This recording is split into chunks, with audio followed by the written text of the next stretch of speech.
one. Every dog has its day, it's been mine since day one. This is real grinding, I'm still climbing. While you still trying, I'm still shining. It's real blinding, and I'm getting hotter too. Talking top two, I'm not a two. You let the pressure bother you, and I do what I gotta do. Let's go hard.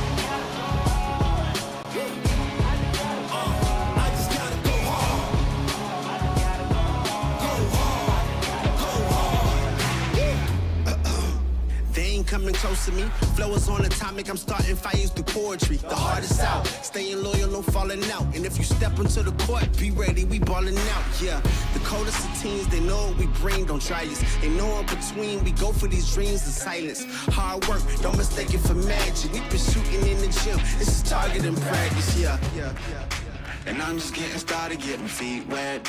It's all in repetition, ain't a secret. All facts, all black dress code. Pay me my respect, collecting every debt. Oh, the hardest. I bring the pain. Not what you used to. It's all part of the game. Yeah, I just gotta go hard. I just gotta go hard. Go hard. Go hard. Go hard.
is right here. We gon' give them what they came for.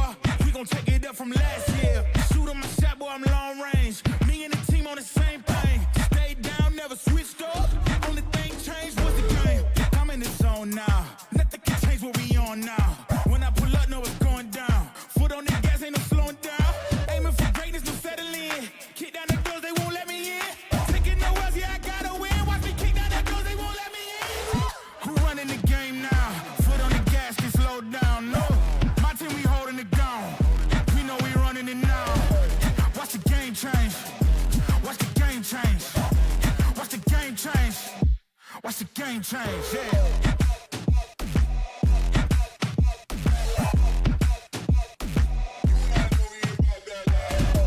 Watch the game change. Watch the game change. Watch the game change. Watch the game change. I do not gamble, but bet on me. Tell them this like, yeah, it's still love it. I'm taking a shot for my enemies. I can't waste no more time on my energy. I know they know I got it on lock. Go against me, that's a long shot. Cause I'm counting wins all around the clock. Never doubt me, boy, I don't stop. Who do you feel when they make you the monster? I am not scared of none of you imposters. Taking the lead now while they watching. Think you should leave now while the option. Taking no else, yeah, I gotta win. Watch me kick down the doors, they won't let me in. We're running the game now. Foot on the gas, can slow down. No, my team, we holding it down. We know we running it now. Watch the game change. Watch the game change. Watch the game change. Watch the game change, yeah.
back, back.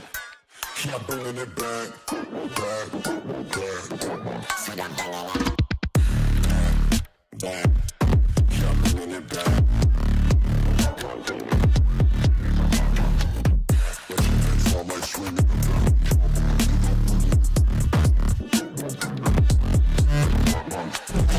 Back, back. Keep bringing it back.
running in place. Y'all really testing my patience. Right before I blow up the spot, I had to get back to the basics. What if my talent is wasted? And see what I'm lacking the basement. Thought since I rap in the basement, but my come up is legend, is greatness. I don't care now, it's pedal to the metal. I can never quit now, I will never settle. Puppet to the game, I'm pulling strings like Geppetto. We in the same game, but I'm on a different level. I passed it. Gotta keep grinding till I'm laid up in the casket. No fake round, but you feeling too plastic. Yeah, y'all feeling too plastic. They say my style crazy, but then it's straight jacket. Wow. Why you still testing my patience? Trying to turn me into something I ain't trying to be. All the hate is in heavy rotation. You gon' lose yourself, quit testing me. Don't make me lose my mind. Don't make me lose my mind. Don't make me lose my mind, cause I'm looking like Wesley, test me. Don't make me lose my mind. Don't make me lose my mind. Don't make me lose my mind, cause I'm looking like Wesley, test me.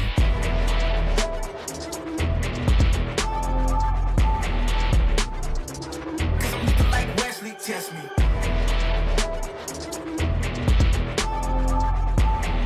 Don't make me lose my mind, cause I'm looking like Wesley, test me. Yeah, guess I know no better. I ain't got no chill, so they call me a devil, I know. Look, I am just a man on a mission. If I want it, then I get it, I go.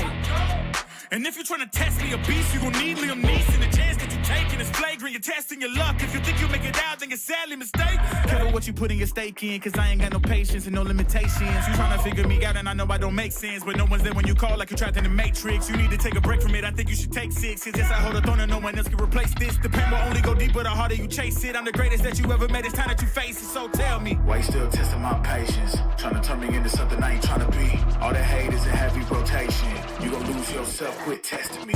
Don't make me lose my mind. Don't make me lose my mind. Don't make me lose my mind, cause I'm looking like Wesley, test me. Don't make me lose my mind. Don't make me lose my mind. Don't make me lose my mind, cause I'm looking like Wesley, test me.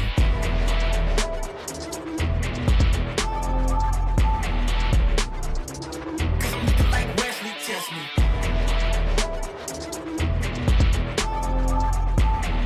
Don't make me lose my mind, cause I'm looking like Wesley, test me. Kiss like that, that, that, that. Kiss like that, that, that, that.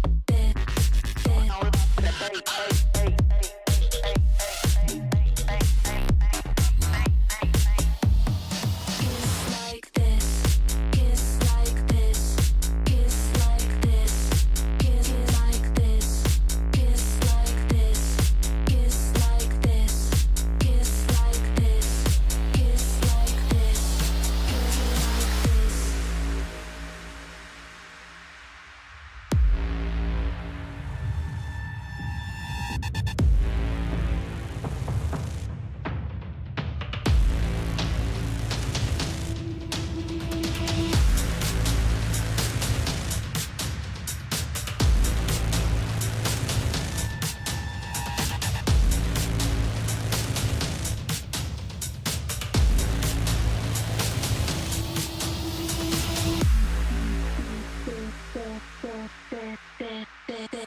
Kiss like that, that, that, that, that, that, that. Kiss like that, that, that. Kiss like this, kiss like this, kiss like this, kiss like this.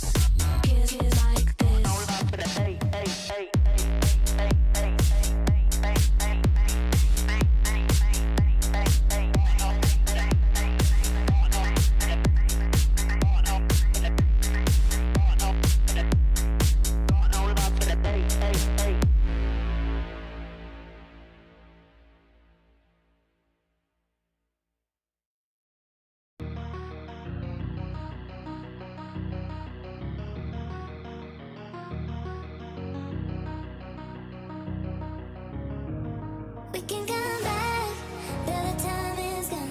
I'm round into escape from your left. Don't lie, cause I know your heart. Don't try looking for someone to forget. Cause I gave you my whole life, and instead you gave me nothing. And you left me here lonely, hey, hey. I was lost on my own way. I will never be the same girl, but someone told me never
can come back.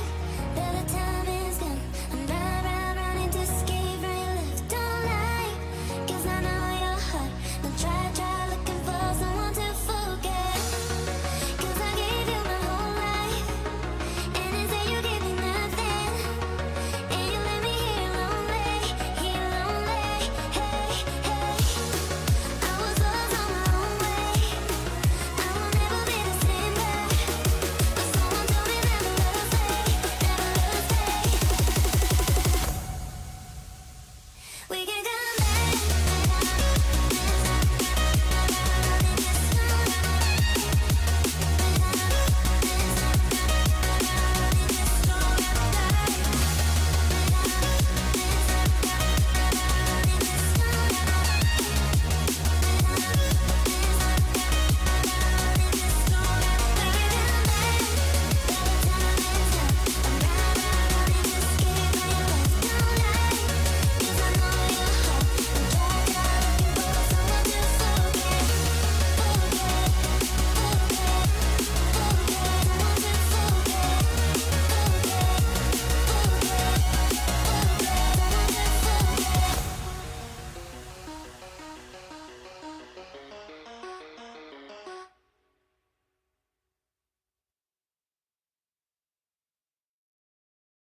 Cold like 0 degrees. I'm out the cage, gotta let out the beast. Revolutionary, gotta let out the streets. Locked in the cage, I'ma let out the hood, out the hood, out the wake up, get out the sheets. We came from all man, forget that peace. You take the west side, take out the east. I'ma put them in the cage, never let 'em out.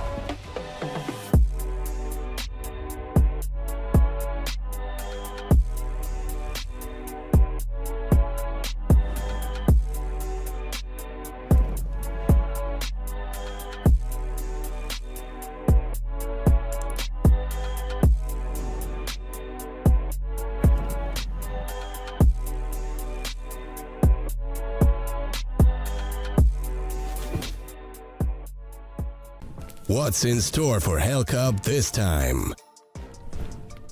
An enormous giveaway of skins worth over $15,000. Open a new crowdfunding case loaded with amazing skins to boost the tournament prize pool. 2 Twitch giveaways just for viewers. Type raffle in the chat and don't miss your chance to win one of the skins during both tournament stages, the group stage and playoffs. Get ready to join the action.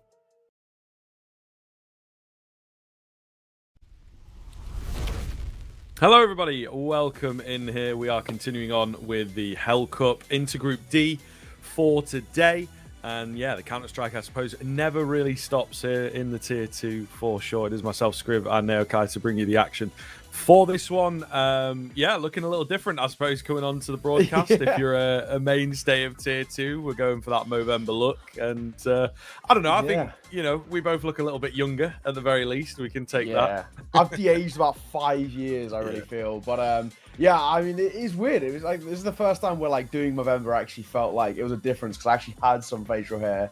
And now I've got to go through the slog of growing it back. And it's not as easy for me. So we'll see how things happen to go. But we've got a couple of cool games to start off the day here as well. We're starting things, of course, with Sinners taking on Arc Red. And we're going to follow that up with Ecstatic taking on 9 as well. So some stalwarts here in Tier 2 looking to showcase what they've got. Of course, it's been Group D as well. And we're kind of rolling through and now towards the final group. We now get to see kind of where things are going to be panning out. We've already got a few teams that are qualified as well for the next sort of stage. And it is starting to spice up a little bit. You know, obviously we've got this sort of prize pool of 45k, but we also got kind of the community prize pool that adds to it as well. So, you know, who knows? This prize pool could actually start to rock it up quite a bit. And there's some already quite a few big teams who have started to make their sort of presence known. Navi Junior looked very good in towards Group B. That win over Spirit Academy in particular was very, very solid for them. 500 out of nowhere, sort of making Group A look quite comfortable for them, and Zero Tenacity actually looking really awkward. And then, of course, Incilio in towards Group C too. So we've had these moments where teams have already stepped up, and this group actually feels very open.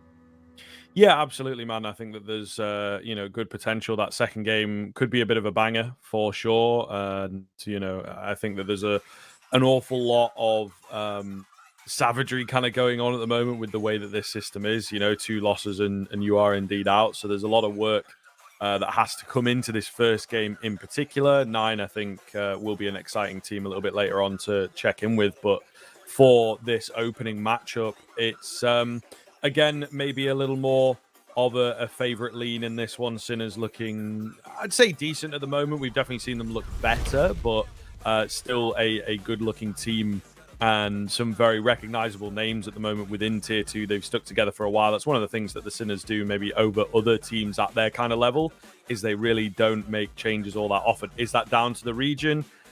Potentially, but also I think that is looking at the depth of talent that's actually available in the Czechian region, and they play a lot of Counter-Strike. Majki and Marisco only really been in for just shy of 6 months, and they're already up into the hundreds of maps played. So it is quite an interesting kind of way of approaching things, I think, in the Sinners camp. But for me, I'd probably say that in terms of consistency, maybe not in terms of players that they have on paper, they're probably one of the favorites for Group D, if not the favorite.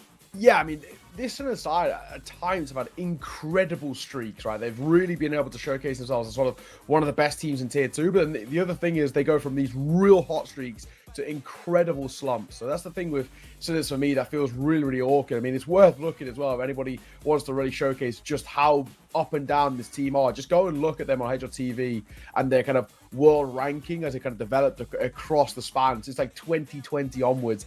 The highs and lows are pretty substantial. We've kind of had highs like 19th in the world, and then lows going as kind of as bad as like 90th. So this is unfortunately just kind of what happens with Sinners. They really do go in these real strong movements and then incredible ruts. On the other side, though, Arcred, not a side that are in that kind of same sort of position. They have a few decent players and a few individuals who really, do show up at times. And, I've caught it, kind of basically all 5 of these at a variety of different times, if not with Arcred. But they're just not, in my opinion, on the same kind of comparable level as Sinners at the moment. Yeah, no, I think that's completely fair enough. Again, there's maybe a few players here that are talented, that are ones to watch for the future, right? And we're talking about teams, maybe like an Aurora, for example, or a Paravision, that might be looking to pick up players from this region. But in terms of the squad itself, there's not as much of an exciting prospect. I think potentially you've got a few players in here like a Cynics, maybe like a Jekka, who are trying to put the for sale sign up a little bit, and look across to some of those different teams and show them what they can do. That being said, I don't know that there's necessarily any massively explosive players, within this squad. There's not really a singular player that turns ahead and you go, oh my goodness, this guy's pretty incredible. So yeah. I think that they're available, they're playing a lot of games, and they fill a few spots in tournaments like this where they are indeed needed. But in terms of super impressive results, they don't have loads and loads of them quite yet. I do believe we have the veto to go through, though. This is, again, another area that could be a little creative from both sides. Arcred, again, as we're talking about with them struggling, don't have the deepest of map pools. Sinners, it's kind of the opposite. Yes, exactly. These two sides, of course, have also played once this year as well. That was back in Eastern Challenger League Europe, and that was Mirage Ancient that was played there. And it was a pretty, I'd say, relatively comfortable 2-0 over towards Sinners, especially that Ancient in particular. And that is a decider. So I do feel like if we go there, that's going to be the big thing for me. Inferno Mirage going to come through. Last time they played the Inferno was actually just at the tail end of, or towards the tail end of last year as well. And once again, that was a win for Sinners, but I was back on CSGO. So at that point, we really don't kind of care all too much. Inferno Mirage, very simple maps in terms of the way they're played. And actually very good maps for Sinners as well. So they're going to be pretty happy with those opening 2 picks, I think, is sort of the main thing. And then if required, that Ancient is also just so heavily weighted over towards them. And it is one of those maps that I see as a real weak point over towards the likes of Arcred. The one thing I'm wondering, though, for Sinners is they felt like a really decent opportunity to punish pick in towards the Dust 2 here. Dust 2 looks like it's been a map that's been sort of growing on Sinners a little bit. They've been playing it quite a lot more. And while the recent results haven't been incredible. They're not exactly losing by like these massive sort of losses. So for me, it feels like a map that they've been working on quite a bit at the very least. Hence why they're trying to incorporate it in towards the pool. And for Arcade, they've had real problems on it. So that felt like maybe a punish pick there. But they're sticking with the guns. The map that sort of makes them strong, which is that Inferno, the map they play a hell of a lot as well. But I mean, if you just look at the reps, right, 24 times played last 3 months for Inferno, 27 last 3 months as well for Mirage. I mean, these guys play so much Counter-Strike, and Nuke, which wasn't even picked in here, was second wave banned by Arcade. They played that 35 times. So as soon as they've been playing a lot of Counter-Strike, and that for me is always a good sign, especially considering Arcade don't have anywhere near as many officials. Yeah, it's very true. I think in terms of the Dust 2 conversation, the only thing I could potentially think is, A, not quite as many reps to play against a bit of a random team, you know, that they're, again, you don't quite know what to expect out of Arcred as a bit of a mixier kind of team. Also, it's always a bit of a weak angle. Maybe saving strats, you know, they've got the RMR coming up. Maybe the Dust 2 is going to be their sneaky pick there, and they don't want any sort of recent tape. A map like Inferno is pretty bare bones, pretty basic in terms of the strategy. You know, are they going to be able to pull off any revelations? Probably not. So I think that's maybe part of the angle, you know, potentially clutching at a few straws there. But I think I'd be in agreement with you. You know, why not go for the Dust 2 here? In that same vein of, like, you don't quite know what to expect from Arcred. The other side of that coin is you are a much better team, regardless of map. For me, I think it should be a pretty breezy 2-0 here for Sinners. So why not test some of your Dust 2 capabilities against a squad like Arcred that maybe, in the grand scheme, are not going to give you too much resistance? Yeah, exactly. I mean, this is a map pool which they always win kind of out the gates just because of the reps they play. But also, I think one of those situations too, where I think for Sinners, they come in towards this, and this is just getting official prac under the belt, like you mentioned before, heading towards that RMR. So we'll be heading in towards the game in just a moment. We'll be that CT side start as well for Arcred. So normally you would say a little bit of an advantage, but I think in this case, probably not as much, just because Inferno is one of the most even kind of statistically maps that we've got in the pool. So let's see what we've got going here as Sinners take on Arcred. Our thought process is that Sinners have got all the advantages. They are the favorites. Let's see if that's the case. Well, indeed. Okay. TSSJ with a pretty nasty kill through the smoke. Invisible coming in behind as well. So this has actually gone completely wrong for Sinners. Arcred were very ready on the A-bomb site for this A play, but they're just sort of running in, finding a few kills through smokes, on the other side of smokes. Wow, an absolute mess. But Arcred landing their shots. It's pretty good signs very quickly into the game. Yeah, DSSJ opens it and closes it. That was, yeah, pretty incredible, actually. Very, very simple of a round for Arcred. I like what Sinners are trying to do, because sometimes I feel like people really overcomplicate the pistol rounds quite massively, where they're trying to do all this kind of slowing it down and isolating fights. I generally think when you're on the T side, just a quicker round is probably the way to go about it. But as to be said, to Arcred make that look incredibly easy. So credit to them. We'll see, of course, now a spot where it does feel at the very least that Arcred can sort of build upon this. We've got a bit of an investment, and actually I was about to say a bit of an investment in that Deagle for Oscar, and it works well for the first.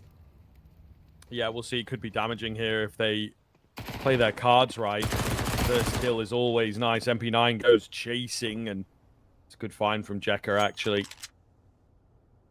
Will be an MP9 recovered from shock here, but the bomb itself has rotated back around towards this B-bomb site.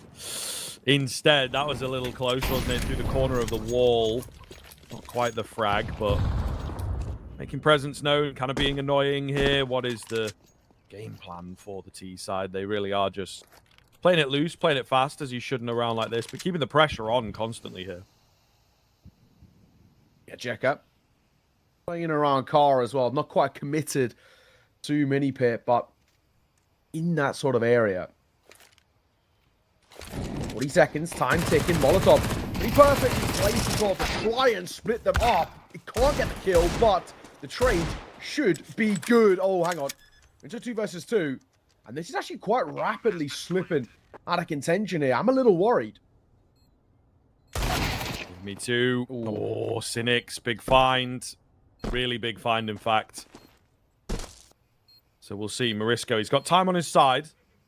They don't have kits available here, so that is the one thing that he is looking at. The pit position as well. There's no aggro utility to get rid of him, so they're going to have to consider it here, and it's very, very broken. First player goes in, completely untraded, and Marisco with the flash confidence gets it done. Double dink to finish it off. Big 1v2 clutch coming in. It's a full eco. They've been full ecoed. There was one deagle. We never should be kind of making a round like that slip away for Arcade. That's a criminal one to lose. It may have been, you know, a bad pistol, I guess you could say, coming forward from the center side, but the response is emphatic. One deagle is all they need, and that for me is already consistently one of these things that stops a side like Arcade, who've actually played tournaments like this, from stepping up then to that next level. I think they're kind of in that tier 3, tier 4 sort of vein, but getting up in towards the tier 2 and being able to go shoulder to shoulder with sides like Sinners, it's losing rounds like that that are sort of inexcusable.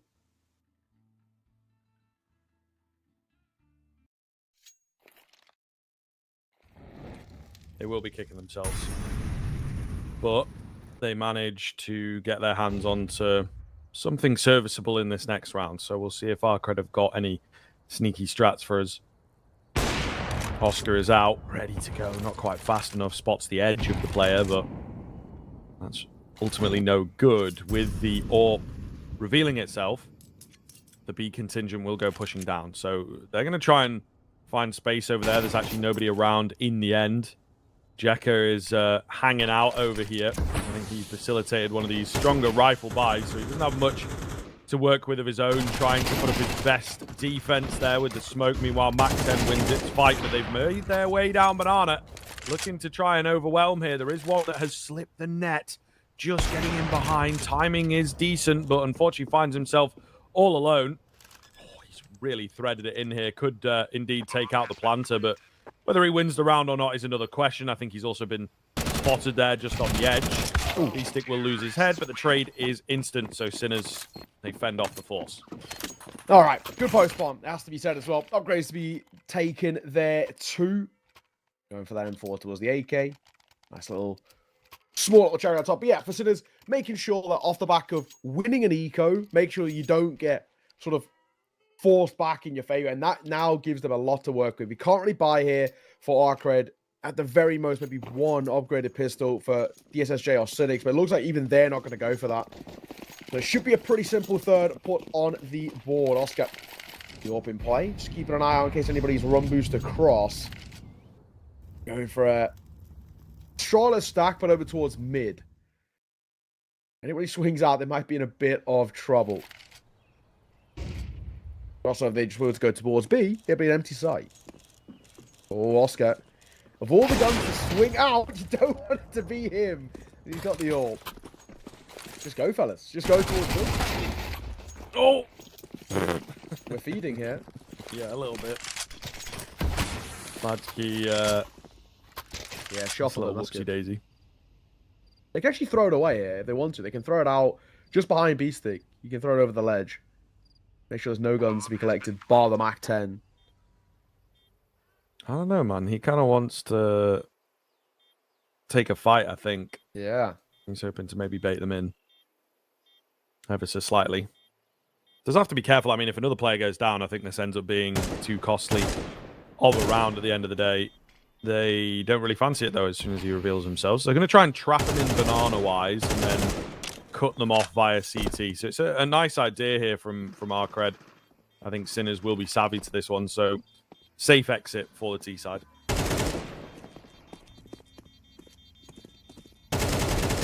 Shot. Will fall, but gets traded. Honestly, pretty expensive, I think, is probably the main thing. But, well, that matters is the round taken there. Hope stays alive. But, yeah, 3-1 is all really Sinners care about. A little bit more expensive than they would have wanted. I don't really like the peeking in towards that sort of stack, you know, the Mac-10. He's looking for money, which I understand, but very difficult to, I say, fight in that sort of spot. Arcade back into the buy. They've got an AWP of their own in DSSJ. Back 10 and a FAMAS auto support. Not the best of investments, but in the right hands, potentially workable.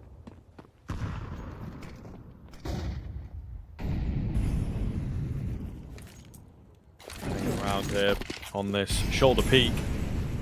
Invisible doesn't stick to it. This 3-2 setup has been a little popular for the CT side, which I will say, you know, you can go for early on, but you've got to be careful not to become too predictable. Information gained off the back of that Molotov there. Sinners with the brackets control looking to execute on towards A. Have to get a move on, though, as they continue to reveal themselves on the fire. Majki actually pushed forwards by it and loses his life early.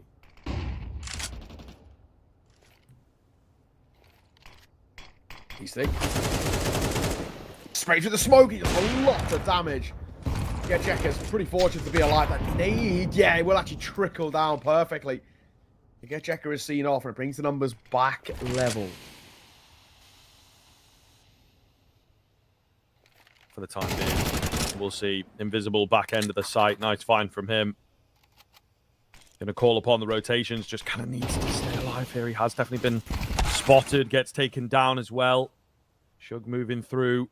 Looking for a little bit more here. Keeps the numbers in favor of that CT side. But again, got to be careful not to give your life away. That's a hell of a find. All on to Morisco here. He's clutched up once before. This one a little harder for him, I do believe. He'll get that first to allow the bomb plan. Remaining two somewhat split, so he's going to buy some decent time. He's got decisions to make, though. Trying to make this cross towards pit? No, just taking the peek out. Hiding in on the site. It would work quite nicely there. Moving in from short. He's not really giving it any credence here, so he may well end up getting surprised. It's not leading the charge. Yeah, spots him easily, and down he will go. Our cred in with their first rifle. Yeah, nice to see as well. I mean, at the very least, we get to put ourselves into a spot now where at least our can build upon this. And a pretty solid showing, all in all. He's slating fight is good. DSSJ, when he plays at the level we know he can play at, he's actually a very talented AWPer. A little bit different in terms of the way Oscar likes to play. Oscar is very good at sort of holding these angles, very good at kind of locking down spots, but we know DSSJ a little bit more aggressive. All of that shotgun AWPing style, a bit flashier in terms of how he plays. And that could be a thorn in the side for Oscar. We'll see. The investment force it is this time without the AWP. And Oscar eats a lot of useful damage to start it off. Yeah, just at the moment. So I'm going to tell on this one. Oscar straight through, super aggressive. Again, there will be a pretty well-defended A-bomb site, but he is up quite early. They might not expect him here, you know, with zero information given across. So just trying to see what Oscar can get away with. Something a little cheeky from the Sinners. But there's no swings, there's no peaks. The Arcred boys hiding out, just playing the setup so far.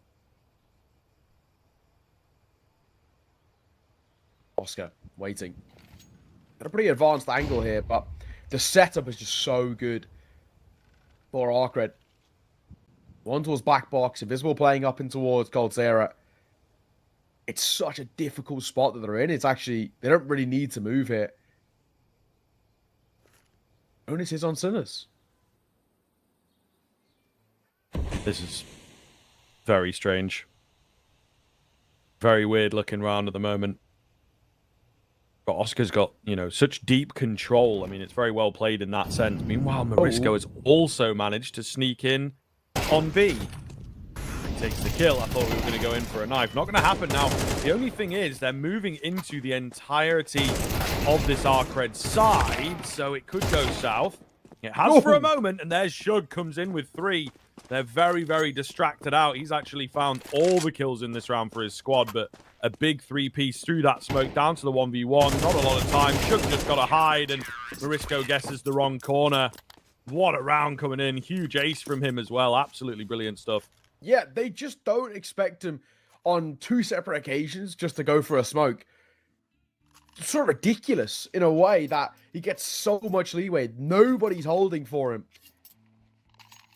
Well, that's going to put ourselves now at a tied game, but I guess more importantly, we get kind of put into a spot now where it's just really awkward. 3-all. Sinners no money. Right, I mean, a little bit of a low buyout. They're going to come through as well. Bit of chip damage, but should be a pretty simple round. Sinners, decent spot for them, just slip away. Yeah, this one really shouldn't amount to all too much, if I'm being completely honest. Molly and Smoking towards mid. Sinners once again looking like they want to go towards A. Bomb not committed though. He got still down over towards ramp. Yeah, looking a little strange in that sense. I suppose just see what kind of early kills they can get away with, if any. Arcred, you can see a little pep to their step, man. Looking slightly more confident after the previous. I'm sure a round like that from an individual always gives you a nice morale boost. So, yeah, feeling the eco frags at the moment, trying to get into the face and just absolutely ruin this round for Sinners. It certainly looks that way. They have managed to find one, but that's all they're going to get. Pretty clean stuff coming in from the Sinners. Sorry, from Arcred in the end. And yeah, looking very, very good here. They take the lead on Inferno. Arcred looking pretty comfortable on this CT. Sinners look very, very janky in terms of how things are sort of panning out for them. And I don't know, for the Sinners side, it looks like they're... I mean, I kind of touched upon it in the pistol, which they didn't do, but it does feel like they're overthinking things quite a lot. Like the shock of a couple of these round losses has really hurt them in some way. But yeah, tough predicament they find themselves in.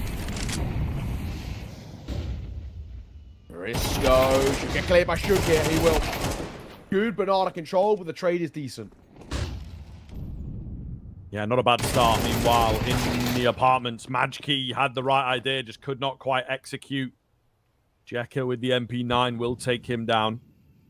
Meanwhile, Oscar, again, has picked up speed, found the gap. Got a pretty good idea for this in the past few rounds. They couldn't quite make it work in that previous. B-Stick maybe goes a bit early, kind of impatient. Needlessly, you might argue, Oscar's in such a good position here to get in behind. He also, for that kill, doesn't really grab all the information in the world, right? He only sees the one player. Has that player stuck around? Has he backed off? So it's not like Oscar can pick up speed and find the trade. He'll spot one there. No one around at the back end of the site. If he plays this well, he's going to get both. Create space for the bomb to come up. So there it is. Don't mess this up, good sir. He's slightly panicked, but there you go. He will take it. Deep CT smoke coming in. Oscar, again, with such a good position. Maybe could be enough. Bomb going to go down. And it's a big clutch. A big retake required now from the CT side. Yeah, super well played there as well. Off predicament, shock. What if that first contact? Oscar's giving them a lifeline here.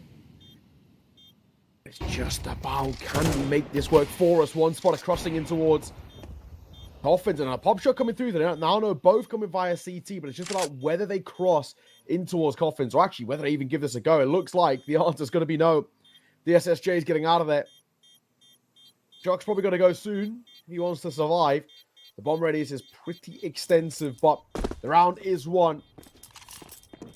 And that'll be Sinners answering back. And a pretty good response as well out from them. It looked like a lost round until Oscar comes alive with that bit of a flank coming through, double in behind, and then that allows Shock to run up and on and get that bomb down. So well played from Sinners. Just patience is a virtue for them. Unfortunately for Arcred, it was a really nice setup apart from just the one unseen angle, which Oscar utilized as well. Overall, got a bit of a game here as well. I felt pretty one-sided coming into it, but Arcred is still looking good. Yeah, it's true, to be fair. I mean, this is one of the things when you pick into the well-known map. It can be easy for your opponents to just find their feet quickly. We saw it in the pistol. Arcred looking really good individually. We got the push down middle, though. Oscar reading that. Having a great game in a tactical sense, this guy, for sure. Really, really well done. Another nice find from him. Another good read from him as well to open up. Oscar, let's get holding for some mid-aggression.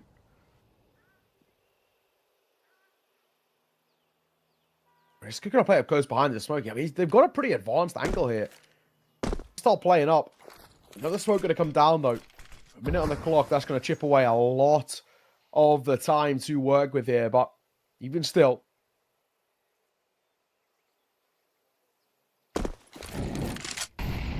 Falling down as well. As that smoke comes over, it feels like the committal play. All 5 here ready to fight.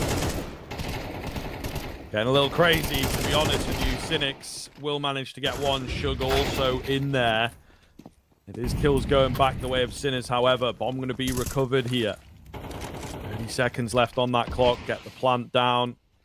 Very well found. I mean, yes, it is 3, but it does look a little weak from Sinners.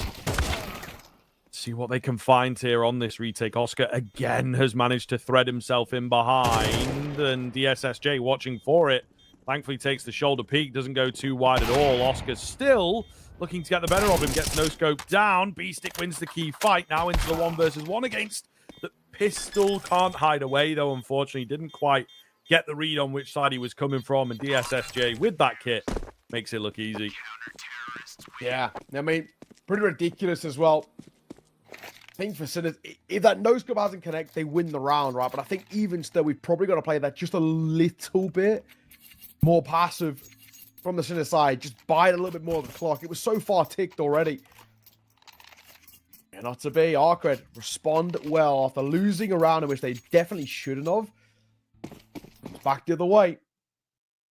Once again, see Arcred take a lead, and with the slightly limited investment that we get out from Sinners, this is a good opportunity to not only get a 6th, but if break the economy, that might even be a 7th too. Just to say that, Oscar will deliver for the 1st. Oh, dangerous here. On the edge of the smoke, we'll lose his teammate trying to make a play through it, and it's being watched. It's unfortunate. Big round here for Sinners then, as they've gone in for that riskier buy. They will make it work. They will overwhelm A. They're going to force a save. Probably one of the more dominating rounds that we've seen come out from the Sinners, actually. Yeah, they just change the tempo. I mean, sometimes that's all we really ask of a side like Sinners, because they are, in our eyes, you know, in our opinion, sort of mechanically the better side, right? Sometimes all we ask of them is just to step up the pace a little bit and just showcase that you actually are the better side. And this is really good to see. The hunt on top of it too is a really nice addition, what is already a very, very strong round. So yeah, well played. That's sort of all we want to see out from them. Are you the better side? Do you have this ability to kind of prove it against Arcred here? And yes. Last man, seen off by Vashki. Beautiful stuff. Absolutely nothing to complain about for Sinners. That's the sort of domination that we want to see all the way throughout. But unfortunately, sometimes we just don't. Yeah, I mean, that's kind of what you spoke about, right? With the inconsistencies, I suppose, seems to be a little bit of an issue. And even against a team like Arcred, it is kind of plaguing them. It's one of these types of conversations that we have around, you know, the tier 2 and how many games that they play. I think that one of our more famous lines that we can use at the moment is, you know, Berry coming into Saw, who would potentially be right at the top of tier 2. Just edging out of it, you might argue, if you want to start going into like half tiers and stuff like that. But ultimately, he came into the team and he said, we just went back to basics. You know, these teams don't get a lot of time to actually practice. They're just playing so much Counter-Strike, whether it's scrims or whether it is indeed the officials. A team like Sinners, do you really need to be doing a lot of scrimming? Maybe if you've got an off week, you might, but on a week like this, where you're playing in Hellcase, are you just playing the officials, playing some pugs to stay fresh, right? And I think that that's something that does lead to the inconsistency, is that you just stop forgetting where the wins are coming from. You're just playing via the instinct, and sometimes that is going to go a bit south, or sometimes, you know, you run around that you've not done in 5 or 6 maps of Inferno that you've played over the past month, you know. Yeah. So I think that's probably something that does end up plaguing them. Okay, hold on. Thought this would be a quick round. It has ended up being very, very costly, and actually quite close here for the M4 now. Yeah, it might be something on the cards here, that's for sure. Oscar, with how low he is, I mean, yeah, the bomb will go down, but yeah, Checker, gonna give this a go. They've got money left in reserve, so why not? Clear in, the answer's gonna be no, so B-Stick. There was a moment there where it felt just a little bit on the edge, but hopefully not to be. More expensive maybe than Tizzle 1, but they don't care. Plenty of money left in the back pockets. So all in all, very easy, very solid. And it will be seen as guaranteeing bare minimum that we get ourselves in towards a kind of a tied game where they're playing. They might even net just a slight advantage of a lead as well, just because those FAMASs have to be brought in and the MP90. There's only one premium rifle for Arcred 2, but just going back to kind of harp on your point a little bit, I think you're spot on. Sometimes, I think Viciners, especially at the moment, with them in preparation for the RMR, it feels like they're just trying to stay fresh rather than any sort of specific strats or whatever. They're saving those. I feel like it's generally a pretty common thing. This is just about sort of playing for the sake of playing. Yeah, it looks that way, and again, it can end in some messy Counter-Strike here as we come to the turn of the half. They are just charging in towards the A-bomb site, as they've done a couple times in recent memory.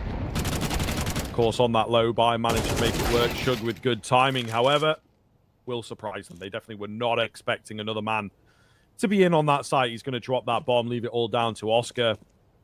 Got info on 2. Where's the third? Don't quite know. Deagle is out. Oh, okay.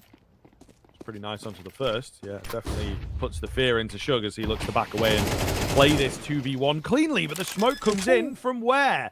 Who's thrown that? Giving Oscar the chance into the 1 versus 1, but Cynics unfortunately will catch him off. We're denied the crazy clutch, and it's an even finish at the end of the first. Yeah, honestly, not bad. I think you could be pretty happy with that in the end. It did feel a little janky, a little bit uncomfortable at one point, but you got a 6-all ending, and Shug's had a really decent showing from him, it has to be said. Oscar on the other side, sure, but we feel like there's a few missing factors. I mean, Beastic and Shuck, of course, have been in this side for a while. Majki's kind of the new boy, all of which have been a little bit quiet. Invisible on the other side has also been a little bit underperforming by his levels. So this is still feeling like a pretty open map, and the fact that it is Sunna's map pick 2 is also, a bit of a positive here. I'm liking what I'm seeing.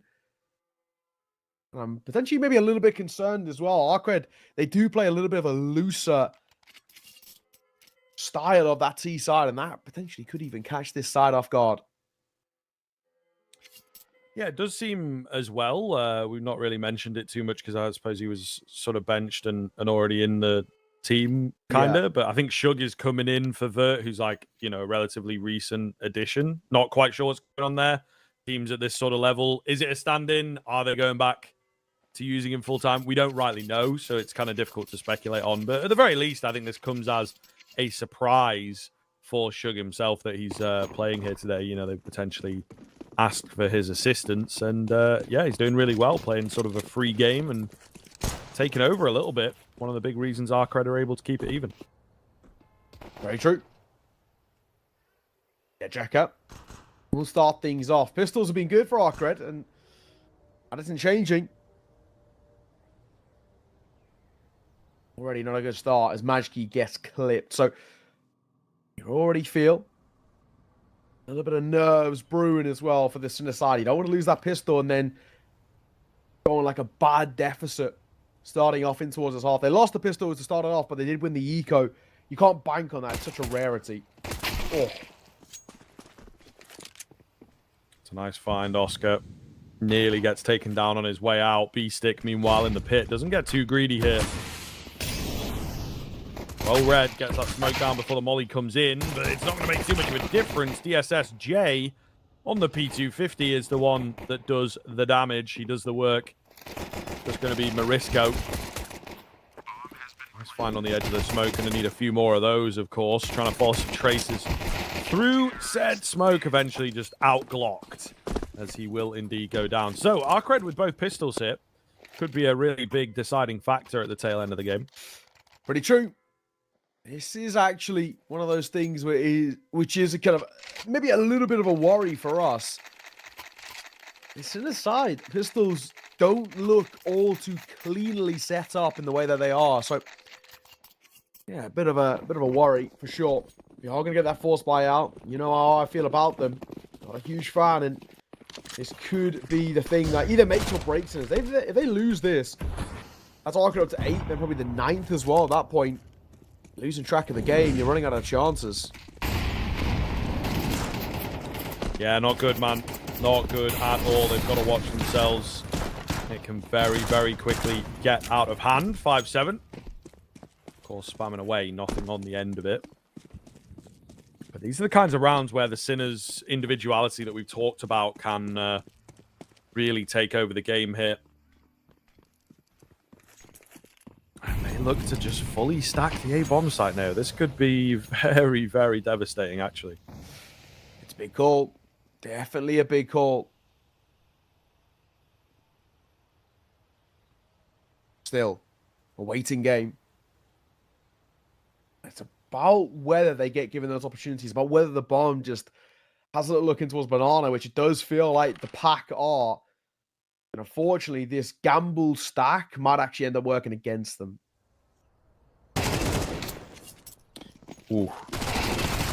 They know it, though. Unfortunately, they go straight into the MAC-10. They had a good read of, like, okay, we got to do something here. They're not coming A.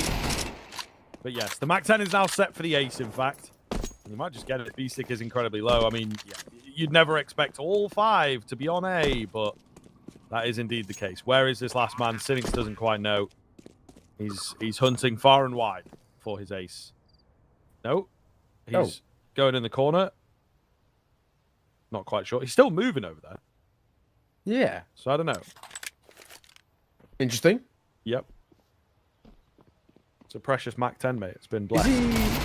Yeah, I think he's maybe part of it was just sort of hoping that he comes to him. I don't know. Very weird. He just goes and sits in that corner, but doesn't end up being anything at the end of the day. Sinners lose the force buy, and this could end up losing them the map, actually. So really concerning stuff for them. 8-6 now probably, should go 9-6 down as well. The full predicament that they put themselves in. Really not what you want to see.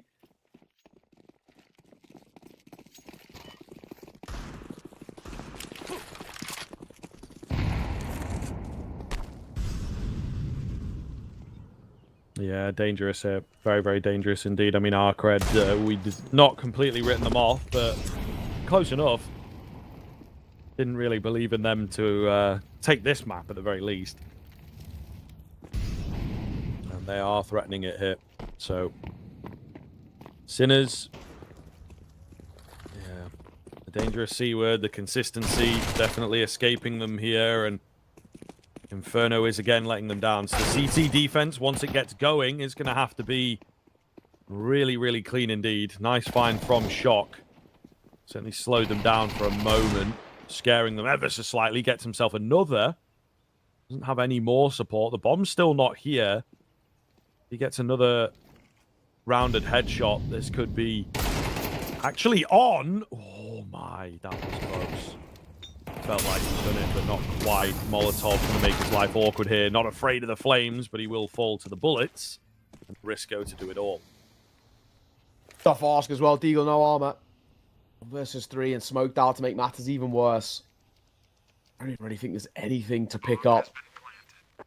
Might just stick around for exits, honestly. I mean, we're going to have a buy-in towards the next round, so kind of part of the feeling is may as well give it a go, but yeah, not an easy spot that they're put in. He's looking for anybody holding, but rolling towards the site.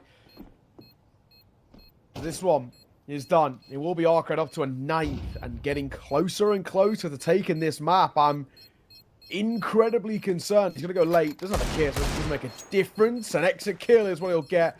And a MAC-10 scooped up as a small little positive. That's that. Arcred. Brilliant work from them. Worrying times for the Sinners too. They really are running out of chances.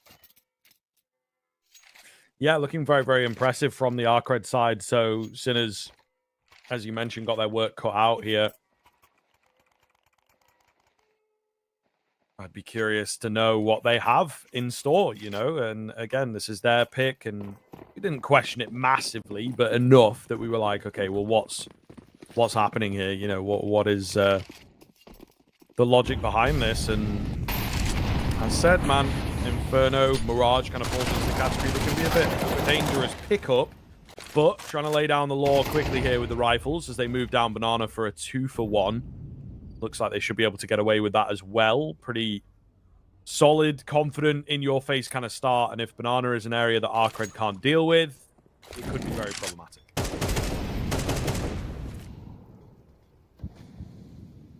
All right. Oscar posted in towards Shaw and just looking in the direction of mid. He's repositioned and he'll get one. Ready to as well, DSSJ and get Jacket. This feels very difficult, especially with shot up close. But big miss there. Deagle pulled out. Damage to both. Mazgi should be able to clean up, and he will. There was a moment where it looked a little awkward. Thankfully, not to be. And Sinners answer back. They're not dead just yet, but still a little worrying, I think, is kind of the main thing. I mean, Arcred still feel like they've got the strong advantages in kind of the spot that we're in, and for Sinners, we still kind of worry about them.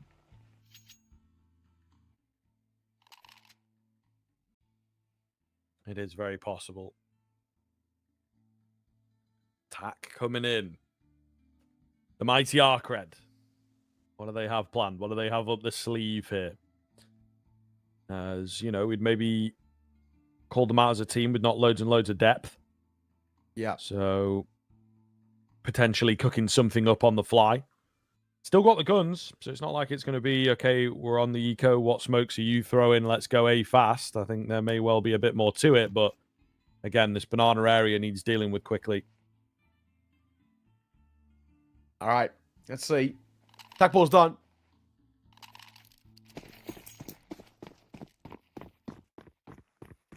What do you got for us? 9-7. Priest over.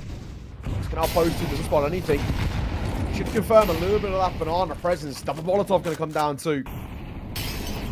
Got the right idea by trying to slow them down until it's popping on it. It looked like Arca were trying to go quick there, and they actually just take a hell of a lot of damage.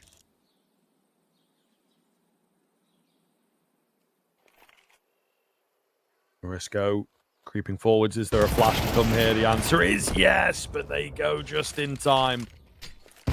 Well found. At the very least, Oscar is there for the trade. A lot of damage done across to the Arcred boys, and unfortunately, yes, you go 1-for-1 there. Usually we give that to the T-side. I think they kind of lose a lot of control. They have to reapproach elsewhere, so maybe it is a CT side.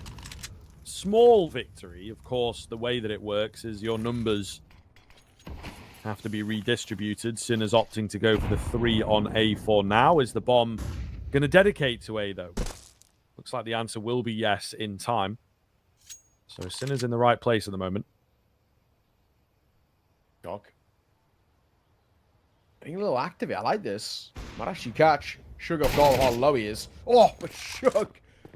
He could take a bullet of damage, but he's so clean on that shot. Not so much for Oscar. He misses his. Down towards long, and he'll stick up behind it. Could actually end up working against him because it leaves Majki isolated in these positions. This shot from him, he's in trouble, and down he goes as well. Majki sort of got to do it all himself. Good for that first. The bomb going to be planted towards Cold Zera, and the spam will get the kill as well. Needs to reload. Another smoke down. Cynics. Thought alone 1 versus 2. Not easy.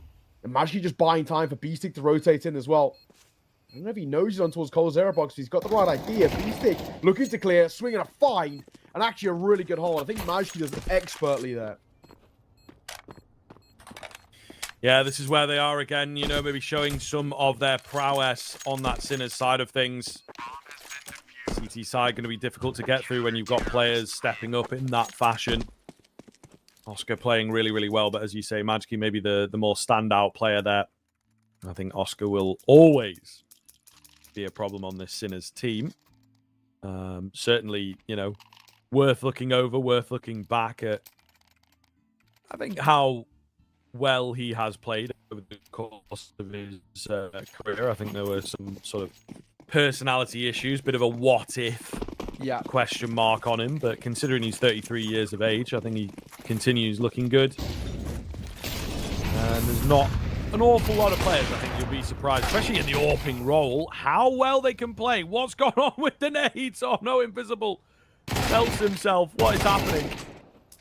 What is going on? Shot gets traded outside of apartments. It's down to a 1 versus 2. This one's completely up in the air. We've gone with the classic MM strat, everybody nade car. And it seems to have worked. Yeah, treat. All down to Majki now, and I mean, it's not impossible for him. 1 versus 2, he repositions, but he actually might just look the wrong way. Man, don't expect anybody into his ramp. He will look, gets the first, and the second as well. Oh, Majki bails them out. How does Sinners walk away with that round? It's so scrappy, this Counter-Strike, but it's working. They've now tied the game up, 9 apiece, and the issue is that Arcade, once again, just don't have any money. So, Sinners should be the first side to crack in towards double digits. It's some of the more uncomfortable Counter-Strike, but it's working. Yeah, a little awkward, but indeed, as you say, keeping things interesting here. This is an important round, though. They have to find this one cleanly and hit the double digits. Arcred's struggling on the T side of things. And unfortunately, again, as we've said, maybe you don't have too much in the strat book. That is nearly a 100-0. Not quite. However, second time of asking, Cynics will go down.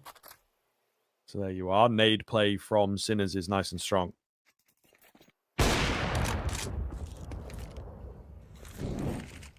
All right. Down already. 2-4. Make that 3. Let's get Jack Ross gets caught at the MP9. Gamal spotted, but the steps hurt as well. Gets 2. Not a very easy trade on that third. Simple stuff.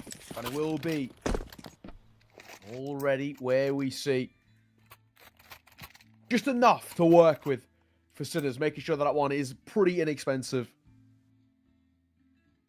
All right. I think Arcred, what, the way things are playing out at the moment, you got kind of 2 more gun rounds left in this. You're also sort of running out of time. It felt like they were on track to winning this map, sort of with ease, and yeah, unfortunately, not to be.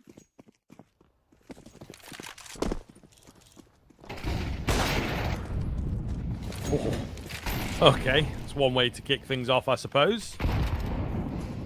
Certainly in the important round as well. So Arcred not done just yet. It is Mr. Shug who's been looking pretty damn good for them, who manages to find a way in. What do we do from here? Majki on high, trying to stay safe. He's got the orb down below to protect him, but unfortunately he will fall. So now it is just Majki for the time being. Rotation is here, but really going to be able to do all that much. B-Stick, I think, trying to distract away and get the attention on him. Bomb itself is actually, it looks like, headed towards B instead. So this is a very confusing round from Arcred, but one that they will look to make work, and I think they should. I mean, we'll see. They're pulling away here. Majki reveals himself. Are they still going to stick to B now? He smells a rat, doesn't spot anyone towards middle. So surely they're going to have a good idea that they are headed towards B here. In fact, he falls down to that secondary lurk. It's still a bit confusing, but Morisco at least knows there is a high chance he's coming his way, trying to hide away from the Mac 10, and it costs him his life. That's very awkward indeed.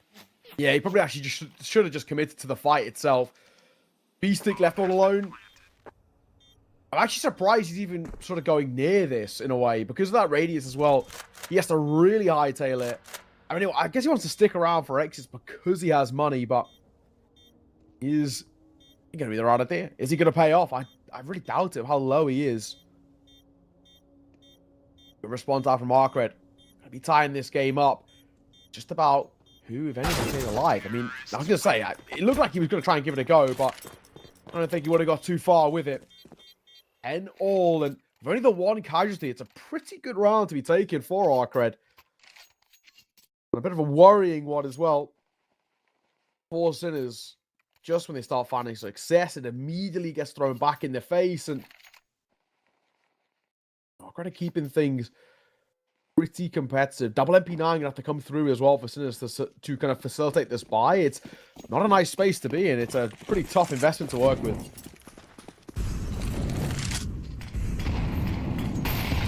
Tough indeed. But we'll see. It's these pluckier rounds that Sinners, I feel, have found a bit more success in. Oscar going to open up. He's been very dynamic with that AWP across the map, different spots. Will boost up here, a little unsure of the logs, so that's going to get cleared. Nobody there, of course. And now they might leave him alone. They've got to be careful on the Arcred side in terms of what they do. Tag comes in. Oscar himself has to be careful. There's a lot more presence than I think he's expecting. Oh, God. Yeah, panicked here. Can't get the no-scope. Rotation will come back around. Can he find anything? It's a dink. They're just not quite getting the kills, but they are set up here. One clean spray down could change the course of the round. And indeed, there's B-Stick to get it. Will lose his life eventually, but surely has done enough. MP9 creeping on through. In for the first. Down to just get Jekka. Let's see if he can get the round, I suppose. Not going to happen for him, and Sinner's back on the board. Good work. With that buy as well to make it work for them. Can the MP9 get an upgrade? No. So Shock was looking for it, but not to be. Orb drop back over towards Oscar. B-Stick will go in towards an MP9 of his own. And the rifle. So it's still actually the double MP9 still coming through. Once again, still a buy for Arcred. So arguably firepower is actually more advantageous to the side who just lost the round. But then as we inch closer and closer to taking this map in what has been an absolute grueling affair for both of them.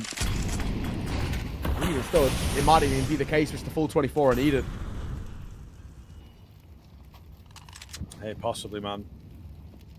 Possibly. Feels like a game that's a little deserving of it, especially with the way that I think Arcred have exceeded expectations, let's say. Let's see, lined up pretty quickly here as they look to go for a big fake. The bomb, as we know, is nowhere to be found. They're just hoping that there's maybe an overface in their favor.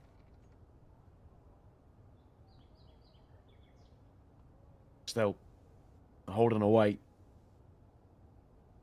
Nothing on the cards just yet. Jekka waiting for an overextension. One that doesn't really feel like it's going to be given over. I'm going to go join up with the rest of the pack as well. Going towards B. They've had some success here. A tough one for sure. It's only 2 players here. Forces third now rotating over. Actually perfectly timed with that Molotov too, just in case they were thinking of going. Just in case. This is a little difficult once again, though, as the smoke comes in. Let's keep at bay. The nade is big. Oh, my goodness. B-Stick. Potential for him to mow them down. He's trying to buy time for his teammates to come in. Flash is good. Marisco capitalizes for 3. Smoke's gone down, and they cannot make it across. Really well played. B-Stick, you know, he knew his job. He knew his job there. He does sacrifice his life. He does ultimately die without a fight, but it creates enough space for his teammates to get in there and find those all-important kills. Good work. Sinner's map point. And for them, taking their map under their belt is exactly what you want to see. Start this series on a positive note. Things have been looking pretty good for them too. These individuals have been stepping up. In bar Shark, everybody's sort of been having their moments. Oscar in particular. Deep nade could do a bit of damage. Will do actually quite a significant amount on towards Invisible. He was lining up for the smoke and it's dropped down to about half. Flash round. Marisco. Only one. Magikey. Oh, he gets halfway checked. Oh my god, what? Oh, that's so awkward, man. That could have been the round. That could have been the game. Spray down is very damaging, but no kills come of it. Somebody's got to capitalize now, and B-Stick as well going to split the difference. Still got Oscar here. In for one. Where's the next? He doesn't quite know. He goes hunting and comes away with the double kill, the multi-frag that somebody else should have had by now. Goodness me, just down to Shock. If he vigilantly checks his angles, it is still on. The bomb has been spilled in an awkward spot. This corner, I mean, you might as well give it a look, but Invisible gets good timing on him, will take him down. And Arcred against the odds win the round. That is unbelievable stuff. Yeah, that felt like it probably shouldn't have been the case. 2 different spray downs. We should have netted something, and they get nothing. So really unfortunate to see, and it will be all now. After that round number 24, like I said, look at what Sinners are bringing. Again, the double MP9s. Granted, they've had their successes with them, but no warp. Famas in play for Magikey. Off to see. 11 to 12. And Harkred might have enough to push this towards an OT, but an A-stack. It's the MM play, this time working out well. Again, another ridiculous kind of play from both sides. The nade spam. It is old reliable for a reason. Oh, Marisco moving away, though. I don't know. Yeah, I was going to say they've got this man deep in behind in the form of Shock. So we should have a decent idea that there's not really that much A mid presence. It is going to be a quick B move, and Marisco with 2 on the MP9. Leaving it down to Shug and Get Jekka. They've got the site control. They've got to recover the bomb back, which is going to be, again, a dangerous mission. Somehow Shug gets in there without really taking any damage. Bomb plant coming in. Get Jekka in the deep position. So they're both isolated here. Spam through the smoke.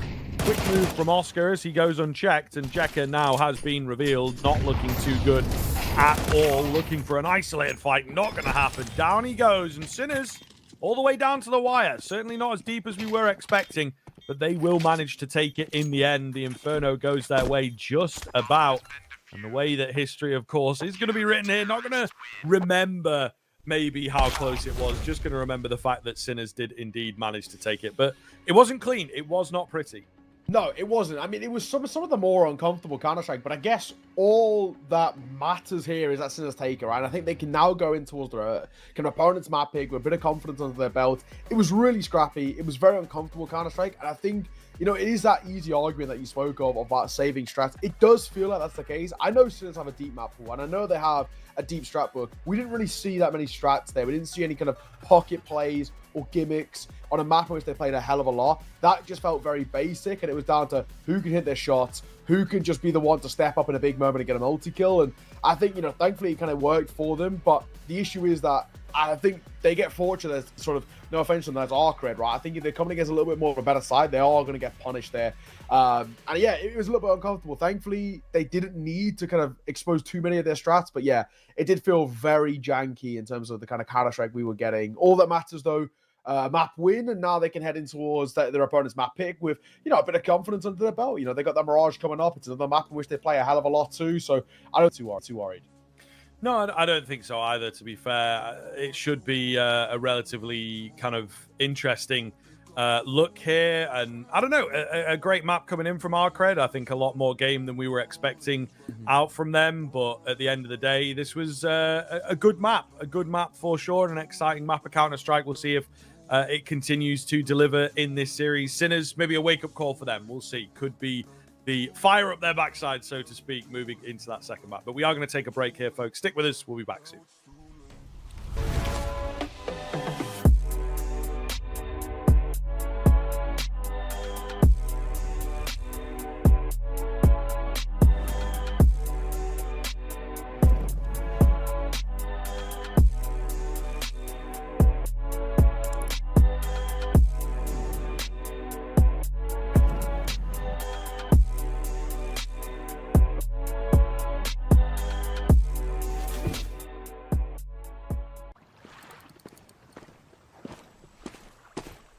And how long have you been here? From early morning.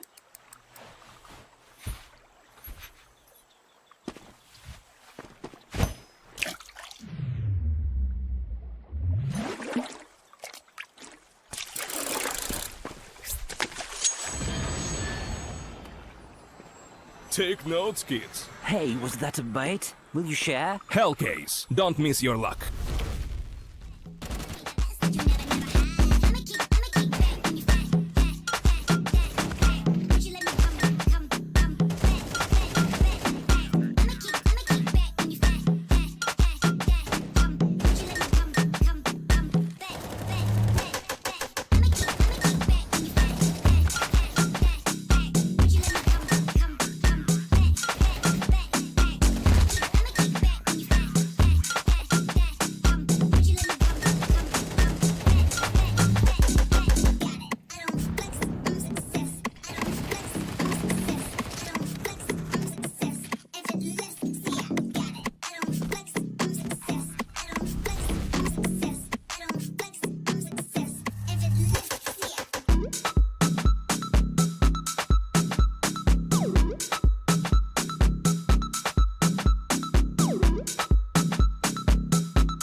hit the club.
Back, back, keep bringing it back, back, back.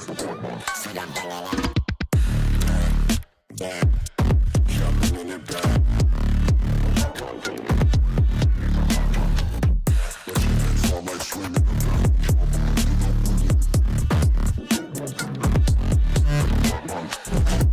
back, keep bringing it back.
You think that I'm running in place? Y'all really testing my patience. blow up the spot. I had to get back to the basics. What if my talent is wasted? It's sick, but I'm lacking the placement.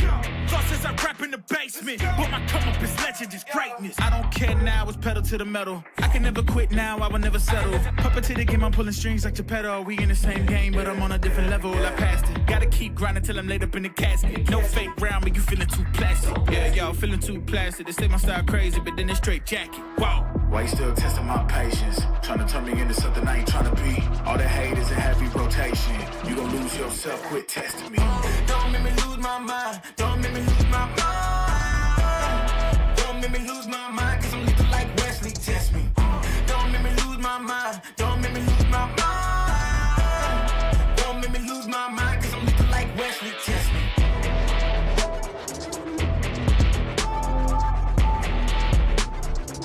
Cause I'm looking like Wesley, test me.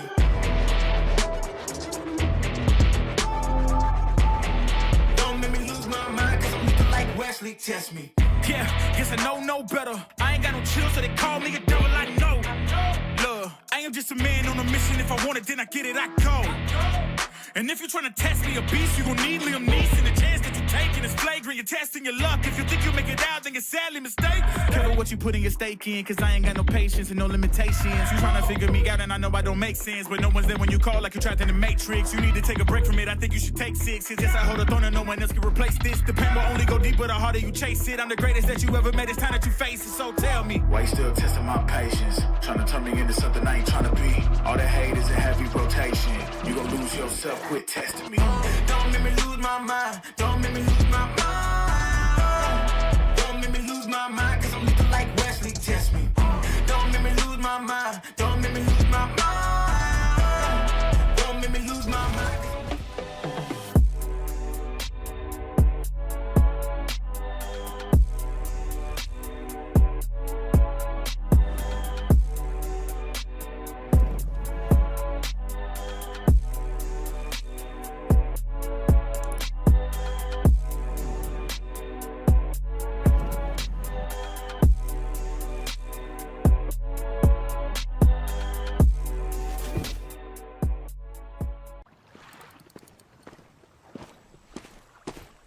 And how long have you been here? From early morning.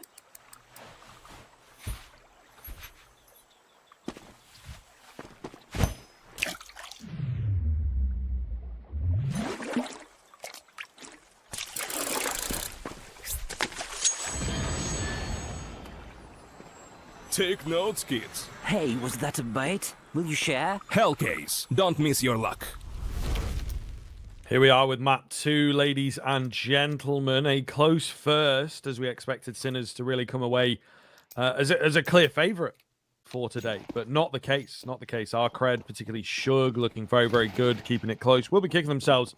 They could not take it to the OT, take it over the line. But at the very least, looking a hell of a lot better here. Maybe frightening Sinners ever so slightly. Odds still pretty heavily in their favour. This is the pick of our cred and one of their better maps. So you would maybe expect this one to be more competitive, but Sinners, that deep map pool comes in handy. We'll see what they're capable of here on Mirage. Shock. Spots 1, 2 now crossing out as well. Actually, he's in a good position if they don't clear him. Will swing, but he should have done better there, Magic. He had the drop for a brief moment. Shock's doing really well. He's in the flames, though. And this might be yet another pistol round for Arcred. There is a flank on here, though. Could be able to get something done here. Marisco is actually being watched for, and they clear out CT. So yeah, they are quite suspicious. That bomb is down in a really auspicious area as well, so this does not look too good. Oscar covering lost ground is being hunted and will get taken down on the Ferrari peak. It is just Marisco. Nice pick up on the first, but that's all he's able to get.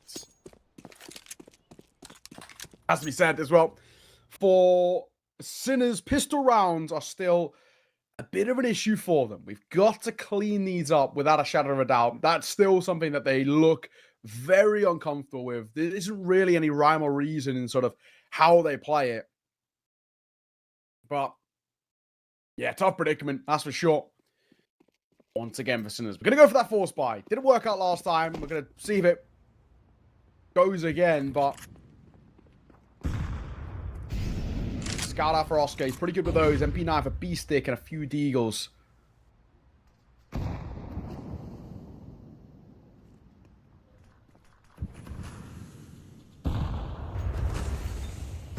Could make it work here. Let's go. Oh, nearly crept in. Invisible will take him, looking for a bit more here. Where is Shock? Seems savvy to the fact that there's one around somewhere. Gonna get checked by another. That's a clean headshot. Bomb's still gonna go down. He takes plenty of damage for his trouble. So I think the round is not winnable here.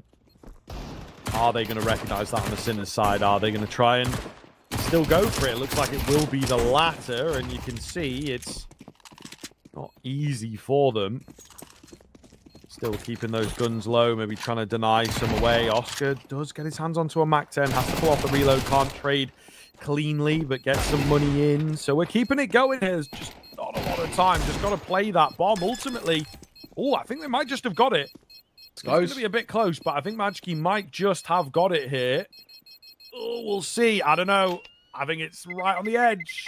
Yeah, that is so unlucky. So unlucky. The bar at the top was empty, but the bomb itself goes off. So that does go to show it was just a few milliseconds in it. And I'm left here smiling. Another force buy loss. Whatever way you put it, the round didn't get won. So Arcred take a second. I mean, skin of their teeth type stuff. But really, really unfortunate to see as well. Because it's so close. Yeah. So far. There will be once again another one of those rounds which doesn't bring a lot to the table, but Oscar and the AK-47. Now, if you can get a kill or two, drop a gun, maybe something to work with.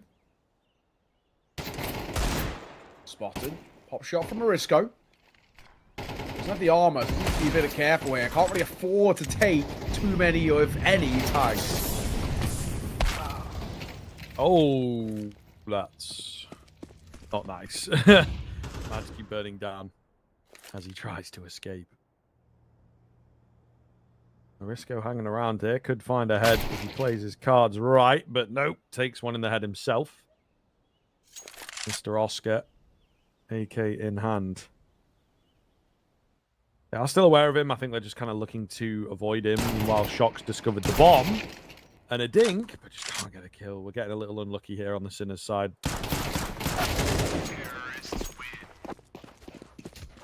Pretty easy round, though.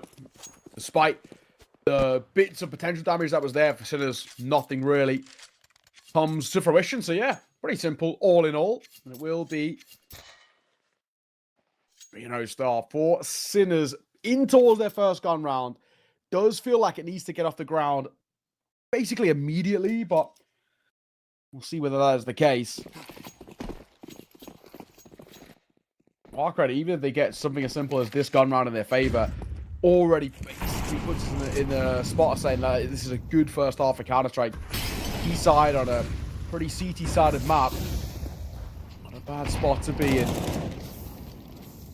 Rashki needs to be careful. Needs to be very careful indeed. Once creeping through the smoke, he falls off as well. And BC will get the kill, but Cynics catches him. That's awkward.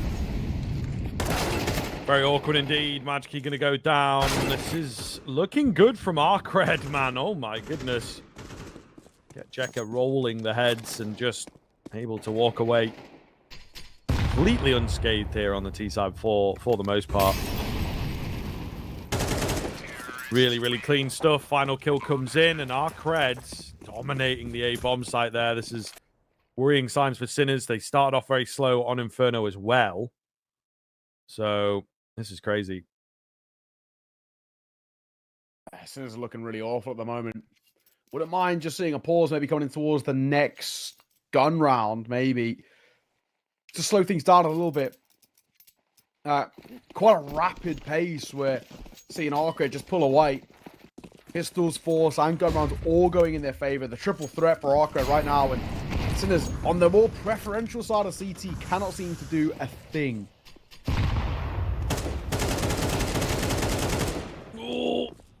Nice spray down from Invisible. Doesn't take any damage. Or too much damage, I should say. for his trouble. But yeah, things spiraling quickly. Might even take a moment if I were Sinners, but there you are. They'll have to figure that one out before the game gets away from them. Little touchdown flash doesn't really result in too much, but Arcred really controlling this game for sure. Yeah, they are. They're looking good. There's very little to sort of complain about at the moment. Yeah, it's our predicament we're in. Shki defeated. It's so easy, isn't it, for Arcred?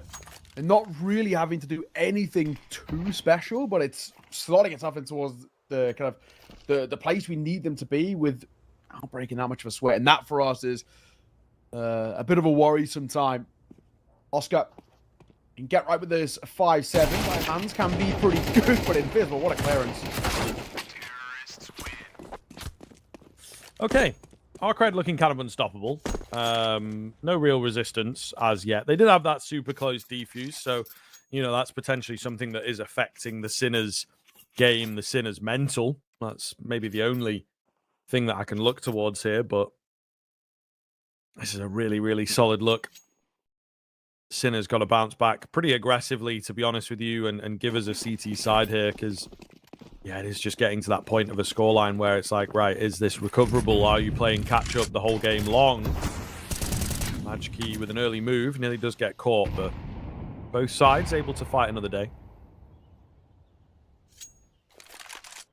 Let's go.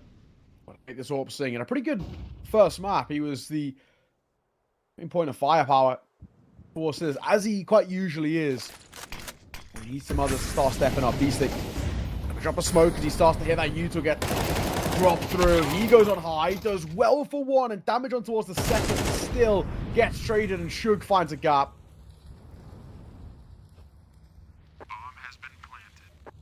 Bomb goes down. Oh, nice pickup from Shock, but they're a bit far away, and I think for a moment they thought that it was the A-bomb site, actually, so yeah, not really in any position to do anything. Neither of them had the kit, so got to move back and pick it up, right? A bit too much work here. And Arcred will take yet another round. Sinners severely struggling and just lacking a bit of the get up and go that I think we saw them have on the CT side of Inferno. As I've mentioned, as continues to be the case, Arcred are running the game. They are. I mean, this is already, it might feel a little early to say, but feels like map 3 might be required. I think it's probably the where we're going to be going about this. I just cannot see Sinners getting back into in the way that they've been playing so far. Been a pretty dreadful display. Nothing that really gives us any sort of a look in. We'll see that attack pause come through. I would have liked to have seen this earlier as well. Fortunately, not to be. So yeah, I mean, attack pause comes through. I don't even know what we change here, for being completely honest.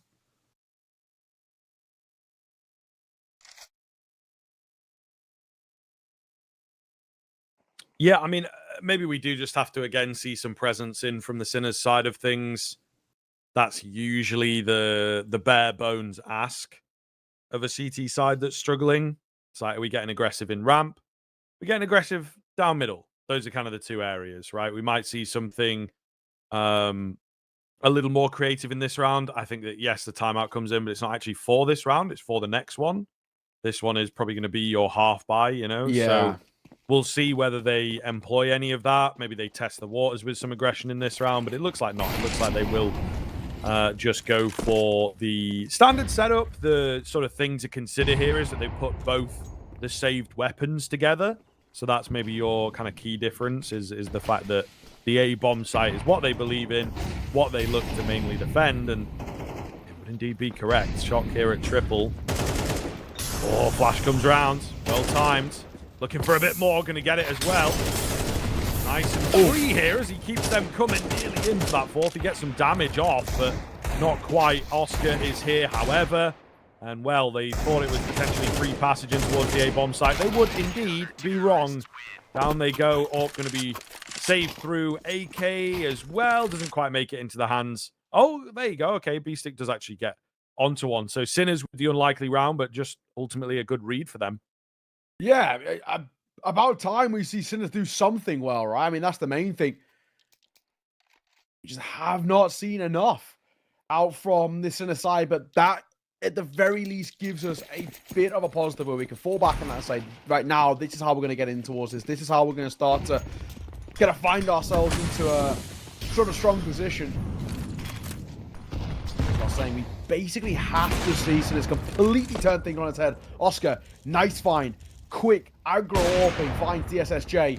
That's what we want to see out from arguably the main man over towards Sinners. Morisco doesn't quite get the damage. I think flash came in, but there was a counter flash. Very awkward indeed. However, this is good to see from the Sinners, keeping the aggression up. Clearly got a game plan here. Much better from them. Oh my goodness. Oscar maybe bites off a bit too much. I think that is indeed a defining term for his career and the way that he likes playing on the AWP from time to time. Shock's got another one here to work with, though. Majki as well spots them out, still in towards mid. So plenty of options for Sinners in this 2 versus 2 with the information. Question is, I don't want to play this. A lot of teams are trying to group up here. They're playing isolated and hoping they can try and go 1 for 2. Cynic's leg spotted and tagged. Bomb trying to cross, and Shock actually allowing them to do so. And it all goes down to Majki. What has he got for us? Got to get one and he can't. This is tough now. I mean, a lot of damage has been dealt, sure, but it's an AWP and a retake. It's never favourable. He's clearing close corners. He's looking for the right find, but Cynics is there. Low, but delivers. Another round lost for Sinners, which they felt like they had a good charge, especially with the damage dealt. But unfortunately, once again, it's just not good enough. And this is the problem that we're seeing for Sinners. It's close, but no cigar. And that for us is the real big problem that we're finding. Yeah, man. Frustrating to even watch, you know, let alone be on the end of. And it really does come down to those little moments, as I said, the Oscar over aggression, or maybe just not joining up together in the 2 versus 2, right? It is difficult for Sinners. I think they will feel somewhat robbed in places. Nice little move there to get Oscar towards short, nice and quick, and he's not been hurt, he's not been considered at all. A keen first kill for him, and now maybe you drop back, right? Take the disciplined play. Phoenix up and towards Con. I think he definitely hit him. He's lost the barrel of one. There's a freebie given over. Oh, and Machios going to get caught as well. He got tunnel vision in towards that connector player, which cost him his life as they move out of ramp. That's it, surely. B-Stick and Oscar, unless they get gifted the freebies here, this is going to be super difficult, but B-Stick actually might get one, but DSSJ's holding every single time. So just feel like they have an advantage. Somebody pops up and gets the drop. Unreal. Absolutely unreal. I mean, the Sinners, again, at a certain point you have to stop calling it unlucky, and maybe they are just the ones making the mistakes, not ready for the style of Arcred, which is just relentless, man. They're playing Mirage as they would any other day of the week. You know, there's nothing too special about this, but that is sometimes what can work, you know. Keep it simple, work around the individuals, as we touched on Inferno, as now seems even more prevalent. We have some good-looking individuals. They look warm. They're a bit more head in the game than the Sinners side of things. Shug, again, is taken over, so certainly feels like that is indeed the case here. Sinners now on that recovery mission. Yeah, tough spot that they're in. Oh, man, this is a really, I mean, it already feels like it's a damned map, if I'm being completely honest. I really don't think Sinners are going to have anything up their sleeve that's going to pull them back in towards this. So, yeah, tough predicament that we sort of find ourselves in.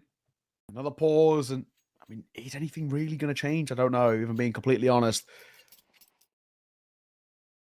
It's been a difficult spot, and I think we're Sinners, we're already getting to the point of maybe talking about just sort of trying to reset and maybe sort of make sure you don't get too tilted before map number 3. Yeah, to be fair. Yeah, really dangerous prospect here. B-Stick will get one before being traded out. Got the advancement in the B-apps as well. It's going to give some good information over there. But it is that lack of mid control at the moment for Sinners that is going to let them down. They maybe do have a bit of guesswork going. They've threaded the needle in a couple of places, shocks down the ramp. So I don't think it's too far of a guess to say, okay, probably around the middle area, Morisco trying to thread that needle, and he does so for his third kill of the game. Will get in there eventually. Nice find from Jekka as he just creeps out. Meanwhile, Shug's up in window. He falls. This is, again, all over the place. DSSJ's got a good idea that ramp is indeed compromised, but can he guess correctly? Timing here for the 5-7 is good. Down goes the bomb. Jekka's on 8 HP after a quick dink, so this one is all but over. Yeah, that'll be that. A shock. He should get the drop here. Jekka is actually clearing this, though, but it won't make a difference. Good work. Good round. I feel like that's at least something that we could take away and say the positives of this in the side. But I feel like we need to get bare minimum 4. And then we've probably then got to get a pistol and a few on top of that. So it's not a good spot that we're in, if I'm being completely honest. Still in this predicament where Sinners are at an absolutely massive deficit and haven't shown us enough to give us confidence of how they're going to turn it over. No, you are indeed correct. Not quite yet. Shot. Oh. It's Morisco that goes down. Shock's trained in on the orb. Got to come up large here. The secondary orb that we've seen him go for a couple of times, and they all tunnel in for him. Into the rest of the setup, they will fall. DSSJ finds himself alone. Sinners coming back and finding a bit of life at the tail end of the first half. That would have been a hell of a shot. Doesn't quite land, but DSSJ, surely his days are numbered. Doc, again. Swing. No, this time not a fine. No scope. Will deliver as Oscar holds. Waiting for the shot that just walks straight into the scope. Beautiful work. We find ourselves with Sinners back-to-back rounds for the first time this map. I can talk about something in a positive light for them. There's a bit of happiness coming through. Still, like I said, 8-4 a requirement, and then a pistol, which they 0 for 3 in pistol so far in this series. Then get a force by behind it, and probably the first gun round before I'm even remotely confident.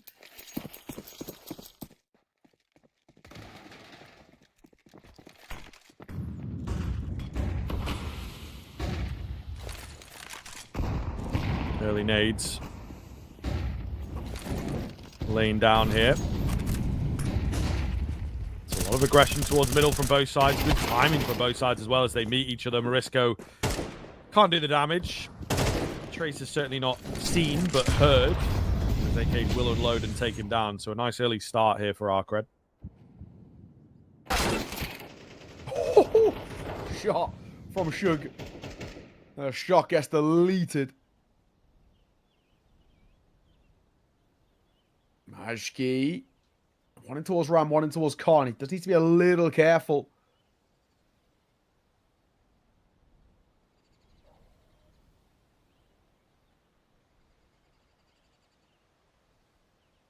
What am I doing here, man? This is a really panicked looking Arcred despite the position that they find themselves in. I think they are indeed worried about the setup. Cynic's creeping forward. B-Stick also creeping in. Cynics wins his fight. B-Stick will trade. Going in for a swing towards mid. He goes a bit too wide. There was certainly room for him to isolate those fights, but he wasn't ready for 3 around that corner. So just Oscar. They know that he's been a little more on B. Couldn't quite line up both shots. Oof, a little rough there at the end from Oscar, but don't think he would have been able to take it regardless. That will be 9-3. Our creds looking very, very good indeed. The second looked like a hit to me. The first one he missed, but the second looked like it was on. I think he slightly gets sort of CS2'd a bit there, but all that matters, Arcred. I mean, we are just gunning for this third map. We're gunning for that Ancient, and I mean, the way things are panning out, I don't think anything can change it, even with a pistol. I mean, like I said, we're going to need a pistol, we need a force, we need a gun round, and then maybe a second gun round behind it before I'm even remotely sort of convinced. It is a incredibly tough predicament that we're sort of put into. I don't know whether they got in the locker. We have that attack pause, the third and final attack pause as well for Sinners. before we get there, but I have to say, 0 for 3 in pistols. They cannot afford to go 0 for 4. Yeah, to be honest, I think it would be a pretty big indictment of like their fundamental game, as we talked about, you know, being potentially one of the issues for these squads that just spam out the games. If you're losing so many pistols to Arcred, for goodness sake, what's going to happen in the RMR, you know, against the best teams in the world? So, no offense to Arcred. I've been playing very well here. And again, continuing to surprise us all with their performance. All right, let's see. Sinners set up for an A play. They do have the man downstairs in the form of Oscar, looking to come in a bit late. They go flying in, try and make this work here. Shug, however, is difficult to beat. Finds 2 from Sandwich, but it's Shock with 2 of his own. What the hell is going on? DSSJ finds himself all alone. And of course, Oscar is the invisible man. Where is he coming from? DSSJ manages to take him down. They go a bit early. It's a good angle from DSSJ to isolate the fights and find the heads. Really well played. 4 for 4. As simple as that. Oh, 4 for 4 in pistols. Arcred, they just get these stark advantages. And Sinners, I mean, they just can't even really buy around at the moment, can they? This has not been a good spot for them at all. Not being the showing that they want. They are quite rapidly falling out of contention. And like we've sort of been saying for a while here, this just feels like we are prepping for that map number 3. We have not really even a force buy out here. Just a couple of upgrades and a very easy massacre in towards mid. Shock and Risk are going to want a piece, so at least they'll keep it maybe in contention, but the firepower should make the difference, and it does. Nice and simple. Nice and simple. Arcred, I think, pretty comfortably going to take us to a 3rd here, bro. This is really not the Sinners that we came to know on Inferno. I think that, yes, they were slow to get going. It was a lot closer than we expected, but towards the end, we saw life out of them, you know, looking a hell of a lot better. But unfortunately, it just has not come to a head here as, yeah, Arcred looking really damn good on both sides of the map as well. So I kind of worry a little bit for Ancient. It also leans into a puggier style that Arcred are trying to employ here, and they'll look to move thick and fast once again. So Sinner's going to have to take a keen break and hopefully try and bounce back well. Yeah, we'll see. Nope. Well, flashbang misses.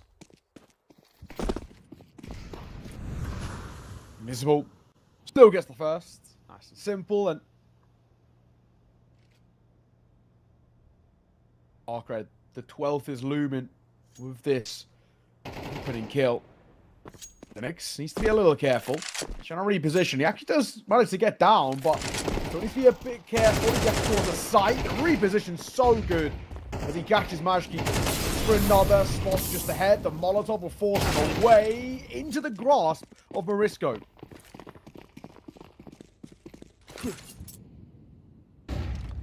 All right, let's see. Bomb goes down. Sinners looking to give us a bit of something here. Both Arcred players moving through the apartments. Morisco goes down early. It's all going to be down to Shock. Got informed 1. Did he potentially spot both on the death cam? Shock seems pretty certain of this angle. Nice find on the drop down, man. Really well played. It's going to be a hold from Jekka, though. He's got that kit. Knows that it's not planted at all. And a really nice defuse coming in. Finds the kill for good measure as well. But goodness me, Sinners just, as you said, cannot buy around. You got to feel for him up to a certain point. And there is a bit of solace. You look away from this and you go, okay, well, maybe just not our day, guys. This is not working out. Everything they're trying is falling quite flat. It's without, you know, kind of put it, you got to put it nicely here, but for Sinners, there's just been a complete no-show from them. Credit where it's due, of course, for the Arcred side. I mean, I think a lot of the conversation has been around Sinners, but Arcred are playing very well. And Big worries for me. Risco for the first. Shug will get caught. The SSJ going to play up close. In front of the Molotov is an interesting decision by Invisible. But the SSJ has the opportunity at 2 here. Risco is super low, and he's still swinging. That'll cost him. It's a Deagle behind with the gun to work with. There's a bit of a pincer maneuver. Gets Jetta. Smoke goes down a swing, and Shock will find it. What is that round? Yo, that is fair from Shock. That is fair. I mean, a mental round, it does seem like Sinner's just trying to play the chaos and, you know, lead into the style that Arcred found so much success with on their T side of things. Nearly backfires, very nearly ends the game prematurely, but, you know, they make it work. Sort of. Yeah. Yeah, a wild clutch coming out from Shock.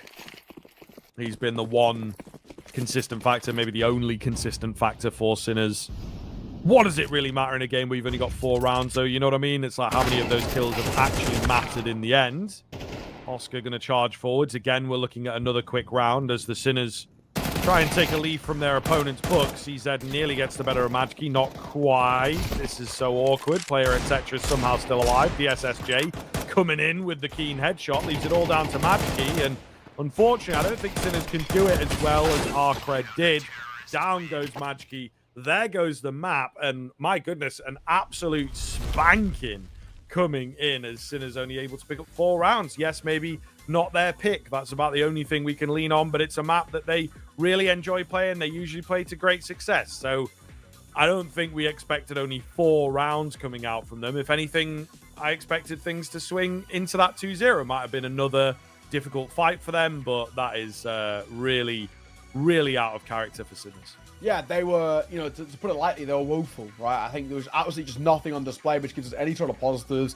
There was a very, very damning performance coming through. And actually, you know, credit where it's due for Arcred. They've really given themselves a potential heading in towards that 3rd and final map. The one real worry, though, about Ancient is that it is a good map for Sinners. It's one in which they've played before. It's one in which they've beaten Arcred on not even that long ago. Literally just, a few months ago now, back in ESL Challenger League. So it's still a map for them in which I think they're going to have confidence coming into, but they've lost a lot of confidence on that Mirage. It's a puggy map, it's a simple map, and absolutely everything went wrong. So really worrying to see. I don't know if they can turn things up on their head, but we're going to have to find out whether they can after this little break. Angels coming up next, map number 3, to see who wins this opener in towards Group D. We'll see you there.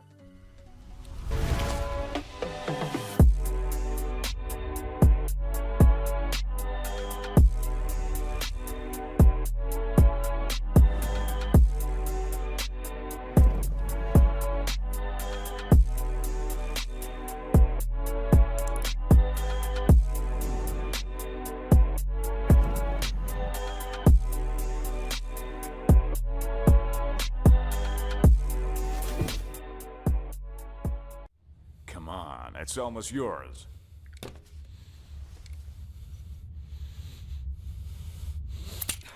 When are you gonna get another chance like this? Go ahead. Go ahead. Why are you slowing down? You almost got him. Come on. Whoa. What's going on here? So, this is what you decided to do to me, to all of us, for pixels?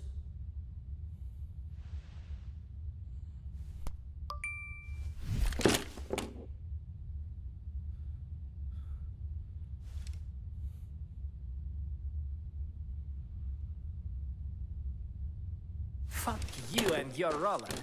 Let's get out of here, bro. Have you seen how many scammers showed up?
Back, back, keep bringing it back, back,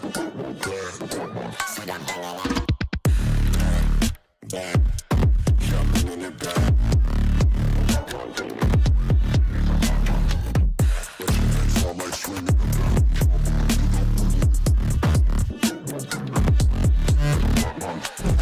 Back, back, keep bringing it back.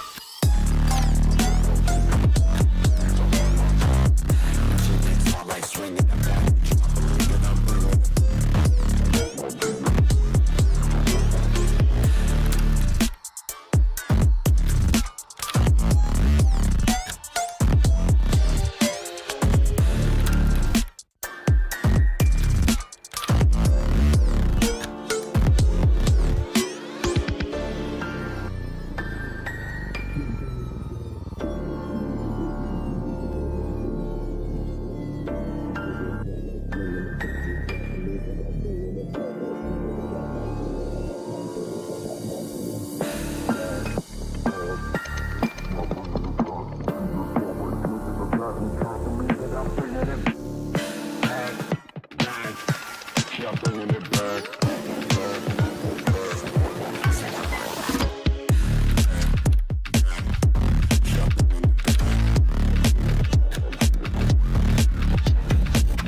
You think that I'm running in place? Y'all really testing my patience.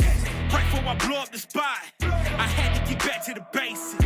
What if my talent is wasted? It's sick, but I'm lacking the placement. Thoughts as I rap in the basement, but my come up is legend, is greatness. I don't care now, it's pedal to the metal. I can never quit now, I will never settle. Puppet to the game, I'm pulling strings like Geppetto. We in the same game, but I'm on a different level. I passed it. Gotta keep grinding till I'm laid up in the casket. No fake round me, you feeling too plastic. Yeah, y'all feeling too plastic. They say my style crazy, but then it's straight jacket. Wow. Why you still testing my patience? Trying to turn me into something I ain't trying to be. All the hate is a heavy rotation. You gon' lose yourself, quit testing me. Don't make me lose my mind. Don't make me lose my mind. Don't make me lose my mind, cause I'm looking like Wesley, test me. Don't make me lose my mind. Don't make me lose my mind. Don't make me lose my mind, cause I'm looking like Wesley, test me.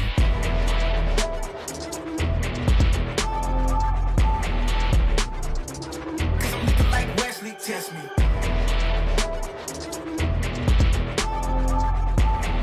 Don't make me lose my mind, cause I'm looking like Wesley, test me. Yeah, guess I know no better. I ain't got no chill, so they call me a devil, I know. Look, I am just a man on a mission. If I want it, then I get it, I go. And if you're trying to test me a beast, you gon' need Liam Neeson. The chance that you taking is flagrant. You're testing your luck. If you think you'll make it out, then you're sadly mistaken.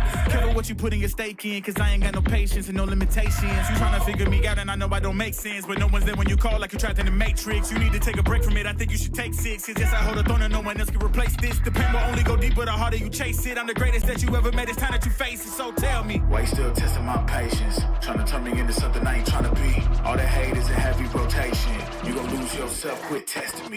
Don't make me lose my mind. Don't make me lose my mind. Don't make me lose my mind, cause I'm looking like Wesley, test me. Don't make me lose my mind. Don't make me lose my mind. Don't make me lose my mind, cause I'm looking like Wesley, test me.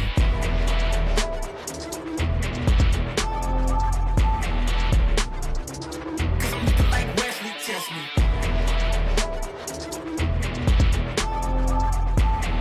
Don't make me lose my mind, cause I'm looking like Wesley, test me.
can come back.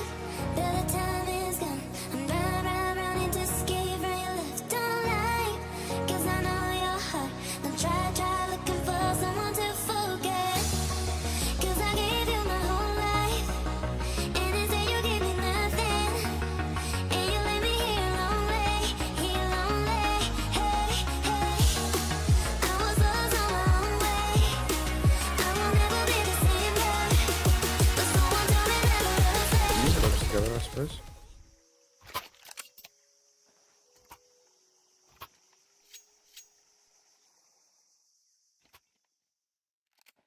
Okay, hello folks, welcome in.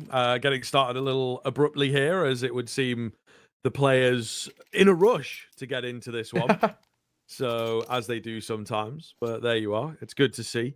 I suppose we are on Ancient here, of course, and as soon as we get in, bit of a technical pause, so a bit too excitable, it would seem, on that player side of things. Hopefully not going to be too much longer before we get into the game, but gives us a chance to talk things over, of course. There you go. Looks like we are getting going. So stop-start kind of beginning here, Nao. But, of course, Ancient the Decider, coming off the back of a really close victory for Sinners, unexpected, a really one-sided victory for Arcred, unexpected. So I think, kind of logically, you maybe have to lean the way of Arcred coming into this.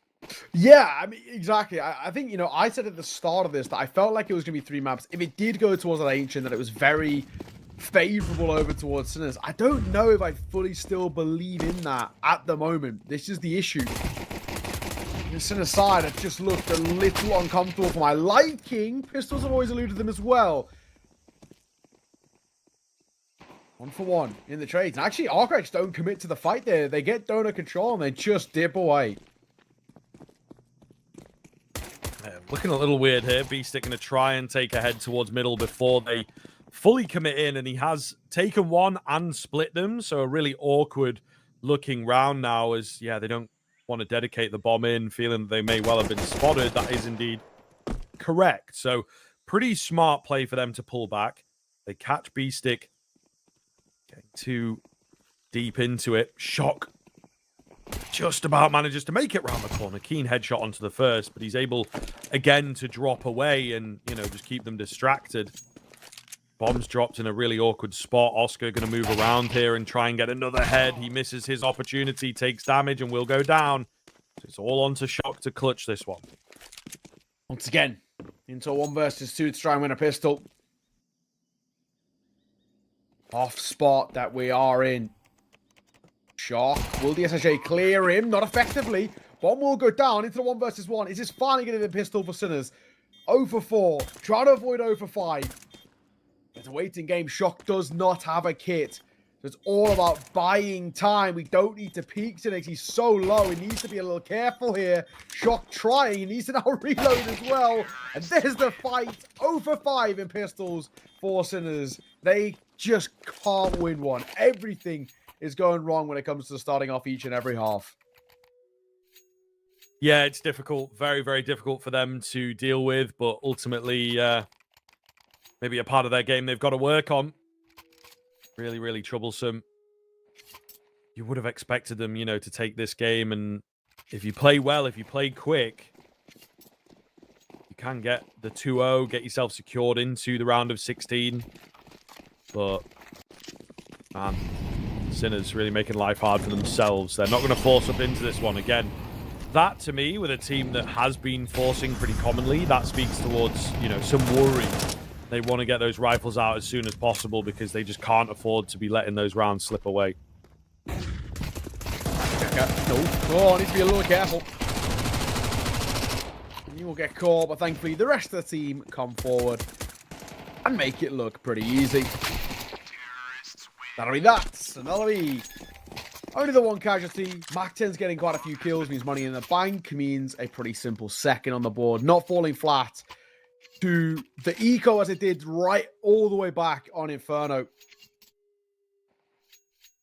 Oh, Gred starting well, the same way that they finished this in that kind of tail end of Mirage, which was such a dominant display. Continuing things in their favor. This ground was pretty important too, since don't find this. lucky once again, Arcridge continue to pull away. Double MP9 has to be pulled forward as well.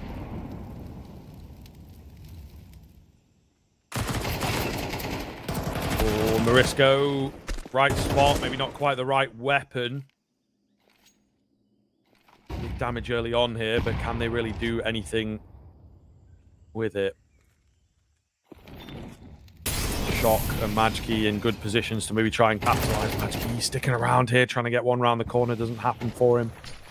Oscar and Shock maybe looking to back it up. This is a really strange kind of setup right now. No presence on A at all from the CT side. They're looking to crunch things.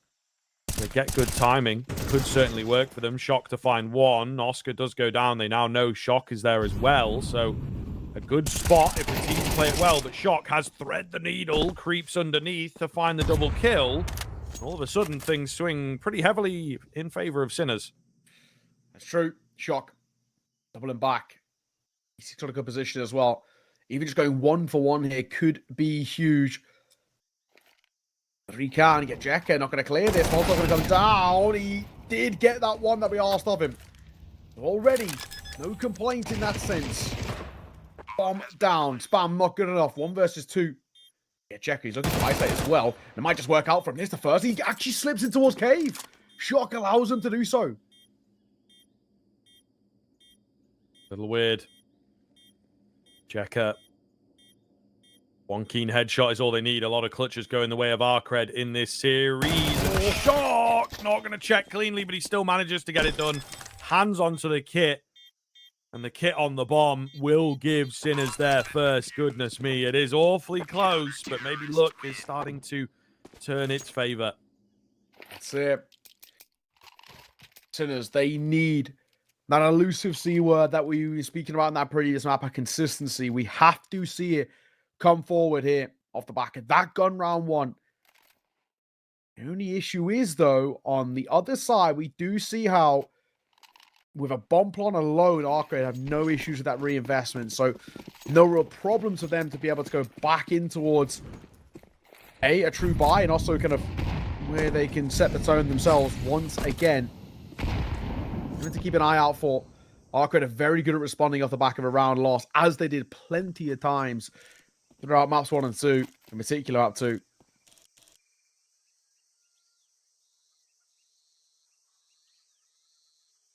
What is the move here? Oscar trained in and ready to go on A. It looks like actually the bomb might end up there in the near future. So I do like the setup here. They're in a good position, but there's not really all that much presence being shown by Arcred. Sinners might start to second guess themselves. Oh, yeah, and Oscar, he's a little weary. Is he going to start changing off the angles at the worst possible times? We'll see. Shoulder peek is in. Trigger discipline is good enough. So nice find onto the first. And they do not want to reapproach. They're going to let that AWP just have its own control and go for a different angle. Look at the map control they've got, though. Mid, shelf, ramp. I mean, all of it in their favor. What a swing from Shug. Majki absolutely owned. And now Beastic might pull away. And in doing so, might be a bit costly. Wouldn't have been spotted there by Cynics. It's a bit of an awkward predicament. Flash going to come down as well from that T side. There's more damage to them than Oscar. What a shot, though, from DSSJ. It is falling apart so quickly. In a matter of moments, Shock is all that's left. And you might even just save. Yeah, wow. Arcred, honestly, I think just fragging a hell of a lot better than we were expecting them to do so. Oscar opens up, you know, and they just pull away, reapproach, and make it work. So it's really quite impressive in that sense. There's not, again, a lot of depth to it, and they're moving fast, moving bursty, but the CIS region, man, they just cannot stop creating these fraggers, you know, and they all have it in them, it seems, on this squad.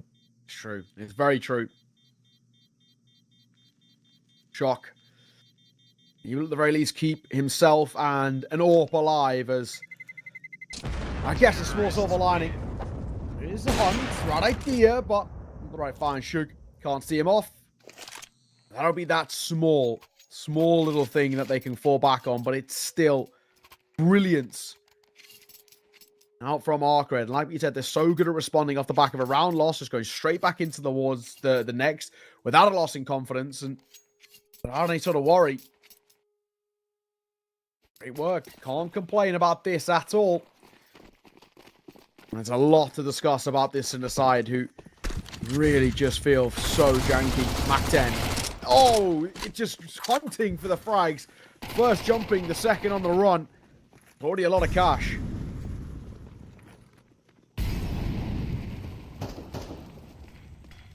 Any more, I suppose, is the question, really. The USP is obviously sticking around. The AWP is halfway out. I'm going to go down B-stick. Oh. Little awkward for both of them. Maybe a 4x3 moment on both sides there, as they were late to respond. Is the AWP going to make it out, I suppose, is the big question. He reveals himself, looking good to find the frags, but obviously needs to get through the entire pack here. Sticking around, always confident. This is where Oscar thrives.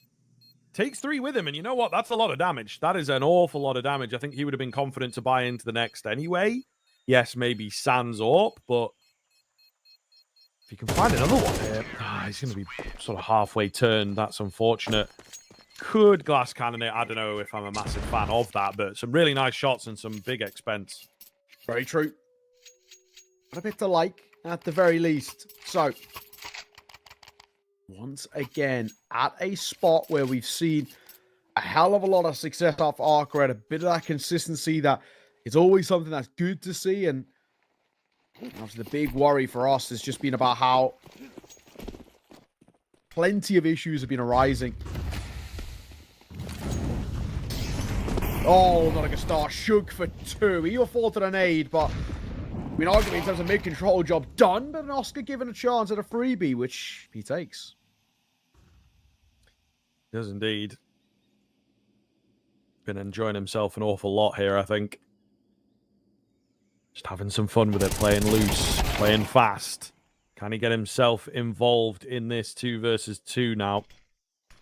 B-stick is here quite early. Just got to be careful. Go too aggressive. Molotov makes his life awkward. Bomb on the cross is unsuccessful. He does the damage. Has he created the space? The AWP looking to move through. It's a fake out from Invisible, and Oscar gives himself away far too easily. Invisible will find him on the edge of the smoke thanks to the footsteps. Arcred winning out another clutch. And another moment which feels like it has to be taken by this inner side, and another one they let slip. I mean, this has been the story of them in these last 2 maps. Very, very close, but still just not doing enough in our eyes to make this a possibility. And, I mean, super tough to see about how this side is right in front of our face, just completely falling apart at the seams. It's worrying. It goes without saying. Really, really uncomfortable Counter-Strike being played here. But still, credit where it's due. This is an Arcred side who are not pulling any punches. The buy once again for Sinners is lackluster. At MP9, few Deagles, 157. And one of those Deagles and Risco having a little look in. It might cost him his life. He might get chased down by a Mac 10 now. Visible. He wants it. He's got to know he's there as well. Surely. Yeah, so simple. It's the only place he could be. Indeed, simple stuff. Shock will maybe keep the hope alive here. Actually, off angle. Unsuccessful. B-stick still here on the B-bomb site with his Deagle. He's got some support on the way as well. There is that flank coming round. He actually reveals himself as Oscar. Finds one. Shot goes down. A little all over the place. Deagle's looking decent, but not quite good enough. Gonna go down. An AK picked up now. Nade as well. Retrieve could do some damage, but no. Misses the opportunity. Crack being held, and Arcred win it out once again. Beautiful work. Beautiful work. Already now at that spot that we want to see for them, where it's just so much form being found for Arcred. I wouldn't mind another pause from Sinners sooner rather than later at the very least.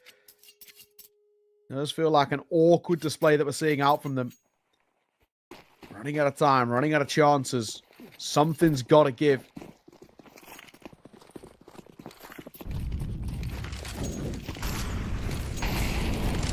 predicament they put themselves in is not easy. That's for sure.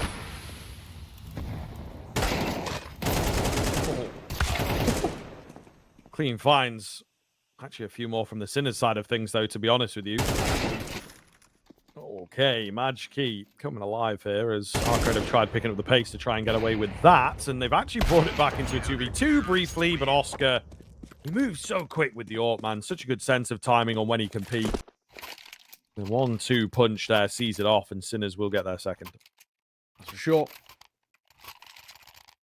So we've got a chance here. We got an opportunity to work with for Sinners. If we can get bare minimum sort of 4, I'd like a 5th. A 6th would be great, but feels quite unlikely. But anything in those sort of ranges, I'm talking about positives. We'll have to see. Arcred, doubtful that they're just going to roll over and die, right? I mean, they're a side who obviously are more than happy at going head-to-head with these guys.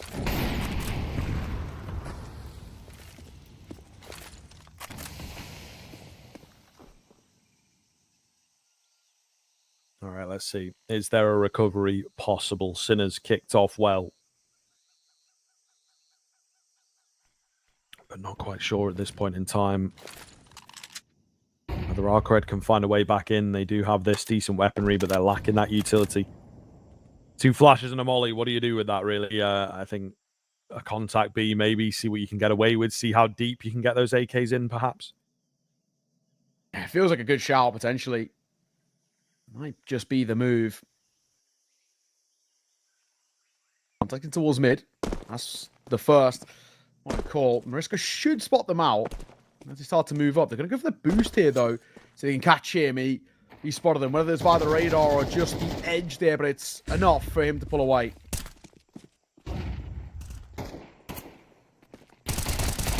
Just about. Shock. Oh, not even able to get one. It's actually Morisco, but he even gets taken down. 3 versus 3. Bomb has been spilled. I don't know, man. Dangerous look here now. Oscar patiently waits as he will ever consistent find the frag. Madge Key trained up and ready to go for 2. The MP9 in the right hands. Yeah, it felt a little worrying at one point, but honestly done quite well there. And Sinners still staying afloat.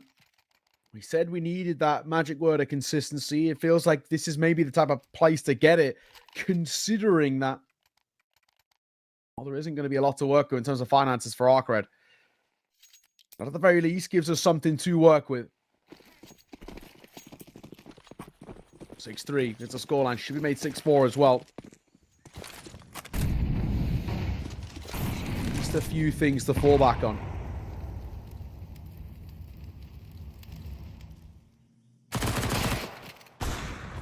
Complete oversight there. Shock. Yeah, a little bit. Looking good, though, against the pistols here across the board. Keeping it cool. And these are the rounds where you pick up that momentum. So Sinner's going to get their bare minimum 4. Do so pretty cleanly. We'll see moving forwards what Arcred can do. They're certainly being tested now. Yeah, they're definitely being made to feel at least a little bit uncomfortable, that's for sure. Whether it's going to be enough, we'll have to see. Even still, 2-round game does feel like there might be something at least on the cards. Do worry a little bit as well for Arcred. If they are to let things slip, especially if it gets to like a 6-6 in that wild way that it potentially has the move for, that could really hurt them. A lot of damage dealt, but the opening kill still will go the way of Arcred. But Sonics and Invisible both find themselves super low.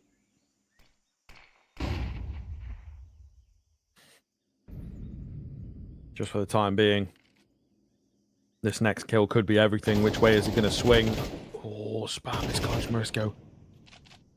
Dangerous game. Takes the damage, but able to survive. Might not expect him here. Nah, he's still going to get checked. Well played from Jekka to just keep the head on that swivel. Still 2 to get through on the B-bomb site, though. Not smoking off Cave. Taking their time about it. And it would seem these Cave players are looking to take things slowly. Molotov in, gives them some protection. The MP9 needed a bit more. Oscar does well, though, spinning around quickly to find that one. Invisible going to try and catch him, and he does so. Still pretty tense here. Get Jekka, got to be careful. Has to survive this fight. Smoke comes in. Get Jekka, though, remains vigilant for that final frag, and Arcred up to 7. They get the lead at the very least, moving into half 2. Yeah, that's it. Okay, so we find ourselves at the spot where guaranteed lead, not allowing Sinners to kind of really build up in towards the kind of the tail end here. So I'm liking what I'm seeing. And the only issue is as well for Sinners, I'd like a 5th. If Arcred played that sort of level, well, we know that they can just kind of rely on the mechanics in that sense. They're so difficult to play against. Invisible was bailed out by DSSJ, who was also blind there too, but he gets the kill nonetheless.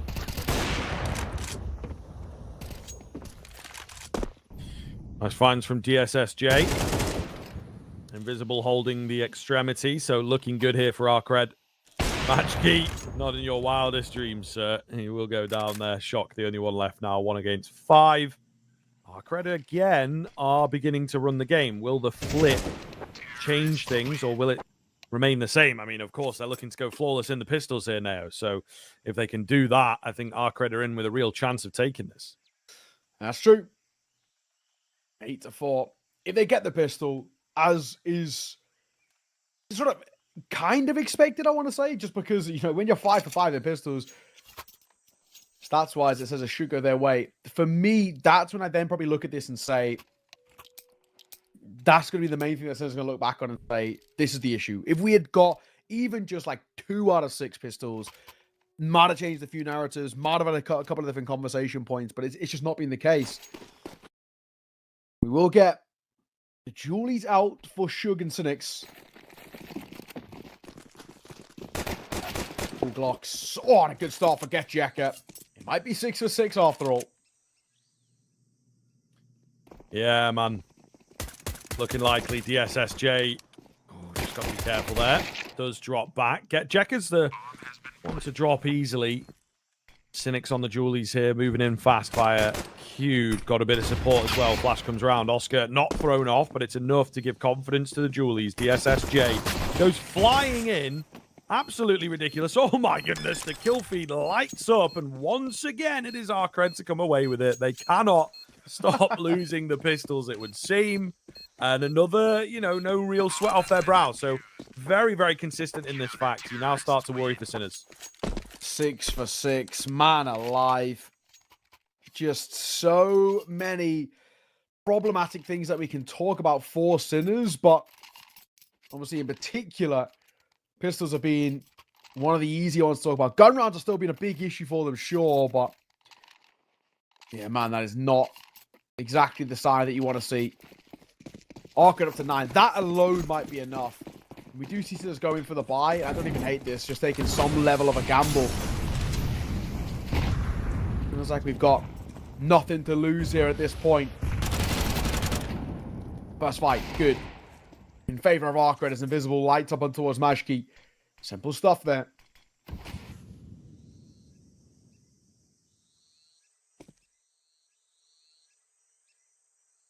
Shug.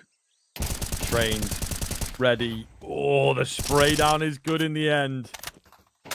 Felt like it was a little close, but he does get it. Remains confident on it. The rest of the squad going to come moving in here as Shug's got all the information in the world to work with.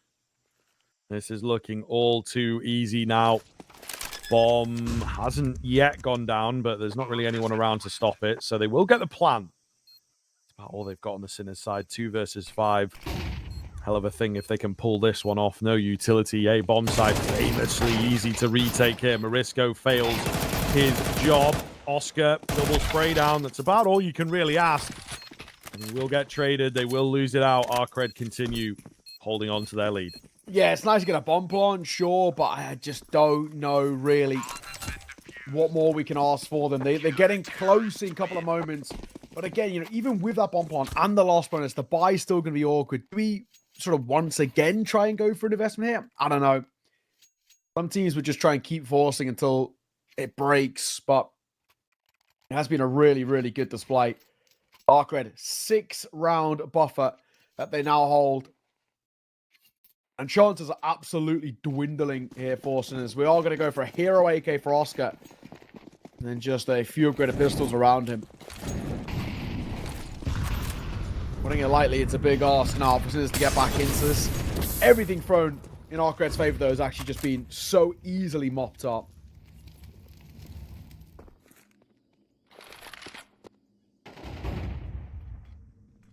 Oscar, nice pickup on the hero.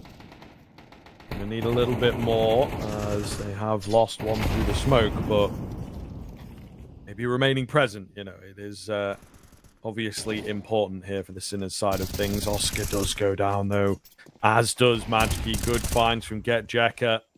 The SSJ covering his man. Just going to be down to B-Stick then. Has this bomb. There's one player with low HP. He needs to find a crazy headshot. Before I even get the words out, he loses his own head. And Arcred take it. Lovely stuff. Arcred. 2 now away from taking the map in the series. And actually a pretty big upset, all things considered.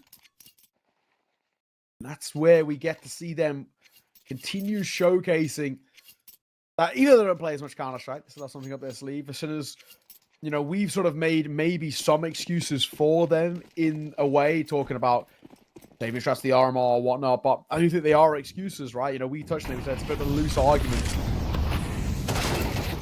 Yes, it's Jay. He will get dropped. B-Stick on the big swing. It's good finds. Cynics moving down in towards lane. Does get one. A second as well. You've got to be joking. Shock with the wild spray through. Finds Invisible. They're also very low here, though, on the Sinners side of things. So, yes, it is the 3 versus 2, but you feel surely should have been 1 for Jekka. Not going to be the case. Cynics does not have this information. They're so very low, but he's looking to, you know, cook something up, change it up, try and work through middle. I don't think he's really going to get this one going. He's hoping, you know, someone walks past him or something like that. But, yeah, it's just not going to happen. Yeah, not of how low he is. Then again, how low Sinners are. See a world, 1 bullet each would make it a possibility. 40 seconds. He's just trying to hold in case they were splitting in via their spawn. Doesn't look like it's going to be the case, though. B-Stick. I don't have the drop there for a moment if you went a little bit earlier, but I think Cynic's pretty simply just going to keep on to this AK-47. As soon as they stay alive for a little bit. Up towards their 5th. Better than map 2, sure, but a lot more needed before we even remotely get to a point of being comfortable about this side.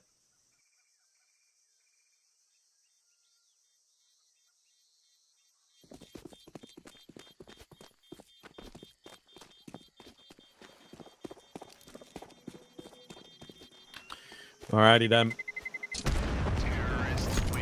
Time will indeed tell on this, though. We'll see. I think certainly the right idea from Arcred. If they hadn't lost Invisible through the smoke so easily, it would have been a different round for me.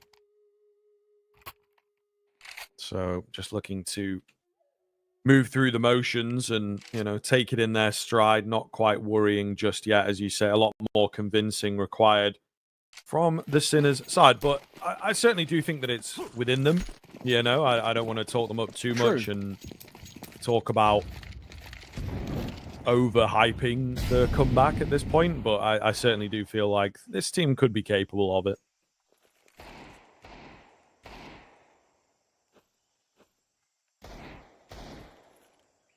Or a scope.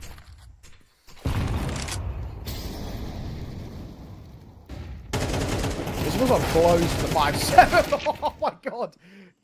He actually gets away for a brief moment before he dips back in and accosts him. Now that 5-7 in the right hands is just so scary. Yeah, man. It is a bit crazy we've made some changes to the P250, the Tech 9 over the years. Maybe the 5.7 is the next on the chopping block. But the beauty of Counter-Strike is every round being winnable, technically speaking, you know, so yeah, 5.7 is going to be a part of that from time to time. Oh, nice pickup from DSSJ. They've got a kit here. Certainly is doable. Magki goes completely unchecked, however, and yeah, he's the real problem. It's costly. It's very, very costly for Sinners on this comeback train, but they're happy to get the round. That was definitely a bit sweaty, to be honest. And as I say, Magki's angle unchecked. If he had been hard cleared, it could have been a different story. True. For a moment, there was a chance there, but it's not in the end. 11-6. Back into the buys. DSSJ back on towards AWP as well, which has been having quite a bit of fortune. Especially considering that, you know, on the flip side, Oscar's still been doing okay, but he hasn't had the AWP out in the last couple. That's an advantage at range. 2 more rounds will the Arcred need. They are close.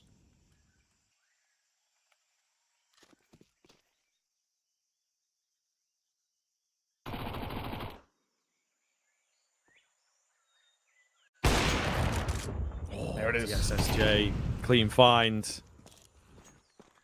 Coming round for a little more here. He knows there's at least one. Now the second reveals itself, but he's smoked off. So not really much that he can do about that. Nade goes in. Limited damage. Tiny bit onto Cynics as well. Arcred looking pretty good despite losing the CT control. They have a keen idea to push round. I like it from B-Stick. Unfortunately, just no support to really dish out the damage. Magki next up to the chopping block, and maybe might just have done enough, but we'll see. These 2 players in behind with the bomb. What can they get done? Big ask for them. Look eerily quiet too.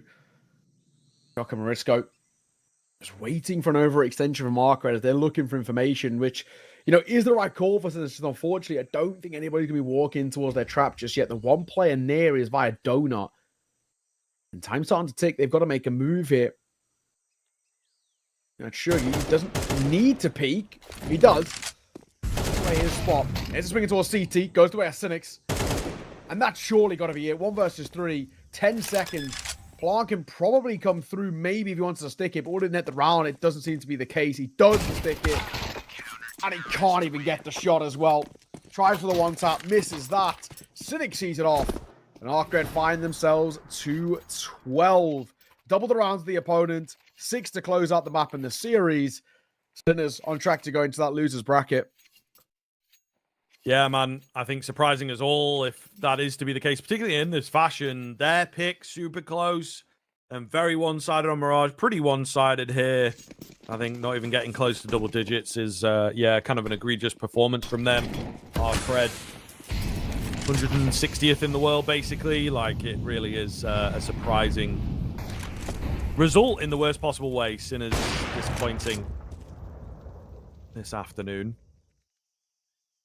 DSSJ opens up, looking to get it done nice and quick. Yeah, no, not wasting any time to get this over the line in the 2-1 fashion. Gets himself that trade there as well. Shot from Shug. Mariska falls. That feels like it's that. Oscar and Shock with it all to do.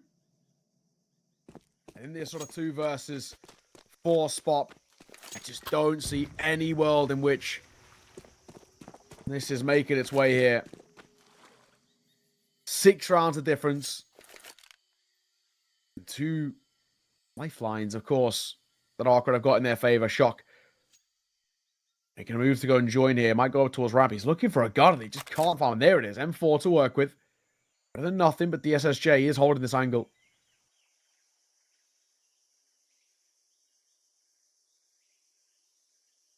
Difficult to say. They don't rightly know what's going on.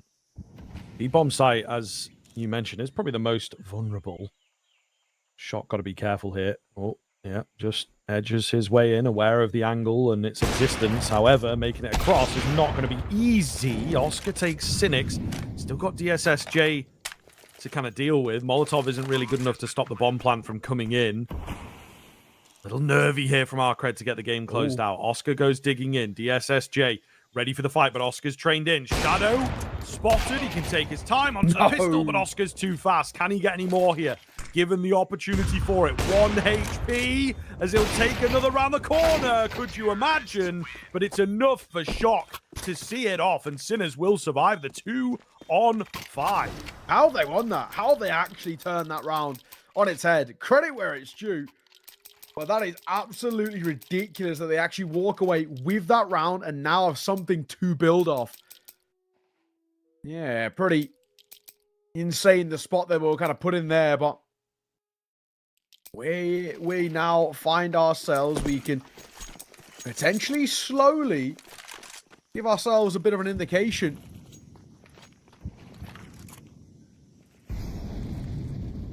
So 12-7. Will be Arcred. Still looking to close this out, but I have nothing more than pistols in this one. Mashki, B-stick, nice and easy. Nico put to bed, and the Mac 10 will get 3 out of the 5 kills as well, so good for the money. Good for the money indeed. All right, let's see. Arcred not expecting too much out of this one. The money is in a very, very strange spot for them. They look once again to try and come up with a bit of something. It's going to be the MP9 quintuple buy. We've seen these find success in the past, you know, and I mean, they keep the money up. If you get 1 or 2 kills, you really are making cash. So, yeah, we'll see what they're able to cook up here. And it's going to be something advanced, something quick, something aggressive. Cynics for 2. There you go. MP9 paid for.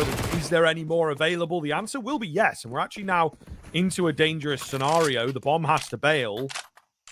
And Morisco's got himself in behind. At the very least, good information that the A-bomb site should be free. But we're actually on for a round here. I think you're right. Probably might be something to work with. Shock. Molotov down. What does he know? He doesn't actually need it. No one here from the CT side just yet. So bomb gets planted. 4 spawn. And now actually a really decent amount of time then to reset and say, where do we want to kind of position ourselves in? He's going in towards main. I like this. This is a bit of a split play, but it might work perfectly. The only place they can be is via donut. They're sort of set up for this. There's a smoke though. Could be workable. Tap onto the bomb. Not a lot of time, unfortunately, is the one thing. Yeah, not going to happen. Very well set up, very well played from Sinners. Not panicking. Ooh, a little bit of BM there at the tail end. 3 more to go. They are going to make it happen in this round, but I don't know, man. I'm not the most confident in the world. The buy will not be the best. There will be a kit lacking. Oh, no, okay. Cynics does go in for the 1 kit. But this is rough around the edges for sure. This is tough. Tough predicament. And I have to look at this now for Arcred and say, how many chances they've had to try to close this out with how it's slipping away at quite a rapid pace and how worrying it's looking.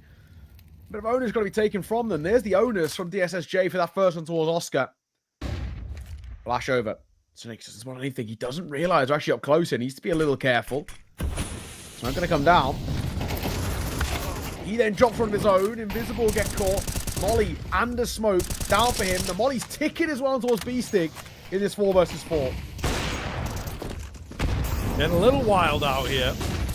Oh, Cynics not expecting the aggression at all, but somehow he manages to find the kill. You've got to be joking. Molotov effective enough. Maybe B-Stick shooting the man in behind. Not quite sure. Shock finds Cynics. Nade goes flying in over the top. Doesn't quite find anything. The headshots are still landing. This is absolute chaos. Sinners, though, come out on top.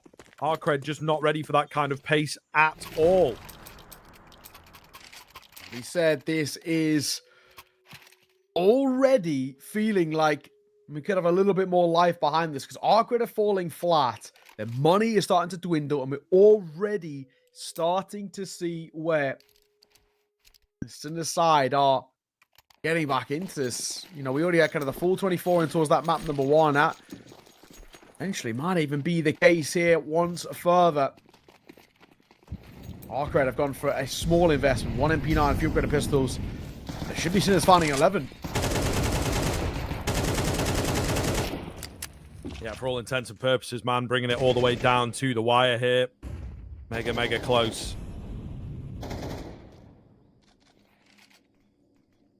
Never over till it's over in the game of Counter-Strike, and this is where the experience of Sinners will come in. They are able to step their game up to a level that I don't know that Arcred will be able to answer. They're going to need some luck on their side. Not happening in this round at all, as they have yet to do a single point of damage. Jack up. His way forward, gets an MP9. Not going to make a difference, really. Yeah, and he gets deleted there. Pretty simply put. So, once again, every single time it feels like we're in a spot where there's maybe something to work with. It falls flat. Shug, potentially an exit kill of some sort. There we go. Little consolation. Pick up an AK. I'm surprised he's sticking around, though, because it should cost him his life. And yeah, I would have just taken that AK and got out of there, but that's not the vibe he was feeling. Full 24, once again. Yeah, I mean, these are the kinds of games, kinds of rounds where teams are just going to go swinging in. Super confident, super aggressive. And that is the style that both teams have adopted. Feels like Arcred have been a bit better at. Sinners, right at the end here, have found it within themselves to play that fast, in-your-face kind of style. So, cool to see from them in a sense. Whether they can keep it up into what could be the final round of regulation is another question, but it looks like they will indeed charge forwards, this time towards A. The bomb, however, is not with them. Any kill gonna be good here to sell the fake, and it is indeed working. Cynics finds 2 on the other side. Has that slowed them down enough? The bomb is now isolated, actually. I don't even think he wants to plant necessarily. Oscar will hold the open angle. It's DSSJ to do it all. An absolutely mental call results in a winnable situation, but the bomb has been dropped 1v3 here. It might actually still be doable in the weirdest of ways. All goes quiet, though, as well. The SSJ making a move here. He's trying to be proactive. I like the idea behind it. Where are they coming from? He has absolutely no idea. He's probably going to get killed from behind as well. It feels like the big issue. The bomb drop. The flank should be strong enough. They're just biding their time. Majki moving in. Actually, he might take first contact here. And he does it alone. Second play and knife out. No, that's going to be the costly factor. And Sinners win the round. Oh, what a crumble from Arcred. Yeah, man. I mean, as we talked about, as we've just witnessed, Sinners have got that level. Arcred looking a little panicky, weren't they? You know, it was like 12-6, 12-7. You remember in that big round that Sinners managed to win on the B-bomb site, and it was like, oh, I don't know, looking kind of tense. They've lost some of their energy, some of their identity, overthinking things now at the very final hurdle. You know, it's been working for you. Why do you need to overthink? But yeah, wild. Absolutely wild to see. Very impressive here from the Sinners end. They can keep it up into the overtime. Would be, you know, a real showing of what they are indeed capable of. Nice break of the smoke there. Invisible makes it work for the first. Majki forward, shot from him. Tag from Oscar as well. Looks for the kill. This is the freebie. They actually haven't cleared that close player in towards main. So Gedjeka knows they haven't pushed through.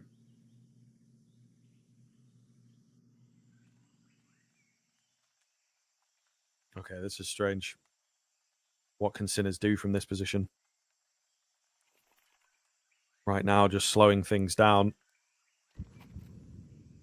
Ready and waiting for a fight to come their way. DSSJ might just give it. Oh, got to be careful. Just keep your eyes on the angle while you walk away. There you go. Spots them out. Finding the double kill as they walk straight into his crosshair. Shug's got him covered. And that will be that. Arcred finally break the curse. For a moment, it felt awkward. Thankfully not to be in the end. There we go.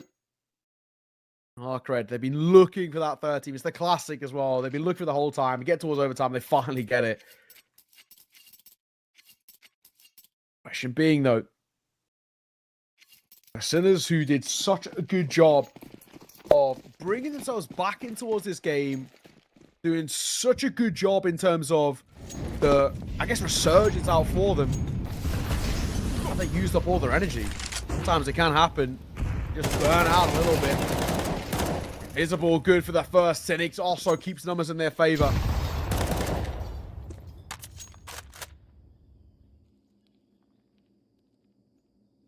Invisible.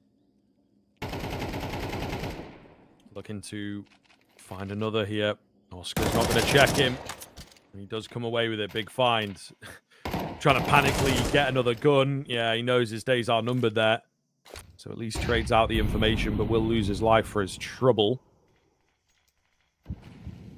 Arcred holding on to this lead in the round and looking to extend their lead in the game. Cynics creeps forwards to get another, pretty much sealing the deal there. Yeah, should be. There we go. Get Jack up. On the quick trade. We find ourselves once again at a relatively substantial lead, considering it's at overtime.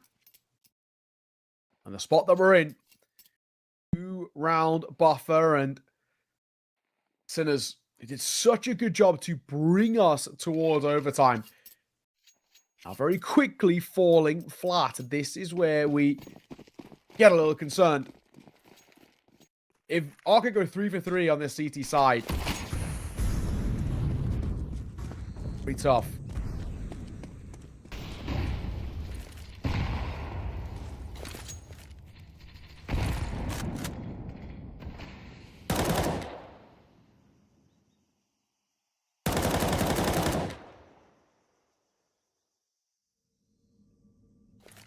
Slow roll here. As you say, really dangerous position. The Sinners are going to need to find the follow-up. Need a bit of something to work with. A pretty far back default here. Shock is holding for the A main aggression. It is on the way. He's got the right read. Just remain patient here and he will get his reward. First head. Oh, and the second as well. So well played from Shock. There you go. Patience pays off as he gets the lead for his squad. That's trade. So next one. Shock on the back. Don't think this round's going to be too much of a question mark at the end. All down to 1 now. DSSJ had his chance at the 1v3 tail end of the regulation. This 1v4 feels less than doable.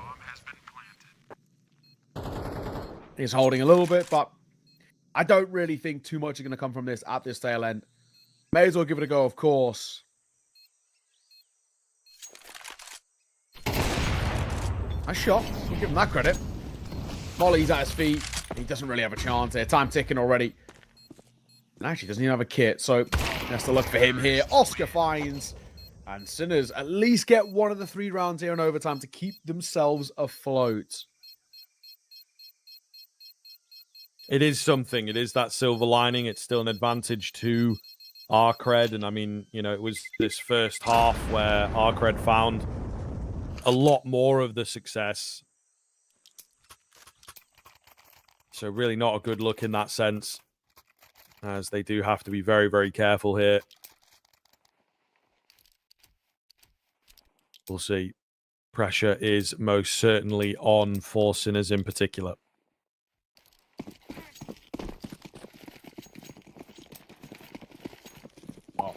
If Arcade find the first, get up towards 15, pressure might actually overcome this in his side. He banks round, so Mariska does dodge it. Managed to keep sticks a little bit in the flames. Oh my god, Snakes is incredibly lucky. Actually, he was getting aggro then. He nearly gets a freebie gifted over because he had Yuto in his hand. Oh, no way. Marisco goes completely unchecked and he capitalizes. Big finds. He's bailed out by Shock. It's Cynics all alone. Arcred's T-side campaign has started disastrously. Yeah, not exactly the way you want to go about it. Not even a single kill. Most they do is about Half point of damage towards Mariska, and that is about it. Really, really good from him in towards mid. Just making that position look so strong. And even if he was to get traded, because that donut player, it still would have ended up being the same result regardless. But the oversight from Arcred, maybe a bit of panic, trying to go a little bit too quick in some of these moments. Not what you want to see. 14-14, and still anybody's game.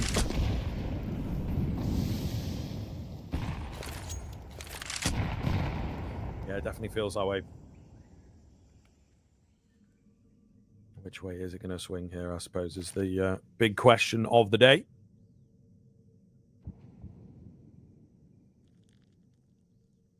Very quiet as we move ourselves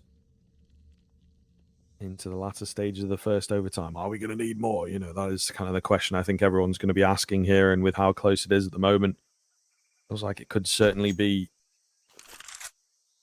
deserving of a bit more. Oscar trained up and ready to go. He's looked pretty damn good from this angle before. Slightly more aggressive than usual. Oh, and he's in for both. Again, there he is with the timing and the sense of it. It's just so damn good for Sinners. Pretty insane. Visible. Moving his way forward. Has to try and, in this group up towards B, make something work. In the pack here. You got one towards ramp with the bomb on the back. Two in via cave. But this setup is so strong. B-Stick first contact. Magic can probably trade. Oh, hang on. How was Invisible hit both of those shots? And it's still a 2 versus 2. What has happened to Sinners? I mean, yeah, absolutely wild. What has happened to Sinners? They will be left to just try and recover here, but DSSJ's got too much control. Oscar, I'm sure he is sat head in hands. How did we let this one slip? Risco still just about enough time. It's going to be tough here. 10-second timer pops. Can he find the head fast? No, he can't. Cynics takes him. And Arcred will get it. So the only hope Sinners have is another overtime now. Yeah, that's a... Oh, man, that's a bad choke. It should have been something like a 2 versus 4, right? A 1-for-1 trade towards Invisible. But he's actually given the chance of getting both. 2 crisp headshots. Oh, really difficult, man. Really, really uncomfortable to see. We will now once again put ourselves into a spot where, like you said, Sinners, to win, they require a second overtime. An Arcred advantage for them. They've already failed in an advantage, though.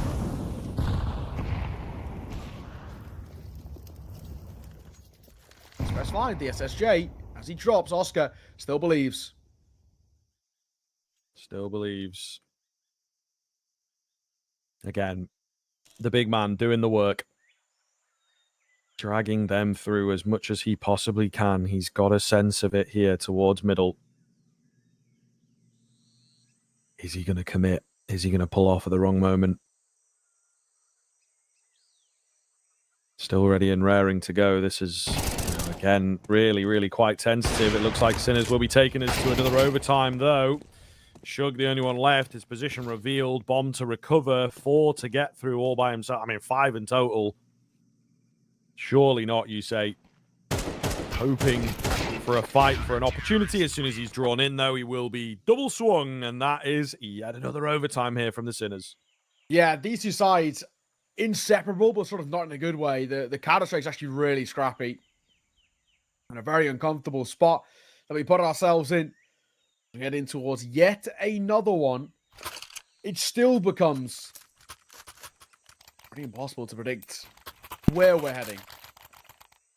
My assumption would be that for Sinners, because they've been doing such a good job,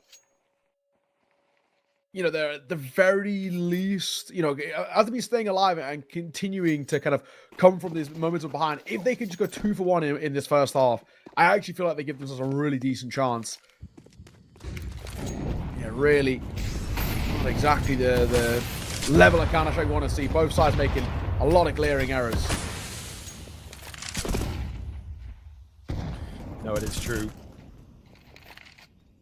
This is what happens, man, when you get deep into the series, you know? Absolutely ridiculous. Shock on that crack angle. We'll get the Molotov down. Smoke on top of it. Keep them at bay here. He is getting pressured from all sides. Doesn't really have the support. Nice break of the smoke there as well. Really well played. Fantastic find. Oscar, of course, chiming in. But will it be enough? Majki falls next. And I don't usually say save, but I don't know, man. This doesn't look too good. The only thing he's got is the bomber's not quite crossed in towards the site yet. With that smoke coming in, surely gives it the space. And yeah, very well played. Get Jekka not going early. Super disciplined move. Molotov will make his life difficult. Actually gets him off the bomb briefly. Oscar ready and raring to go, but there's still not really any space to come in. He's going to try and get the spam. It's just not quite on. M4 is in deep now, though, is maybe the one thing they have to work for them. The A-main player takes him out. And that's going to be that. Oscar can't get it done, of course. Yeah, I'm with you. You know, it's one of those situations where maybe actually saving sort of is the right play because there's just no chance of making it work. But doesn't matter in the end. It will be 1-4. Another slight lead over towards Arcred.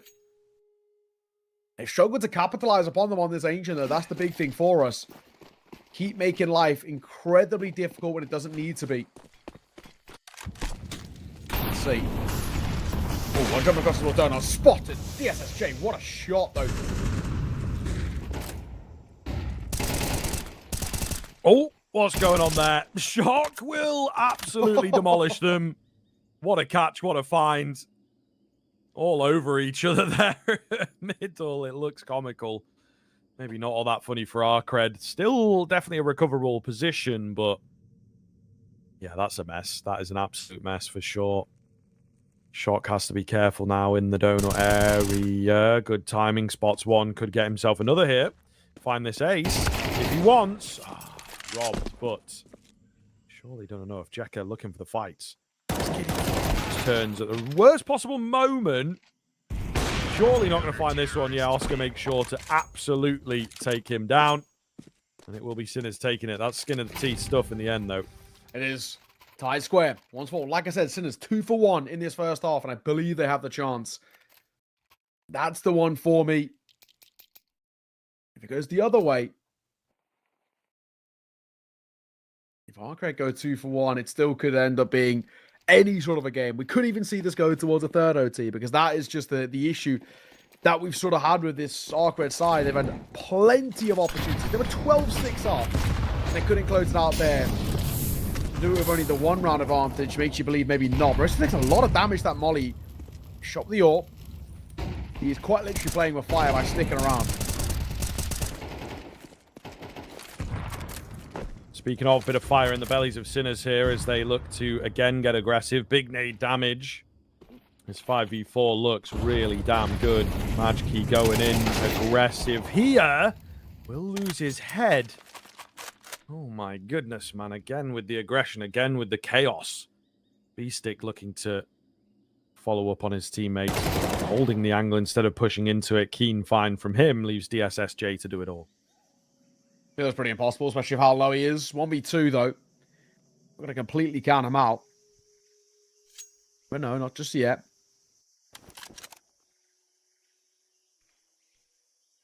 One when it's back. 1v2. Moving over towards A. And for the time being, A is open. Does feel like he has maybe a chance to work with here. Still pushing his way forward. The idea is nice too. He isn't being held for, so we can actually just walk out completely no contact on towards this site.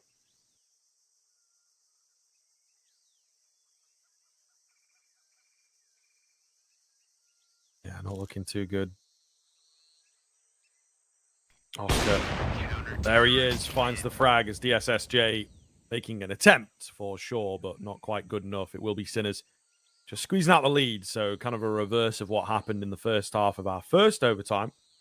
Have to ask ourselves the question again, whether this will continue or whether Sinners can get it done on maybe their more preferable T side. I think the game's gone on long enough that it doesn't matter all too much. It's just all about can you squeeze the round out or not, but all the same, really nice find. Yeah, it's a game of fine margins, but sort of not in a good way. Because there's been so many mistakes that have been slipping through, it really feels very difficult to make any sort of prediction. At 17-16, Sinners can start off their T side well. Get this 18.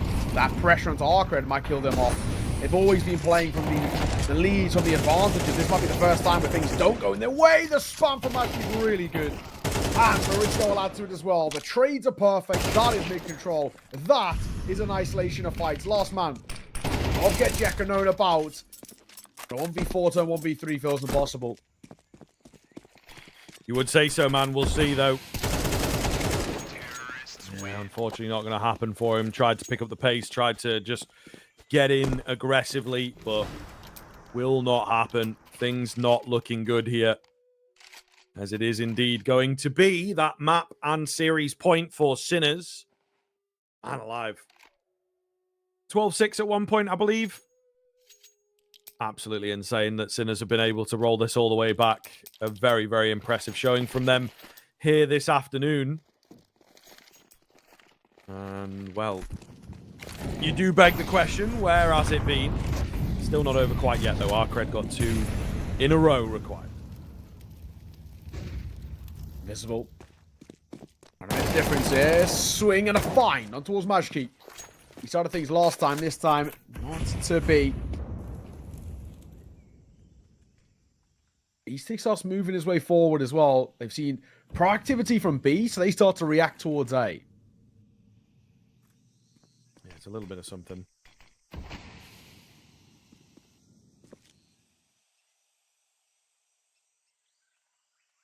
Oscar, aggressive move from him, as always on this orb, looking for his team's first kill. Has to be wary, pushing behind. They will spot them at the very least. What can B-Stick do? Trying to hold mouse 1, doesn't quite work. They actually crunch in on that, so they know that Donut's going to be clear now. It's all down to the remaining 2 from A main. Shug finds Marisco. It's just shock. Trying to work his way in here with the flashes, but surely not. Yeah, DSSJ will take him down, and Arcred bring it within 1. Looking down the barrel of another overtime hit. Oh, surely not. Surely not. These two sides, somebody's got to take that lead. And from where we've been, with Sinners, we haven't seen them in these sort of advantage situations. They've always been playing catch-up. Now that they're in it, you just don't want them to take the foot off the gas. Arcred. Good round from them. Make sure in that 2 versus 4 that nothing slipped away. 18-17. One of 2 ways. Either that third overtime that you mentioned, or to see off the series as we predicted, but definitely not in the fashion we predicted. Shock gets pincered by Shug and gets Jekka towards main. That's a really nice little move there. Aggression here. Oscar angry as he finds a really keen scope. Going to continue moving in, getting super deep towards CT. He will go on red. Misses the shot, however.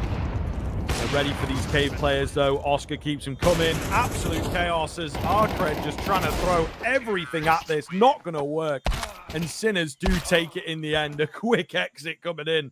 I should think rightfully so there from the Sinners players. A long, drawn-out third and final map. A pretty long series in the end there for. And man alive, we saw the best and the worst of both of those teams. But particularly Sinners, you know, we have to take them under the microscope because they were the team that we said, look, it should be their series, potentially should be their series in 2. If not, it'd be a competitive, you know, second map in there or whatever. And it just kind of wasn't. They did not show up to Mirage at all. Really, really, really not what we expected out from Sinners in a bad way. Arcred at the same time looking pretty good. So credit to them as well. I think ultimately the result is sort of what they want. It's just the fashion in which they found it, right? And I think that's probably the main concern for us is that, yes, they still walk away with the success. And yes, they can still kind of breathe a big sigh of relief at the end there for Sinners. But the way in which they found it, a lot of kind of grave errors in his last 2 maps in particular. Even actually the tail end of Inferno was a little bit concerning as well. And that for us was a big concern, right? So definitely stuff that still needs to be sort of cleaned up and try and fix it as best they can. Whether they can moving forward in the tournament, we'll have to wait and see as well. We have another best of 3, of course, to bring you. It's 9 taking on Ecstatic. There might actually be a little bit of an extended break, though. 9 are still currently in a best of 3 against New Balls, whoever the hell New Balls are. What a name, New Balls. Let me look at this team. I don't recognize a single player on this team. 2 guys from Latvia, 3 guys from Russia, so God knows who this team are.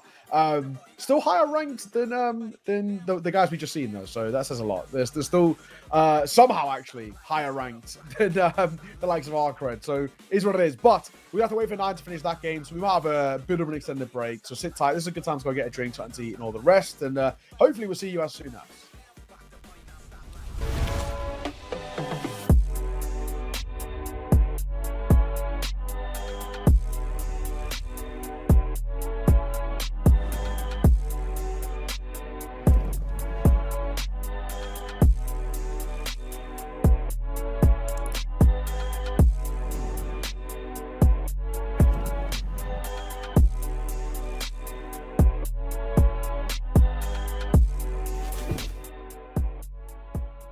What's in store for Hellcup this time? An enormous giveaway of skins worth over $15,000. Open a new crowdfunding case loaded with amazing skins to boost the tournament prize pool.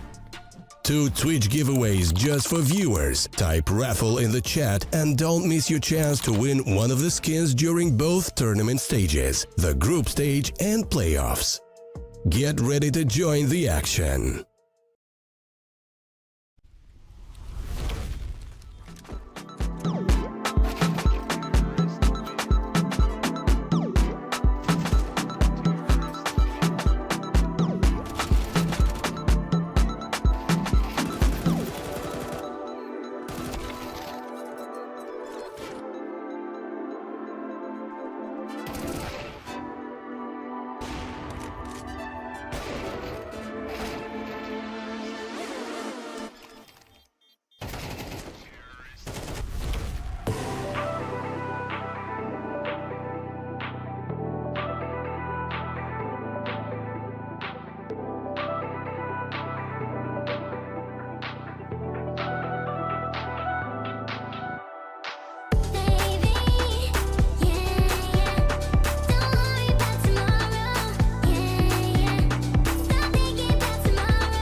back, back.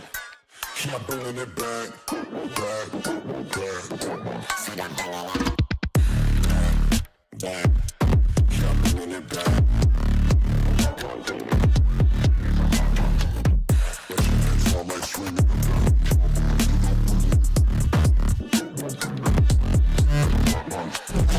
Back, back, yeah, bringing it back.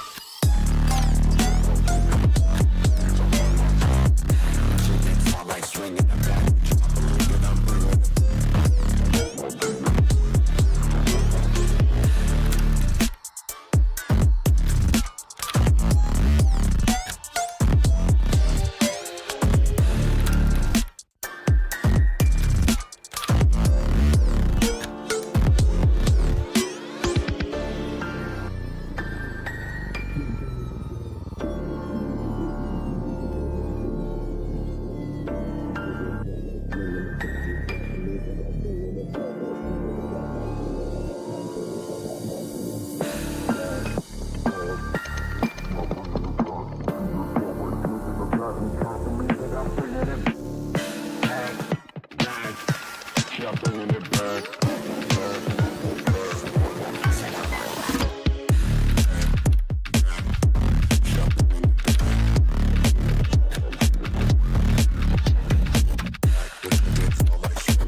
You think that I'm running in place? Y'all really testing my patience.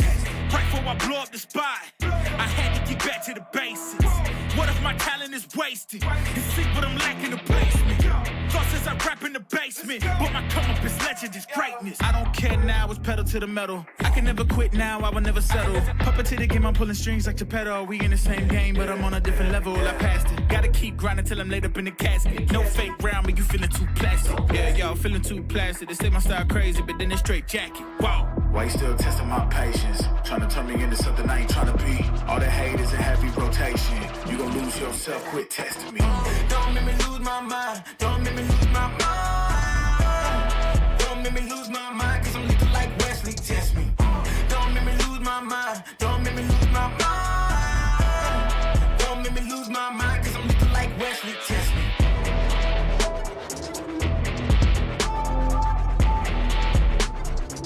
Cause I'm looking like Wesley, test me.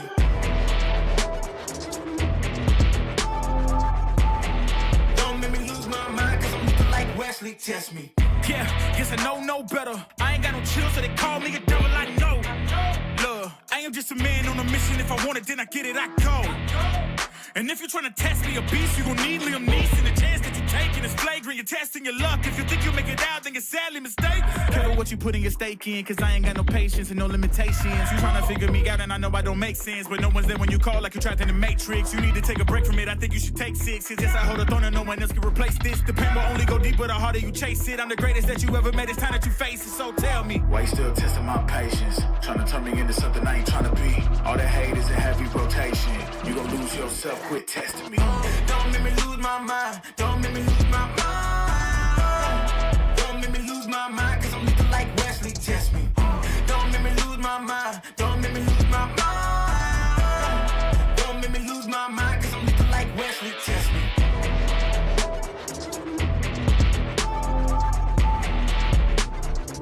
Cause I'm looking like Wesley, test me.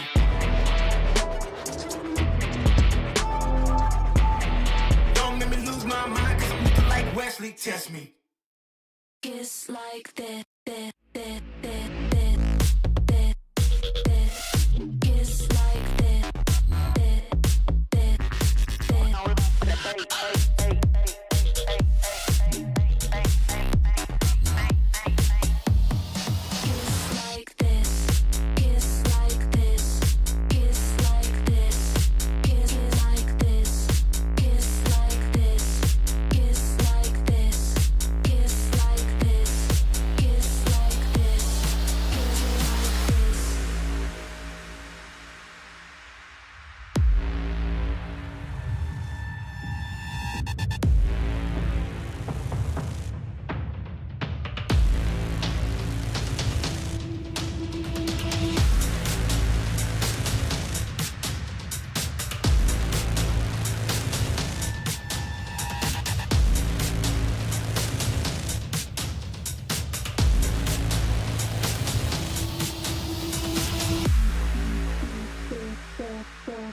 you look into your inventory and there's only...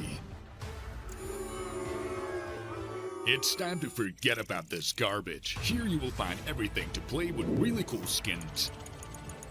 Open top cases. Upgrade dropped skins and turn your junk into a cool gun using the contract system. Every day, thousands of people upgrade their inventory with us. Hellcase.com. Look at yourself in a new way. Welcome back in, folks. We are here into our second BO3. No real waiting around, as you may well have caught if you were here for the last one. Maybe you're just joining for this one. But either way, 9 were in the middle of a game. They have since finished said game, and now they got to get themselves in here nice and quick. You know, there's no messing around here. This could be a very long day for them if things go well here. Up against Ecstatic for this game as well, Neo. I think another pretty exciting game. I think that this one actually feels quite interesting. The 9 squad from the sort of ashes of that Polish lineup have come together. I would say a ragtag, but this is a good team. It is. On paper, this is a really good team. Sure, there's a few, players that you pull and they're interesting, maybe the tail end of their career, you might argue. Is this like a stopgap kind of position for some of these guys? But in essence, within the tier 2, these guys should really start taking some names, and they have been doing just that. Pretty good form over the past sort of couple months. Yeah, I mean, this should be considered like an elite level tier 2 team just because of the name value alone. It doesn't always work out like that, but this 9 side on paper, I mean, we've got like, if you look at probably like three out of the five players basically with the Refresh, Masuta, Mantu, all played at tier 1 level. Masuta, you can maybe take your arguments a little bit there. It didn't exactly pan out, but Refresh had a really good stint. Mantu had a good few stints as well. And then you've got kind of the likes of Rawls, who's always been in kind of the top level tier 2 teams and really been one of the stalwarts of sort of Danish Counter-Strike. And then Sound has just been incredible, tailing the Nexus, heading in towards this side. I mean, his individual form has been really, really good, and somebody who does look like a top level player, right? So it's just about making this side play to the level that the name value shows, right? The rank number 71 of the world, which, isn't that great? I mean, arguably, when you start getting kind of like outside of the top 50, maybe you can start being considered maybe like a tier 2.5 team or a tier 3 team, and that's not where 9 want to be. No, very true, man. I think that they indeed need to be pushing themselves. This is one of the things where it gets a little bit maybe difficult to talk about with a team like this, is the fact that do we have some of these players just kind of in here? They can play to a higher level than the rest of the field, but are they really trying to push themselves into those harder games? Because it is a career, it is a life that you can find pretty good success in, make pretty good money in if you are a good tier 2 team. But do we have players in here that are looking to go much further than that? Not quite sure. Someone like Refresh, for example, getting a little bit on in years, right? Been around for a long time. I think it's been a bit difficult for him at the top end. Mantu's another one that has that same kind of argument. Maybe someone like Rawls could come in as being valuable, very experienced player. You never know. Might, had a few kind of stints at the IGL role and whatnot. Very versatile player, you might argue. I think Masuta still in there for him, still young as well, right? So could certainly push forwards. But there's a couple members on this team that it's like, are they really looking to elevate their game to move on from squads like this, or are they now, just a few mates playing at a good level and trying to remain impressive? Time will tell. But something like the Hellcup here, they should look pretty damn good in, right? On the other side of things, we've got Ecstatic. This is a squad that I think maybe deserves a little bit more praise than they have potentially been getting from, just the very basic odds and whatnot. I think that this actually is a team that has a great deal of consistency, been playing a lot of maps, and again has had some decent wins here. Johnny Speeds, Koi, they take Metasport to 3. These are all really good tier 2 teams at the moment, and I think Ecstatic look pretty good. Yeah, I agree. I do actually like this side a lot. There's a lot to like on this team. You've got kind of these youngsters coming through who aren't new, but they're newer to kind of the more international stage, more kind of casual viewers of like Nixon and Not. Both of them have actually had their moments in some decent teams, but they're still kind of this new gen of Danish players. Anna Lele, Christy have been around for a bit of a while, dipping in and around kind of these like lower end of the top 5 Danish teams. And then, of course, TMB has been in quite a few notable lineups too, right? And actually being seen as someone who's got a really good head for the game. So we'll see whether this side can continue moving forward. But the org as a whole, obviously, we know they've had some real big highs and also some real lows as well. And they're working their way back up. Let's take a look at the veto. Let's see where we're going to be heading in this game. It's going to be starting things off on Dust 2, then followed by a Nuke and finishing things on Inferno. Now, that Dust 2 in particular, very good map for 9. And actually, traditionally, normally, the permaban for Ecstatic, or it has been for a while, it's actually their least played map by quite a margin. So the fact that we see them change it up with the Anubis ban probably just showcases how good 9 are on that map and how it has had a couple of woes. That feels like a big one for me, though, right? For Ecstatic to then now be playing their perma in this series, whether it's a change in where this team's heading. Maybe they've been putting a lot of pracs in Dust 2 and think it's good for them now. We'll have to see, but 9 are more than happy to pick in towards that. Then we go towards Nuke. Nuke has always been a map very popular within Denmark, but it's also very popular for 9 as well. They've had some decent success under their belt too. And Inferno feels like a bit of a handshake. Both of these sides do like that map. Yeah, definitely. Again, as noted in the previous series, into this series as well, it seems like the teams these days that are trying to push to a higher level have got to be capable on all maps. So indeed, the Dust 2 creeping in and being worked here. You do have a lower bracket if things don't go super well for you, I suppose. But yeah, Ecstatic, I think, will be able to bring a bit of a game. I mean, they have been playing it kind of recently in the past week or so, certainly close, but yeah, I think that this could be an interesting kind of series in that sense, in terms of where the maps go. I don't know, it's hard to call, where you want to lean. I think that for me, the 9 squad just has that extra layer, that extra flair to it. There's some great players on the Ecstatic side, but still figuring themselves out. Still a few names in here, I think, that you can just tell looking at them right across the board, across the pictures. They're a very young squad, and they are lacking a bit of the experience to call upon. So I've got to lean the way of 9 for this, I think. It's close though, man. It's very, very close. And maybe the one thing that I will give to Ecstatic is they've had time to prepare, to get ready. 9 are like, still full of adrenaline, still full of stress and everything after the previous series. Now they've very quickly got to get into this one. Like, there's no slowdown. There's no time for them to grab a break and, have a reset, take a little look at what's on the docket. How do they like to play? 9 are just going to have to trust in their own game here.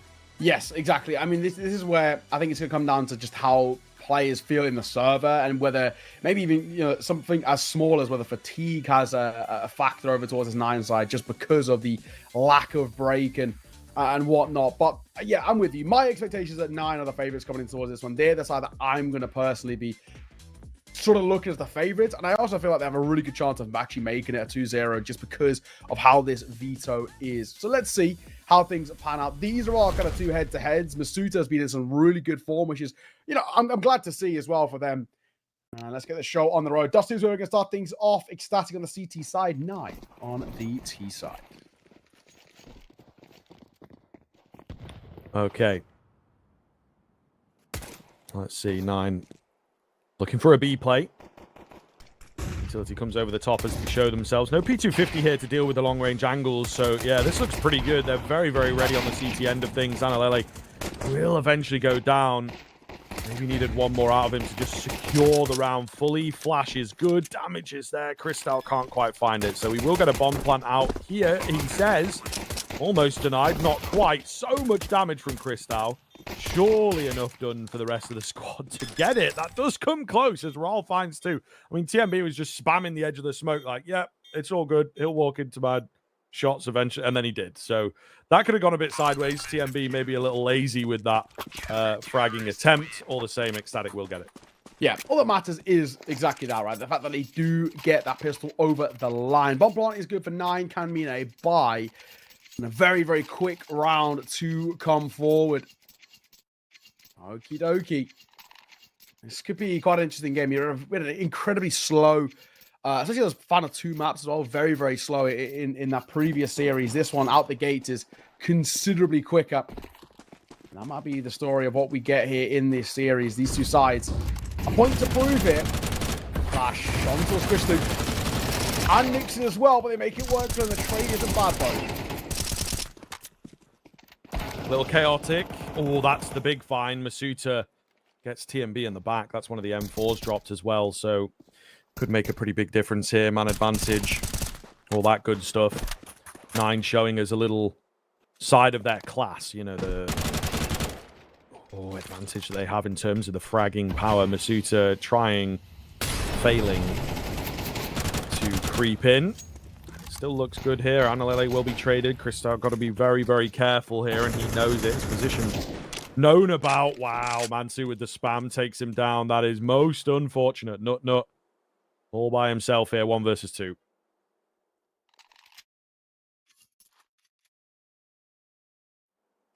Easy. No information to go off. An awkward spot that we're currently in.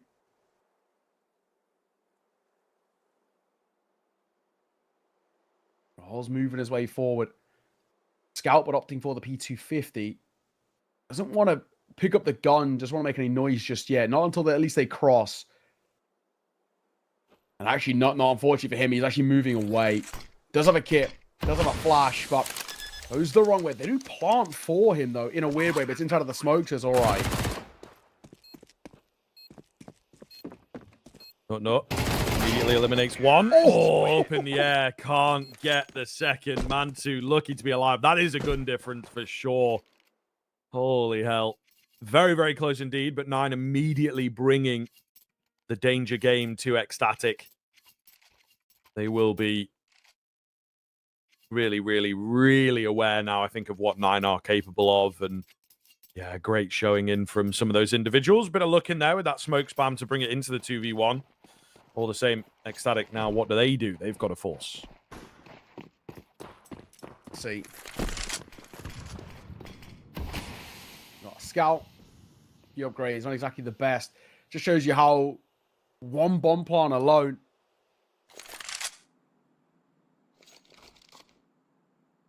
can make the big difference. That investment was huge. Christy making his way forward. Above that smoke, needs to be careful down lower. I don't know how much you can deny here. That smoke, though, might have a bit of a gap as they're trying to jump onto his Xbox. And TMB ready to meet them. Flash around. He's looking for somebody, and he'll get it. Good work. Big try for the second. Has the support of Analele. Sound going to get flashed. Mantu doing well. With the support of Sound, they overcome what felt like a bit of a nervy spot. Still not fully decided just yet, though.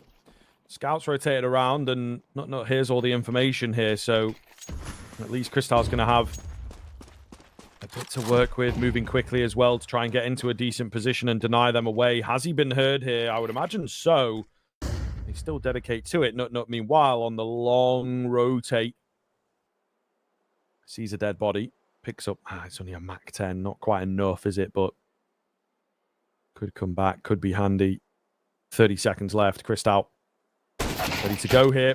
Immediately dealt with. Really nice find from Masuta. Should be the round. Not once again. This one even tougher than the previous. Right down, and honestly, you might just save the Mac 10 here. It doesn't feel like a lot.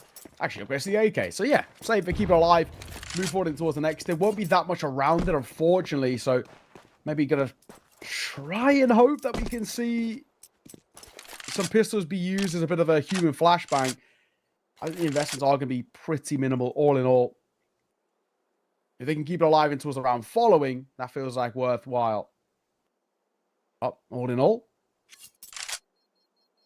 it will be 9 taking the lead. Good to see for them as well. Off the back of a close pistol, making sure that they don't let this Ecstatic side run away with the early part of this momentum.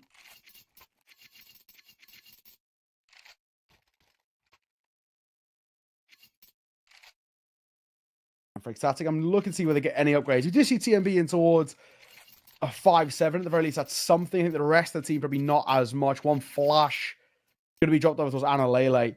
So this is some sort of setup play where I'm assuming they're just going to try and stick together. All bar one.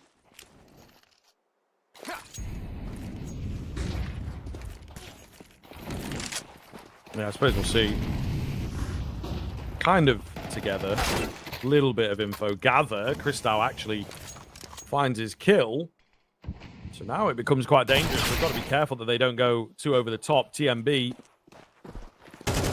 trying to, you know, go for the award for the worst view model in the game. But, you know, if he can make it work, I suppose. In this round, not going to happen, though. It seems they are eliminated one by one. Just down to Kristau and Analele here. Kristau continues being a nuisance. In behind, actually doing a lot of damage. Analele charges forward, isolates the fight. That's an AK. That's an AK very much savable here. Feels like it. Yeah, Analele, just keep hold of it. There's no way we're going to be able to give this sort of a round a go.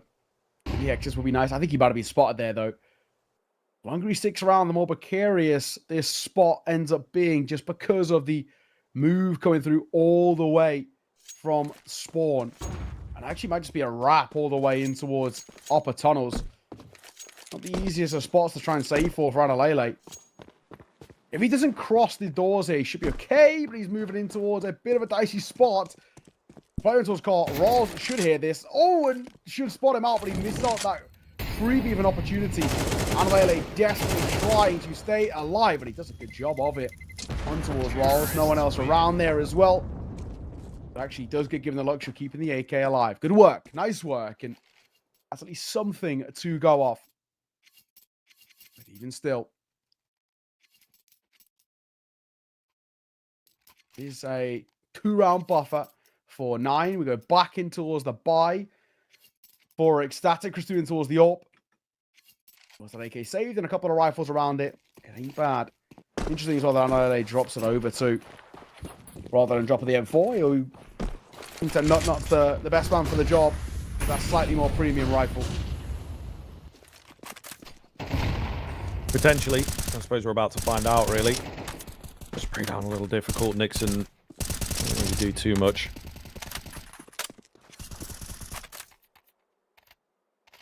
Yeah, I can't get past him, man. I mean, I don't know.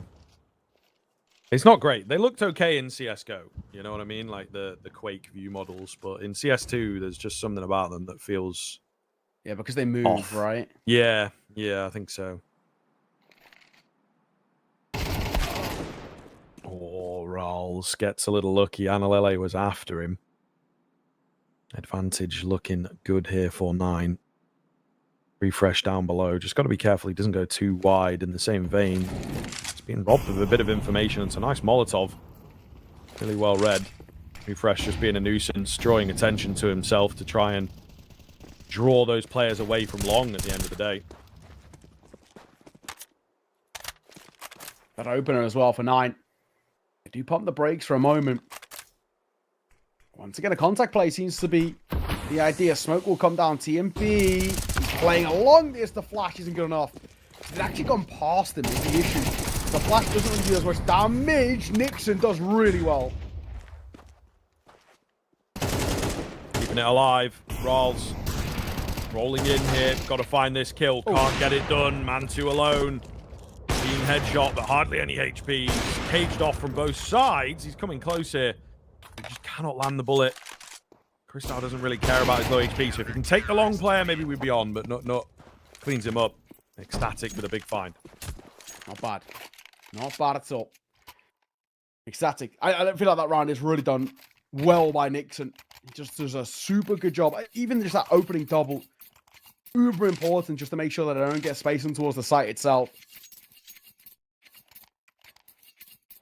We get ourselves back in towards a pretty close game still. Fights both ways. Refresh only got a Tech 9. Makes his life a little difficult. Ooh. Bit of a spam. Just needs to be careful. His gun barrel, I think, was just poking out. That was enough for them to spam through the doors. Now, gets shot by Mantu. He's looking pretty clean. Yeah, Mantu looking good, man. I think definitely has been performing pretty well. Again, always good, I think, for your AWPer in particular, to just be warm, you know, miss some of those difficult shots. They've had a series to do that, really. Nice approach coming in towards the site here. Number of frags for that CT side as they look to move aggressively. Masuta trying his best. Meanwhile, Refresh, the lurking presence on the other side of the map, is going to be heard eventually. He's recovered an AWP, but misses the shot, unfortunately. So, with it being spotted, surely not long for this world. They have that one under lock and key. Ecstatic with 2 in a row. Nice work. Nice frags being found. I think with where we're at, 9 still have these couple of achy moments. Unfortunately, no buy here. I mean, Refresh coming into that previous one with that Tech 9, and you can see where the lack of firepower really did cost them in that previous.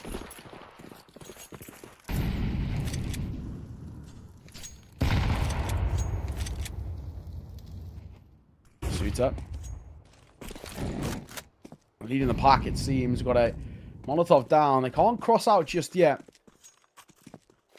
None is here ready to meet them. Smoke going to come down as well to slow them once forth. Because they've got a pretty good idea. Because there's been no long presence and no mid presence, they've got to know that they're just lurking towards upper tons. Oh, yikes. That's a little awkward for Nut Nut. However, Amalele is here, of course, and there's no way to stop the charge. Cristal, nice finds. No scope, always difficult to land. Ecstatic looking good here, though. They roll through the motions and some very, very quick rounds being picked up. Some really nice moves. Fantastic finds. So, yeah, very, very curious here as Ecstatic will take the lead now.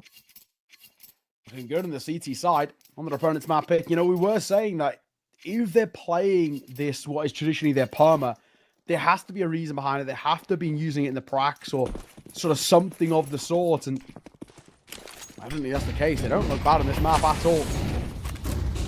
A map that they've struggled on prior, but that seems to be the case. TMB. Nice double for him.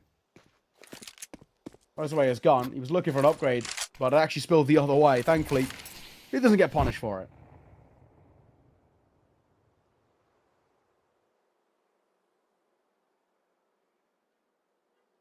What's the game plan then, 9? Looking to try and abuse the Ecstatic Dust too. It has not worked thus far. So they are left to try and come up with something in this round. Sound pushes out through mid, catches one, but that's going to be all. Mantu is left all alone. Does have a minute, so certainly could make something happen here. And of course, they're a little confused in the initial few moments, but Cristal trained on now, knows what's up. No one around the bomb. Must be looking for a lurk, so well played from him. 5-3. Not bad. I'm liking what I'm seeing. Where we're at as well, for sort of Ecstatic, I mean, this is one of those showings where we can at the very least start to get enough of a CT side that makes life very difficult for 9 going forward. Once again, Buy is unfortunately a little lesser off. He was holding for a suicide play. Refresh is holding for a play in towards lower tunnels. Both. I don't spot anything.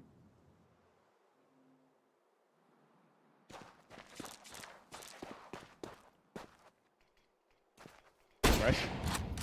Tag on towards Christu. Posted headshot too.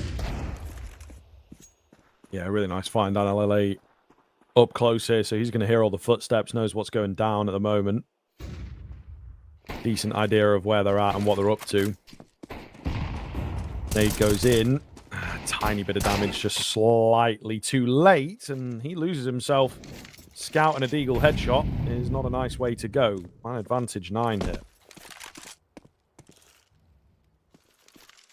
Christu moving back around. He's tagged up.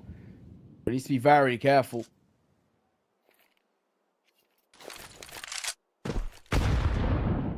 Nice nade. Really chunky nade there.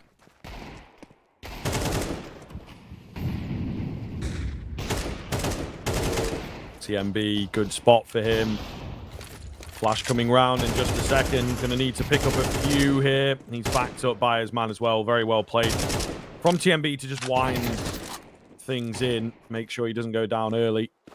All onto Refresh. Been doing quite a lot of damage with this scout, so could come away with a kill or two if he plays his cards right. Not moving in from behind, but again, not to get too excitable. The Danish discipline coming up strong as Ecstatic keeps stringing them together. This is looking really impressive. It is.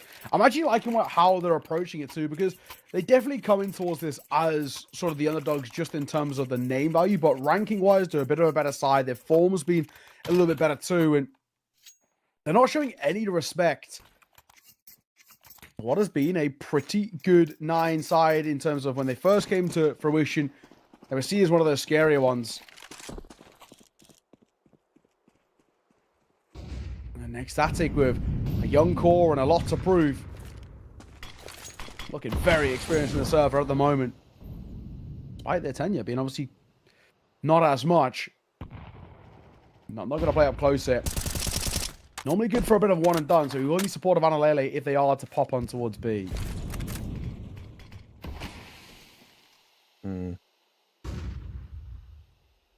Certainly a bit awkward.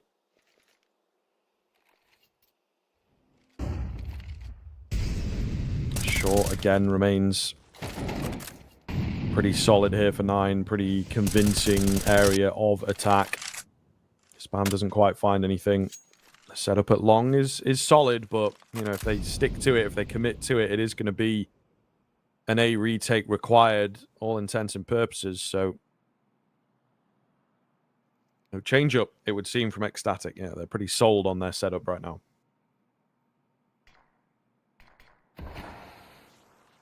Analele to get smoked out.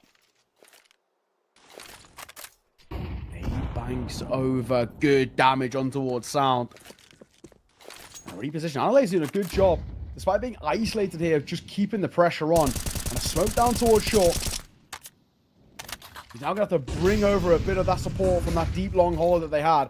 Analele flash thrown over. First fight not good enough, and the second isn't either. Problematic. Refresh gets another frag that will lock it in. What with these remaining 2 players being absolutely miles away from the action, TMB takes his kill and is out of there. Refresh looking to drop him and will do so. Clean find. Cristal alone.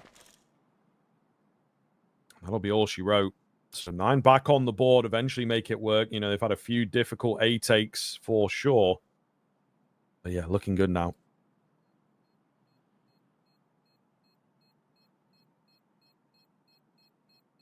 Just to keep it out of the orb. I'm going to say I don't think he'll be hunted here. There's a bit of a move behind. But once again, as we kind of saw previously with Rolls, it feels like they're just going to try and wait to see if the cross comes to them. Won't be the case. So Christu in the one place that goes unchecked. He'll be all right. That's the small thing stayed alive. Plenty of money, though. Rebuying back in, no issue. But at least for 9, not getting completely overrun here. It was a worrying thing that when the guns came out, I felt like it could potentially just spiral super positively. Be the case. Well, back into a somewhat competitive game on this opening map, which felt like everything on paper looked super one-sided.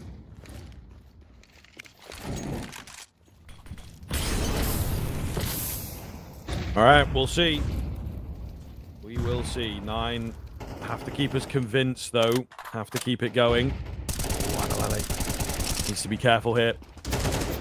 Will get chased on the reload. Refresh can't quite find him. Molotov, though, is in there quickly. Will that do enough? Yes, it will. Keen find from the experienced journeyman here. In towards the B-bomb site, then. Not going to have to defend well here if they want to keep the hopes of this round alive. Not. Be a little cautious. He had an opportunity to catch a couple on the cross there, but he only tags on towards the second as they make their way over. One still stuck in towards tunnels. The Molotov shouldn't make that big of a difference because they're already on the site itself. So bomb goes down, and retaking this feels near impossible. It's the beast out of dust too, after all. incredibly difficult side to retake, and yeah, they're already pulling away from this. Ecstatic, no, it's just not even worth it. Got to be done. Got to be done at the end of the day. So 9, refining themselves. The competition that we wanted from this game is certainly here. As hitting that B bomb site, you know, we see some teams on their T side just absolutely ignore B. Not the case for 9. They show us that they do indeed have capabilities on it. So good find. Just have to keep it up, I suppose. Still, an even game to finish off map number 3. Very, as it went to double OT, and not saying it's got OT on it, but it's still these back and forth affairs, and there's no real showing just yet of who actually is the more, well, it's the stronger side in the server.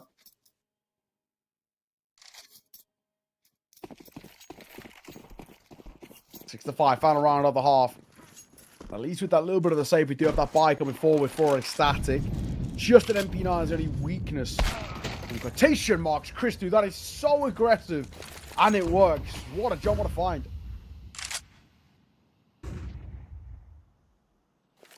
Okay. Ecstatic might just get their reward then for, you know, the 4 in a row.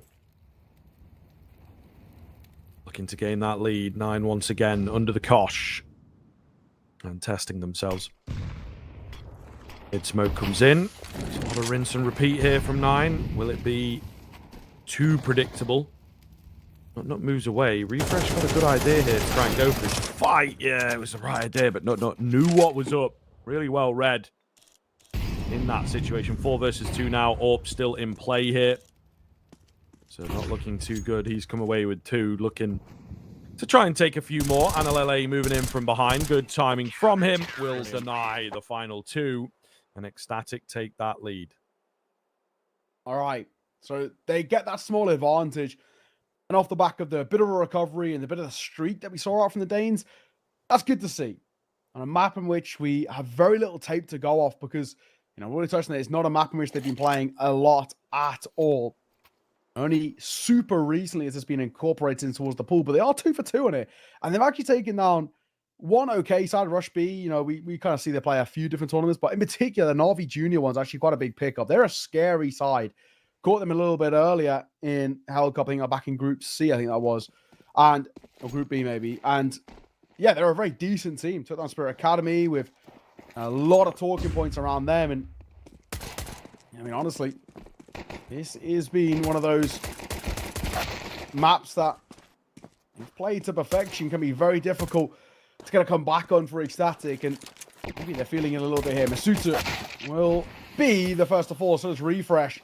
2 fights on 2 different fronts that go well. And the bomb doesn't have to go A here. The only issue is the flank via short.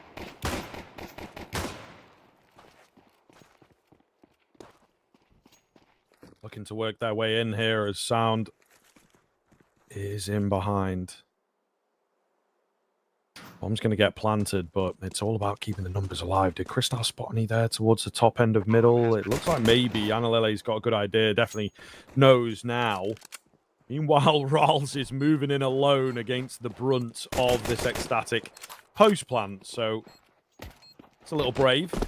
He does seem to be scaring them off. He's created some space. His teammate now going to try and join him. Really weird sort of game state here for the side of 9. They don't have that kit available. So time is going to get away from them. And indeed, they will take the save. Ecstatic extend their lead here. 9 might be able to give a bit of something into the next round, but it's not all that impressive. He's having that pistol, though, under your belt. And he is one of those things that can help it a lot. You know, we saw in that previous matchup, too, how important those pistols can be. But in the end, it's actually all about the gun round. And that was the thing that cost. I mean, for Sinners, they lost every single pistol, still made it work. So I think for 9, they shouldn't be too worried at the moment. So I think it's a decent lead that they've got. They've won now both pistols. Don't know if we see a force here for 9. It feels like we're not, just by the lack of investment so far. Upgrade a pistol at the very most. So yeah, this should be a pretty simple 9th put on the board. No force buy to contend with. No worry in that sort. Did see though, Ecstatic after winning the pistol, lose the one after. This time they're making sure there's no doubts about it. Christian Analele, great work.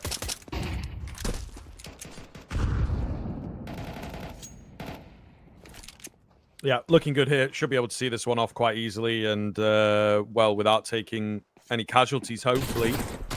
Oh, refresh. Little unlucky, just as he looked off the angle. Final two spotted, final two finished. And there you go. As said, that flawless round comes in. Ecstatic in prime position here now. 9 have got a really, really dangerous round coming up. They absolutely have to win this to stay alive. So hoping that they can come up with something effective. You know, whatever it is, however it looks, it's got to be good. It's got to work. True, this gun round's everything. You lose this, it might have been tossed on the map, unfortunately, and which would definitely throw a bit of a spanner in the works of the series too. This is meant to be the freebie for that 9 side, and is feeling anything but. We go quick here, refresh. Got to go huge. She does get one, and damage on towards the first guy that made it out as well. The Mach head on the drive-by is great, and those trades are actually really excellently done. The Molotov will keep Mantu at bay. He can't afford to fight in front of it. So a 3 versus 3, which feels very difficult for 9. If they can't find an early kill, this might make life difficult, and there's still a late lurk. That is big. This late lurk could be everything. Yeah, really. Could be very, very dangerous here. So keep your eye on it. Bomb goes down. Oh, he's coming. Pressure is on. Nut moving pretty quickly here. Spots one. He's going to take it. Not going for more because, well, they will gift him the frag. Pursuit are all that remains. Double swing comes in, but he gets the double spray down. Nut is so low. What is going on here? The complete reposition coming in. There's not a lot of time, unfortunately, for Masuta to work with. No kit available. That's going to be enough to get it done. Nut, though, you have to say, completely cerebral play. Not only does he get the double spray down, he's immediately moving as soon as, you know, he knows something is up. Really well played just to keep Masuta under that pressure and remain unpredictable. Yeah, and he couldn't hit the bomb. I mean, actually, in hindsight, he probably could have tried to and just gone with that sort of gamble, but it was a pick your poison type spot. Close. And I think for Ecstatic, that's another one of those rounds that feels like a absolutely huge sigh of relief, just because they're thinking, we're nearly just throwing away a 1 versus 3 there. The first one, fair enough. The second, spamming just on the edge of that box. My matters around for Ecstatic. Another one taken for them, and once 4 of the buy is exactly bound to fall for 9. Tapping away. Rawls desperately trying to catch a head or two. And he will. Nice shot. Yeah, very nice shot. Nasty, nasty stuff. Looking for a little bit more. If he can. Not going to happen, though. Nixon finding the double there on the site, actually. Keep your eyes on Masuta with the AK. There he is. Double spray. Can he get any more? Not quite. It's Analele for 2. What is going on? Mantu left alone, but he's overwhelmed. Oh, my goodness. A crazy round. For just a moment, you thought, didn't you, 9 were going to get it done. However, not the case. Ecstatic will come away with their 11th. Looking really good here. That's true. Where we are at. Moments coming forward, and 2 more rounds is all that Ecstatic need. This streak from them has been incredible. Done such a good job of, at the very least, making sure that even in the close moments, something to work with. Christu, another opening kill for this guy on the AWP. He's looked absolutely incredible. And they're struggling to keep him at bay. Single-digit deaths for a guy who's absolutely flying. Roll. Good for him, but the trade is actually even better. Oh, and Christu blind gets his kill. And they sneak their way up short. They just get past Xbox. Madness here, pure madness. Masuta will go down early. It's all down to refresh. Such a key round. His position known. Spam doesn't find any success, unfortunately. He's probably just going to grab the AWP and get out. Tail between legs. Not the nicest finish, but yeah, this is backfiring. Ecstatic on the D2 are absolutely surprising us here as they find themselves potentially a 3rd victory in 3 played. So they'll get some stats behind this map, but yeah, not as vulnerable as you might think. Fresh, even staying alive here is going to be quite difficult. They're swarming.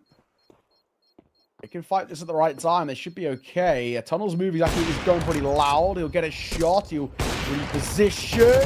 This time could be in trouble. Panicking. They're trying to knife him there as well, which I kind of respect from TMB. They knew the kill was going to come forward. Nonetheless, ecstatic map point on your opponent's map pick and doing it with ease as well is, I mean, even the main thing for us where we say, like, it's all well and good finding the map, but finding it without even breaking too much of a sweat showcases just how good this side are playing right now.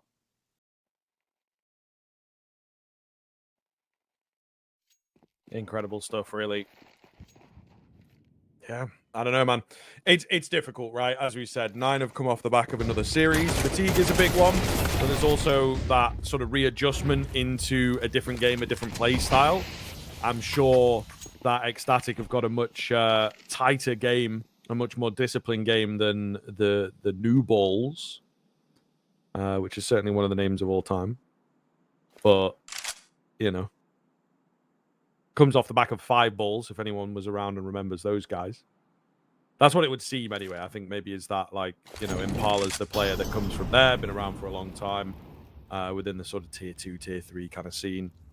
Maybe that's his name, his brand. Something to do with basketball, because that's the logo. Sure.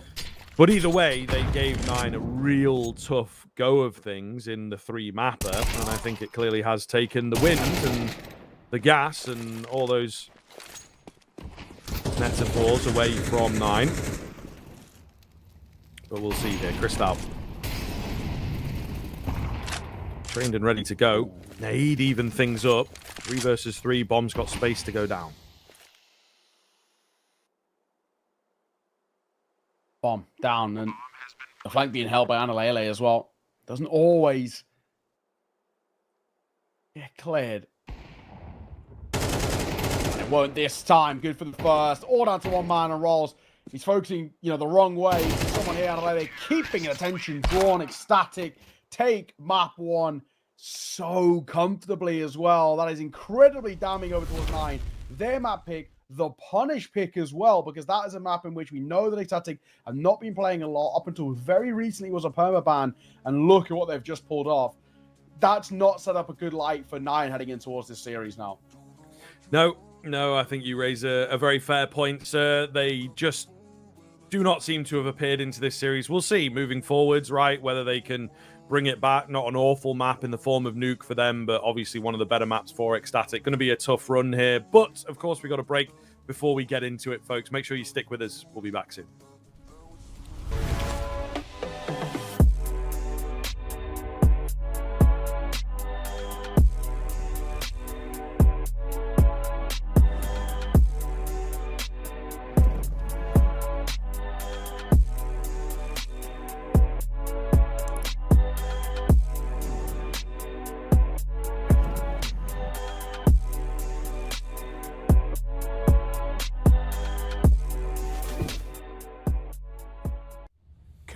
It's almost yours.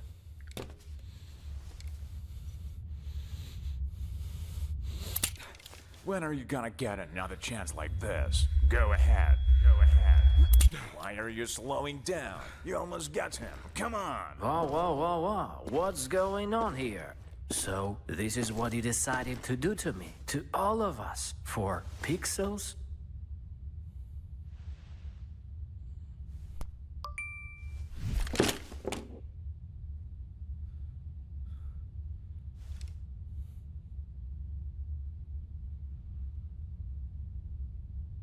Fuck you and your Roland. Let's get out of here, bro. Have you seen how many scammers showed up? I don't chat with the boys, man so tough, but man's keep rapping. Just too sharp with the boys, white girls better tell me I'm awesome, yeah. Hot like fire on the pan. If you wanna touch me, please just touch me.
it's a miracle, doc. They counted me out. Moment of truth, counting it down. Underdog story was down for the count. Back on my feet, back with a mic, back on the beat, back with a family, then bang in the streets. The game on lock, I stand with a key.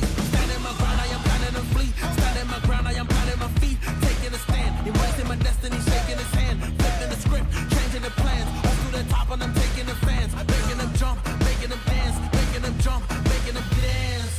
We about to change the game. We out here taking names. Let our voices rise. Let them reach the sky. We about to change the game. We out here taking names. Let our voices rise. Let them reach the sky.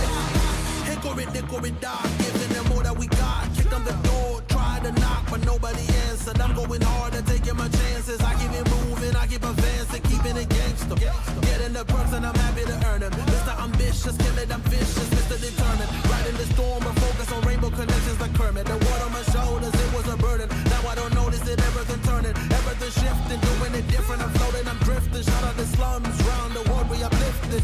Doing it big. We about to change the game. We out here taking names. Let our voices rise. Let them reach the sky. We about to change the game. We out here taking names. Let our voices rise. Let them reach the sky. We about to change the game.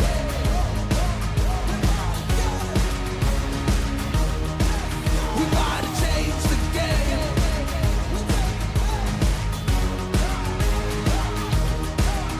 Let's go.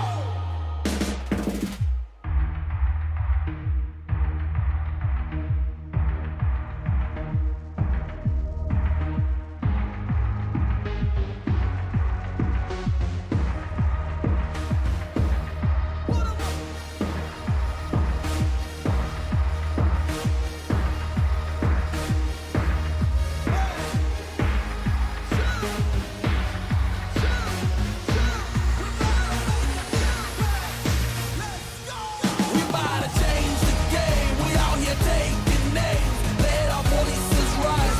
Let them reach the sky. We about to change the game. We out here taking names. Let our voices rise. Let them reach the sky. We about to change the game.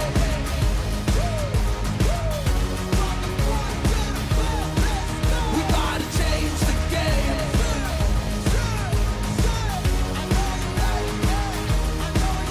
Let's go.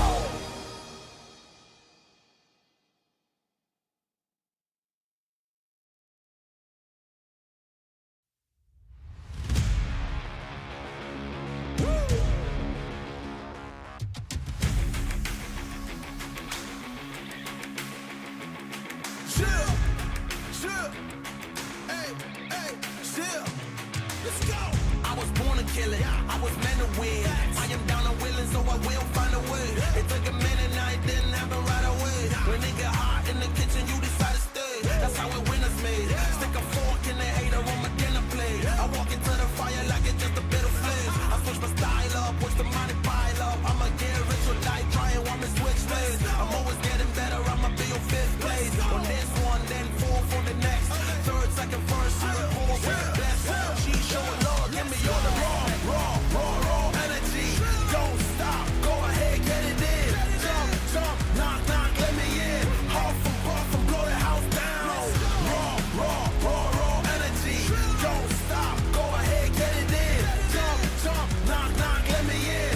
Huff and puff and blow the house down. I do it for the love, they perform for the checks, and I still get more. They be bored by the rest. I done put the work in, wasn't born in success. See the storm, it affects the performance. But I dance in the rain and the thunder, the drums, so I keep going hard. I won't stop till I'm done. From the bottom to the top, I'm the one. I can drop in a month, I'll be back at the top. Raw energy. Don't stop, go ahead, get it in. Jump, knock, let me in. Huff and puff and blow the house down. Raw energy. Don't stop, go ahead, get it in. Jump, knock, let me in. Huff and puff and blow the house down. Yeah, we blow the house down. Yeah, we blow the house down.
catastrophe.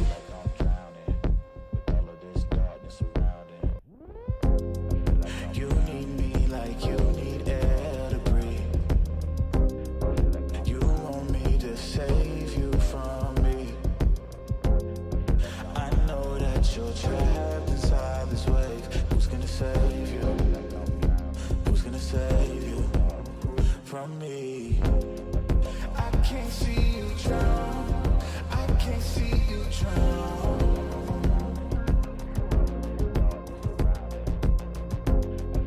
I can't see you drown. I can't see you drown.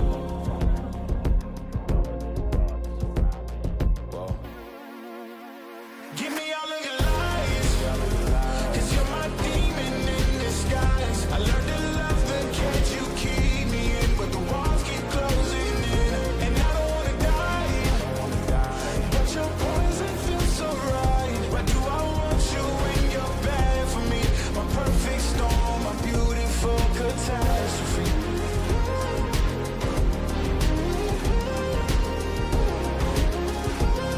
My perfect storm, my beautiful catastrophe. It's a toxic addiction. You're a guilty affliction. Yeah. I can't breathe. I need to get some air, but it's a toxic addiction. You're a guilty affliction. Yeah.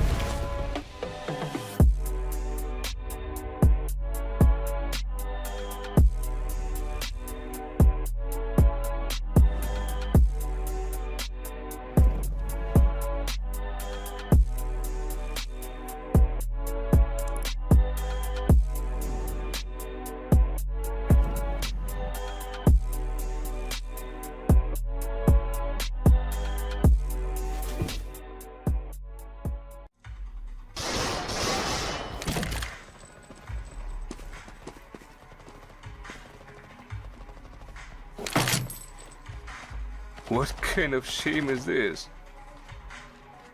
Are you new? Have you heard of Hell Case? Best cases in the world. Book a rookie on me. Don't be shy, come on. Haha, newcomers are lucky today, huh? Hell Case, the best cases. What is up? Welcome back in. We are looking down the barrel of the second map here as Ecstatic snatch away the first. Backfiring for 9. The game plan of, they don't play it very much. It used to be their permaban. Should be all good. Well, it appears Ecstatic have been working on their Dust 2. They take it in very quick fashion. Now they move on to their comfort pick of the nuke. Sorry, my brain absolutely going blank there. I nearly said Inferno, and then I nearly said Dust 2. But either way, we're here on nuke. I know this map. And so do Ecstatic. 9, though, starting off on that favorable CT side. Could make all the difference here. Yeah, get a pistol under the belt. That'd be good. TMB. Ooh, okay. He's sort of avoided the lobby crunch, but he himself is also sort of being pincered. Bit of a weird, bit of a weird spot. Like, TMB, I think maybe thinks he's in a really strong position, but actually is sort of on the verge of also being flanked out. So Chris has got to clear close left. The suit is there. That's when he then pops up. A little awkward, but they will get topside control, and they can plant for heaven because they've got a player up there. Nixon trying to find the first head. Not going to happen. It's a little weird here. Manalele. Oh, goes a bit early. Mantu well in midair. That was. It wasn't even, like the quick land and a shot. So it's backfiring here with the bomb plant. Cristal a little stuck, but manages to make his way out. Nixon going to open the door, and it's not planted for them at all. They've got a player on the bomb. Nixon's got to get in there and get him off it. Not going to happen. They're just body blocking their way through for the 10-second defuse here, and 9 will take it. So the heaven plant, it was an idea, but unfortunately just did not pan out at all. Yeah, felt okay for a moment. In the end, it doesn't end up working out. So 9, good start. CT side, it didn't feel like it had to start off well, especially considering how rough things were at the tail end. I mean, that whole first map was just a no-show from them. Didn't look clean or comfortable in any sort of position. So that's good. Something we can work off at the very least. But an Ecstatic bomb plant will mean a buy. Not the most fruitful, but potentially workable. Khalil, Tech 9, Mac 10. It's one of those sort of slightly scarier ones, and Nixon gets the first. Rolls already positioned. This is a little scrappy as they're just plugging towards our side.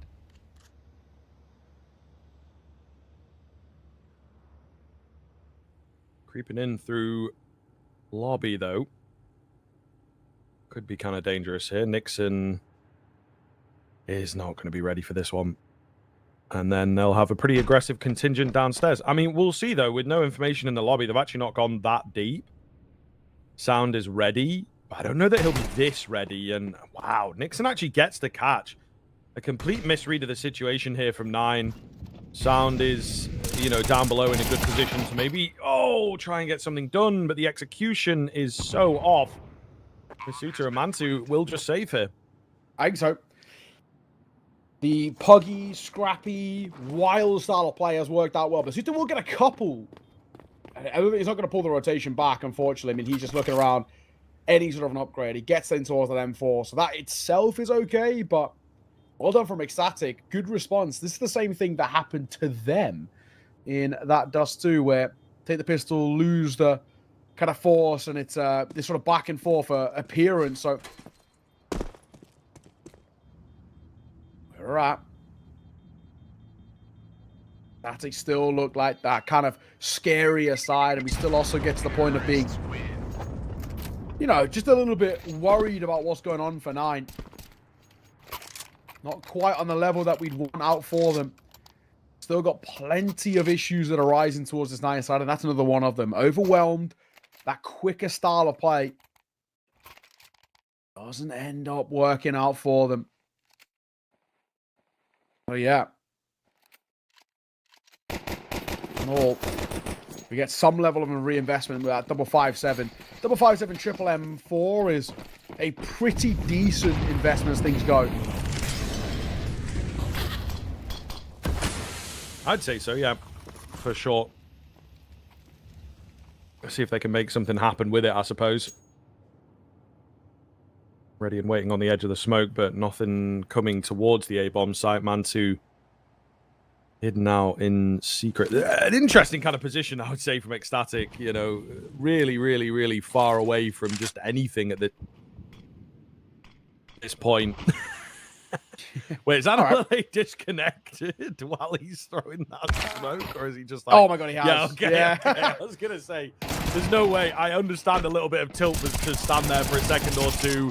You know, it doesn't matter. Masuta's got a triple spray down over here. What is going on? The round's falling apart. All off the back of a failed jump smoke. Maybe he was like, okay, I failed the jump smoke. I got to make it look like it was an accident. Yeah, let me just dip. Yeah. Crazy. Absolutely crazy. What is going on? And crazy how it sort of flipped things from being in such an advantageous spot to now a near flawless round. TMB, he's so low, he can barely afford to even fight here. He also probably, I don't think he's going to be given the luxury to save, so then yeah, sort of has to try and die before time. I mean, yeah, saving here is really, really difficult.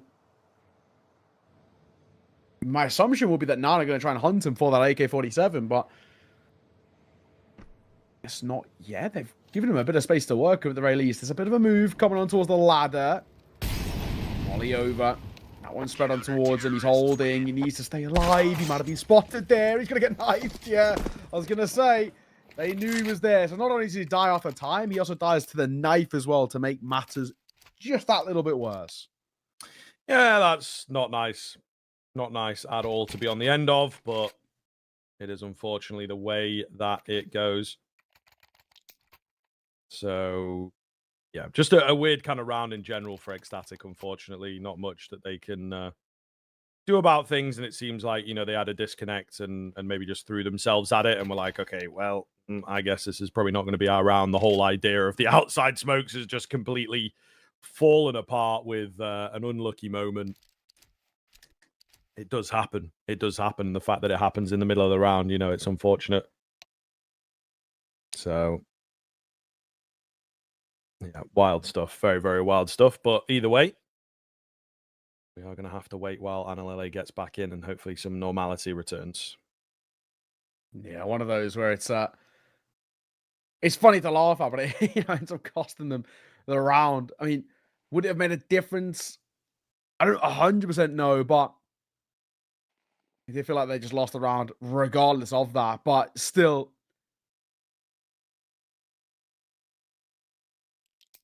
wait for him to get back in. It's a tough way to kind of crash and then lose straight off the back of that, because the whole team sort of, it feels like slightly panicked at the time, but it's like he's back in. Just whether he's ready, I think, is the difference here. I'm hearing typing, so that's always generally a good sign. And there we go. Tech ball's over. Nice. Hopefully back in sooner rather than later. And indeed, game's going to get going, so it looks good. Yeah. I suppose that is the one thing when things, you know, sort of freeze down and what have you. A disconnect is a little better than like an extended issue or whatever. You know what the problem is quite quickly, so not too much pressure to get back in. Cristal going to find the first head here. There's a trade there from Rawls and immediately drawing away. So good discipline shown by 9, but Ecstatic back with a bit of a vengeance after the unlucky round.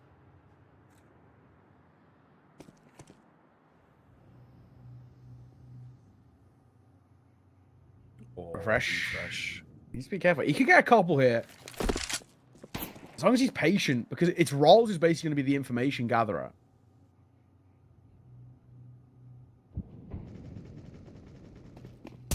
Fresh, good position. Yeah, and it works out nicely. And they distract away. He comes in for that triple kill. Nixon all alone. He's out on a bomb site. He's done his job, right? But there's no one around to join him. No one around to capitalize on his lurk, as I think the case may have been. So they'll start to smell a bit of a rat here that he's, you know, up towards the top side trying to cut people off, maybe. Takes another gun, though. That would be a pretty valuable finish to this round. Not going to happen. So 9 with a big win there. That, yeah. Very simple one, has to be said. The CT side for Ecstatic, we want to see them get 5. That's what we always say. 5 rounds, we're feeling all right. Anything less then gets potentially a little worrying. But all in all, these gun rounds haven't exactly been all that clean, but they haven't been the easiest of gun rounds to kind of contend with either. I guess it's sort of a bit of a benefit of the doubt sort of situation. This round shouldn't be anything, though. Minimal investment, barely upgrades, barely any util. No armor, should be very clean here. But the nade's doing a healthy amount of damage to the worst time to unscope. Yeah, a little whoopsie. Okay, Manty's struggling there. But his boys have got him covered. That could have been awkward if he'd have gone down. Not the case. Only the one lost. 9 stretching away a lead here. Ecstatic, yeah. It's tough, right? They have that disconnect. They lose a round that maybe they could have won. You don't really know. Yeah, it's a little bit of a wild one. But ultimately, Ecstatic lose quite a number of rounds because of what happened. And as I say, it's economically one of the worst positions to be in. So they now have to pick up this round to keep things competitive, keep themselves in the running. 9 are starting to stretch ahead pretty aggressively. Doing a good job of just trying to pull away now. Utilize the, I guess not even mistake, just the woe there for Ecstatic. It really feels like Ecstatic haven't recovered yet from a bit of a panicked spot where things didn't work in their favor, and obviously they dropped out. And yeah, still, Analele gets caught, just super isolated, no ability to trade.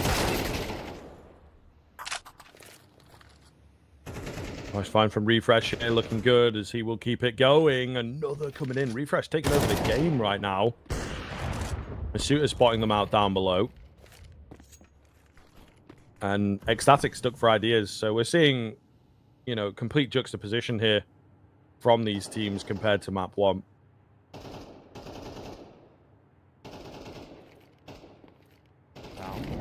It's a good angle. Normally always good for 1 as well. flash. Oh, I was going to say the second flash is really good to clear him off that position. The first goes deep, the second comes short. But even still, 2 versus 4 feels now impossible with presence down towards this lower site.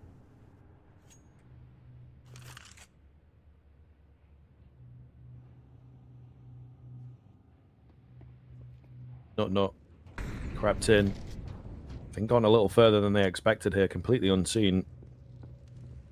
So got to be down below looking for a drop at the same time, and they will go flying in. Maybe needed to get that without losing a player. At the very least, they will get the plant here. Can Nut make it happen. Double opens, faking away the run. Oh, he spotted them all now. He knows where they all are. They're lined up, but they will take him down. That is a little nasty. I think maybe a dink through the side of the silo or something. Refresh survives where maybe he shouldn't. And unfortunately for Nut, he can't pull it off. That was close, though. It was. There was a moment that you felt like he had the opportunity because he had the read. Doesn't end up working out for them. 5-1. Simple stuff. 4-9 in the spot that they're in. And still maybe just a little bit concerning for Ecstatic. You still feel a little flustered. Like I said, untraded fights are always the one for me, which I worry about. The synergy and the teamwork isn't quite there. Nade is pretty decent. Suter is in support as well, close, and they have that higher up player of balls. He had Yuto in his hands. That'll actually cost the Suter his life and refresh too. Okay, this is a mess. Oh, Mantu, though, breaking the smoke.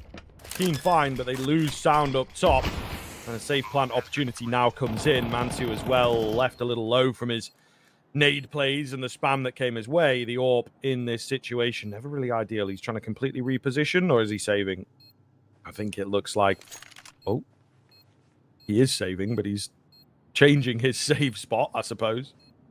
All the same, Ecstatic back on the board. Comes in the unlikely round. The pace change, and it works very well for them. There we go. So, moving on to what they've got. That AWP, I mean, they've got plenty of cash. Not in a worrying spot at all. But the positives to work with, sure. Terrorists win. I mean, for Ecstatic, been a bit of a rough showing, sure, but if we can get ourselves, like I said, up to 5, I feel okay. And they were very good at streaking on Dust 2. I feel like they're a side who at least have the ability to do exactly that. That's going to work in their favor, we'll see. But like I said, 9, no issues with that reinvestment. No issues buying back in. Still can keep the streak up. And I think for 9 as well, with how well they've done in the early part of the CT, any of this kind of scrappy or back and forth will actually work in their favor because they're going for the lead roles. I don't know, they both know about each other now. Brilliant. Yeah. Nice find. Could have big reverberations for the round as well. Anilele does not slow down.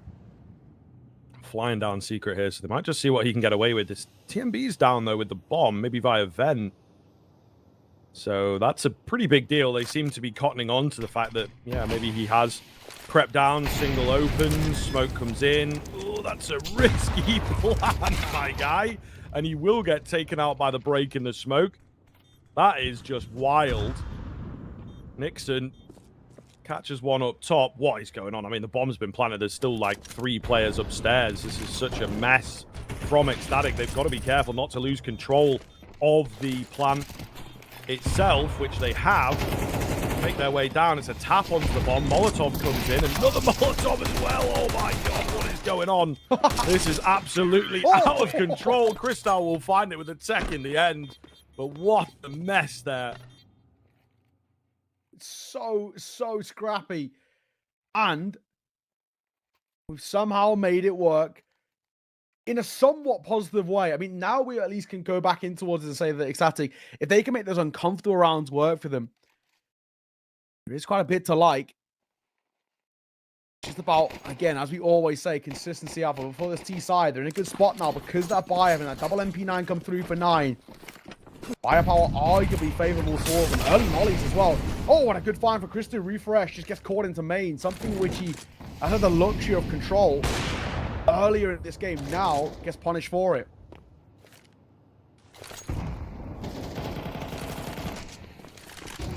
Nixon with a good find. This is looking very, very doable for Ecstatic now. Mantu trying to be the hero, but nothing coming off the back of it. Sound works slowly, but caught by Cristal with that bomb. So pretty important kill for him to make his way in to join his teammates. Rawls and Mantu all that remain. Rawls going to do some clearing. Oh, no, right. And now he's got a UFP against the guy and gave his position away because of the noise. So that's one of the ways of doing it, I suppose. Not the way you want to be doing it, but yeah, that is, I guess, something. Just the wrong thing. Mantu, he gets an exit. Once again, will just be that save, though. If he can, little laboured, damage down towards Chris Stu, and ends up with the kill. So at least Mantu's still making it expensive himself. The only issue is that he really can't afford to stick around anymore, especially if there's a third to come forward, just because of the worry. There might be, I mean, basically nothing really to work with in terms of the investment. Got a bit of loss bonus around him. That might mean a couple of pistols as an upgrade, but I think for Mantu, he doesn't want to drop anything over, probably because he wants the open towards that next round, is my assumption. But he's starting up to 4. Couple of rounds in a row. Yeah, not bad. He's ecstatic off the back of what was a really janky and tough to watch style of Counter-Strike when they were 5-1 down. They're at least recovering it relatively well.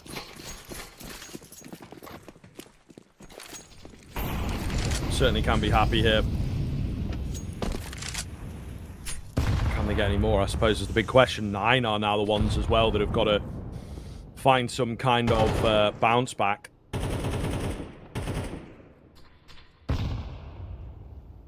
Dangerous, very, very dangerous indeed, these next couple of rounds. Ecstatic, kind of know that. You can see where the energy is at. Smoke comes in.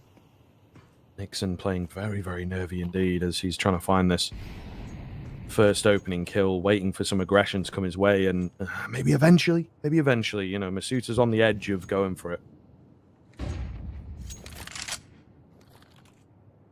Nixon waiting. With the smoke down towards single. Refresh playing up on high, and he'll drop down too. Nixon probably should have heard that.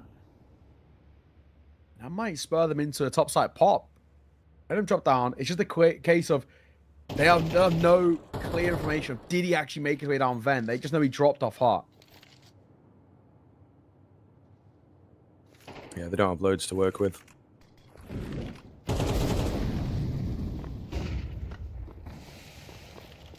Mantu up top. Difficult spot to clear here. Oh, going to get distracted away as well, but unfortunately, the rest of his squad is just absolutely bottled it. Oh my goodness. The knife out. Rawls close. And then the no-scope headshot, of course. Goodness me, yeah. Cristal, I would imagine. Hands off keyboard. You need a moment there. That was a bit intense, but exciting finish. Yeah, Jesus. That was, at one point, very...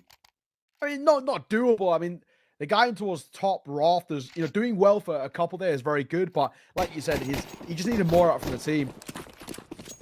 All the other individual fights, unfortunately, fall super flat.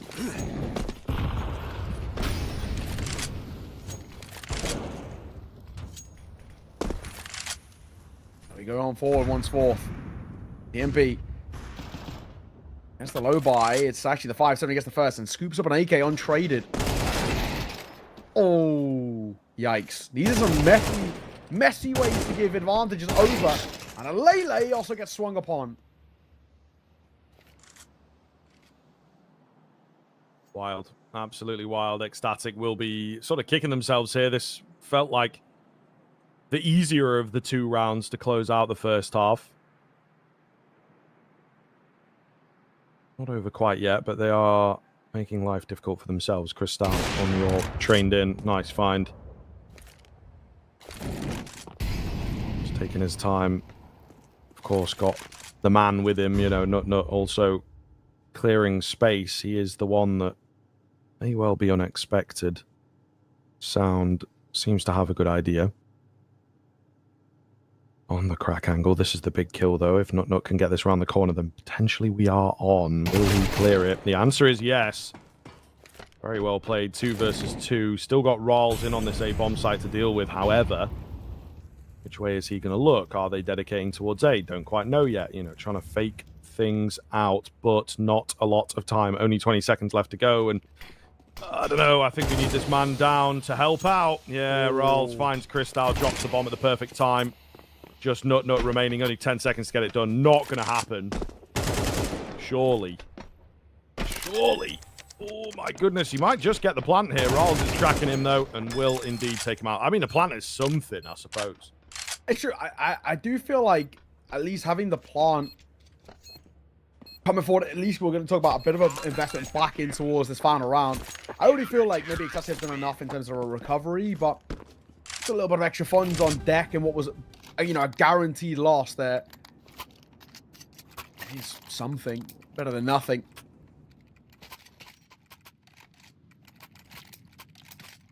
Six to 5. Advantage towards 9. If Ixatic make it a tied game, I still think it's a pretty good half.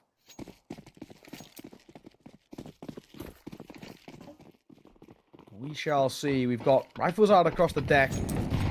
I'm getting able to come forward as well. The limited util is maybe something that worries me a little bit. Suitor, yeah, maybe a little bit too aggressive. These quick rounds from Ixatic are actually super deadly. Yeah, it's always nice to have in your back pocket, isn't it? Rounds like this that can sort of feel reliable. Rawls trying to get in the mixture here. Absolutely wild, but you got to do something, I suppose. Sound and Mantu come in for a killer piece. Is there any more on the cards? $1 million question. Sound goes flying in. Not going to happen, though. Just too many bodies to get through, unfortunately, and Ecstatic will indeed take it. So we're dead even. I think 6 out from the T side, though. That is really impressive.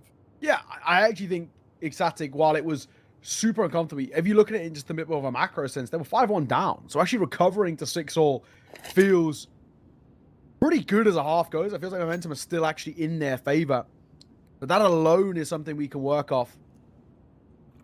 We'll see Ecstatic going for this tack pause. This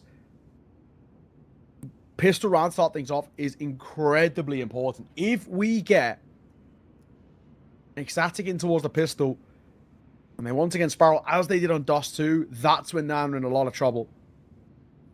If Nine can start off well in the half, as they did in towards their CT, then who knows? In the same vein that Ecstatic put up a decent T side, we sort of know that Nine have the, at least the players to be able to do exactly the same. They have the firepower on their side, it just doesn't always seem to work.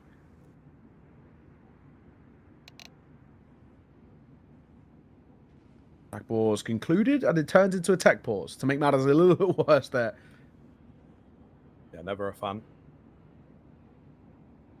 But often the way that it can go, unfortunately. We've done all right. We've done all right in terms of the text today. I may have spoken a bit too soon towards the end of our shift, but yeah, I think we've done okay. So hopefully should be all good here. Let's see. Oh, we were ticking down, and then we go back into another one.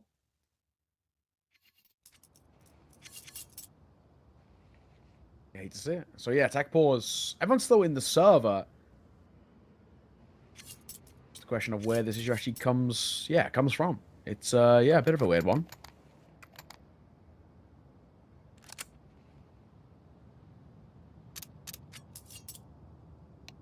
Okay, so on that Stamets 9 side of things, yeah, hopefully not too long of a wait here. Can just happen from time to time when you're swapping over. And I mean, you know, there's a little bit of mind games that goes into this. I'm sure they'll be milking a few moments out of it, but yeah, they have had a bit of awkwardness, I suppose. Seeing people buy up and whatnot, though. So, should be all good. And I think maybe on the other side of things as well, seems like we've still got a few internet issues for Ecstatic. So that's potentially why we're sort of going tactical to stuck to, you know, a little longer than we would have liked. But we are back into things here. All good.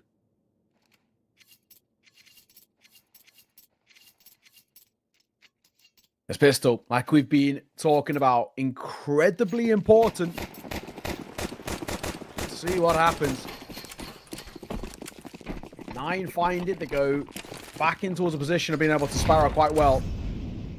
Hitting the molly combo. Not first. Oh, second as well. That is absolutely sumptuous. Well, that dispels any doubts, doesn't it? Yeah, potentially. I think so. Very, very nice indeed. Oh. Well spotted. I mean, even a bomb plant here would be a massive bonus for the 9 side of things. Not looking to finish the round as he crabs in round this corner and immediately dealt with. Refresh also gets himself that double kill. So this is not really ideal for Ecstatic. They've lost a lot of control, a lot of information with that now.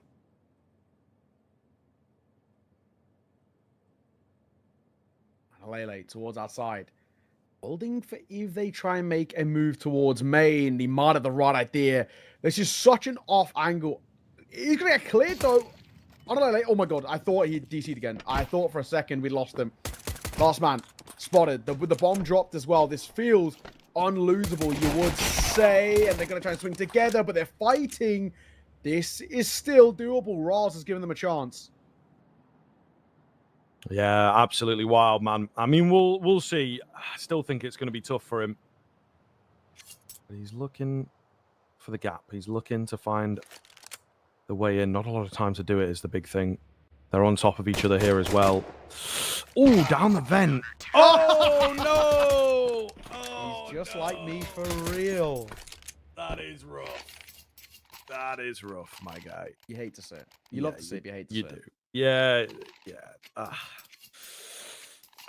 Just, you know, cringe in it. Like, it's unfortunate. Yeah. A little bit under pressure. It may well have happened because he took a shot. I don't know. Do you think that, like, stops his counter strafe in the air like just stops his momentum, I think is the word I'm looking for, and maybe messes it up a little bit? Yeah, maybe. I think he was dead anyway. Yeah. It's actually smart. He denies the kill bonus away. Yeah, it's part of the plan, actually. He's just 10 steps ahead, Rolls. You've got to give him credit where it's due. But, yeah, still.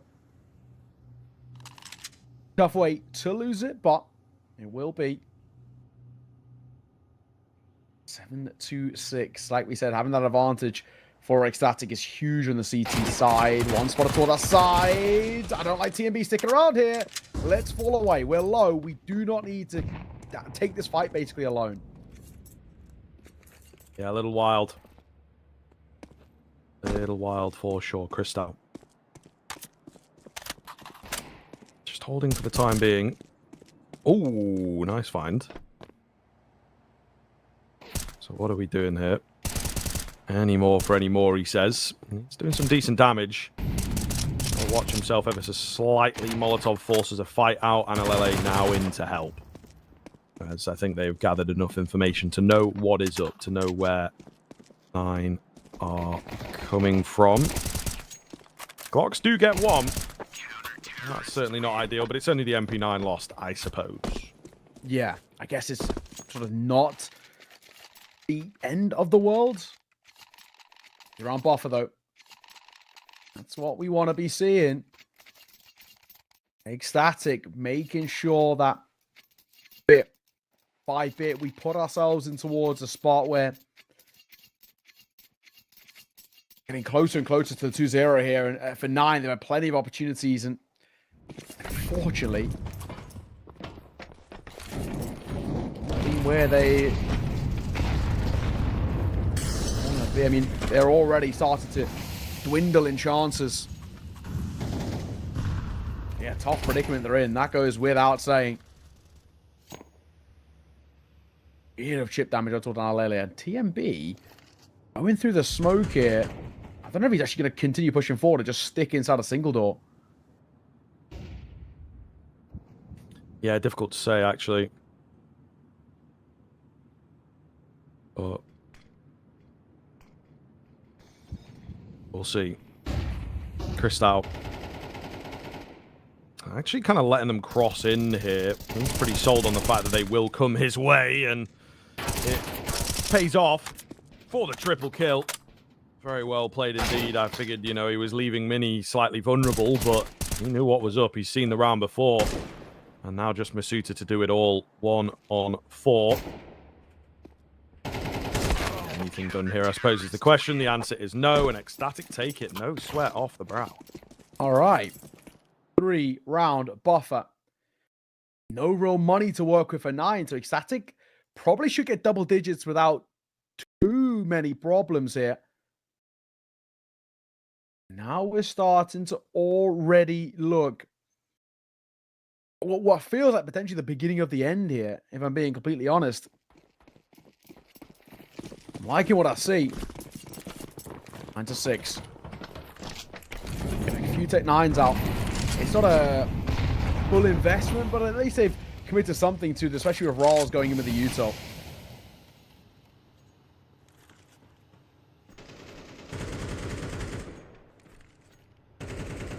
All right, let's see if they can indeed find any semblance of a round here.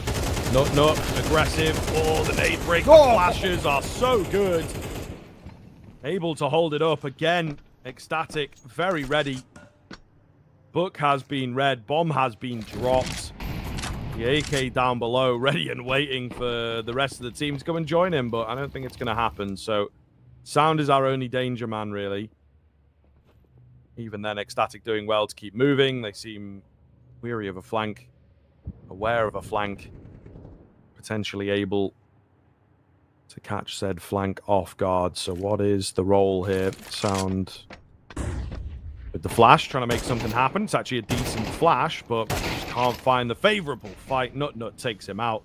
Now on the hunt for the ace. And 2. Tech 9. Moving around outside. This is... Unfortunately, feel like it's done here, but... And we'll see. 1, 2. Yeah, spotted up out of there late. There's that 10th. That ecstatic we're looking for. Already feeling pretty dicey. 4 rounds is the buffer, and now that we've of course got the other side too, where ecstatic have streaked super well. The start of the CT looks incredibly strong, and 23 rounds away from seeing off the map and the series. I don't know. Not a spot that they're in, that's for sure. Yeah, not a good look here. Not a good look at all. Masuta does find some awkwardness through the smoke. He will get traded. Very strange start there as they're doing damage to one another, but it might be enough chaos for 9 to capitalize. They send at least one down. It looks like the rest of the team going to join as well. Will they fully dedicate to this B play, though, as the rotations are in early?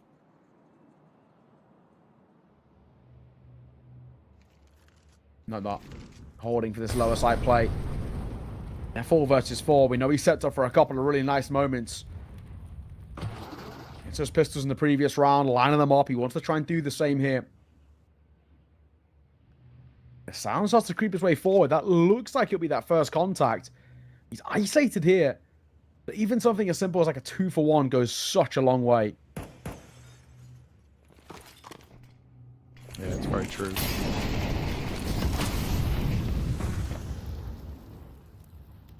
Sound does get 1. I mean, they might just give it, to be honest. Yeah, it looks like that is going to be the case here. TMB's looking for, you know, something before the bomb goes down on the top side. Might just be able to snatch it. Nah, refresh in position. Maybe ready for him now. So, not going to happen. Save going to come in. 9 will indeed take that round. So, ecstatic streak comes to an end. But they'll be hoping to bounce back in the next. Plenty of money to do so. Ooh, like for TMB. Bit of panic there. Down he goes. Christou shoots early.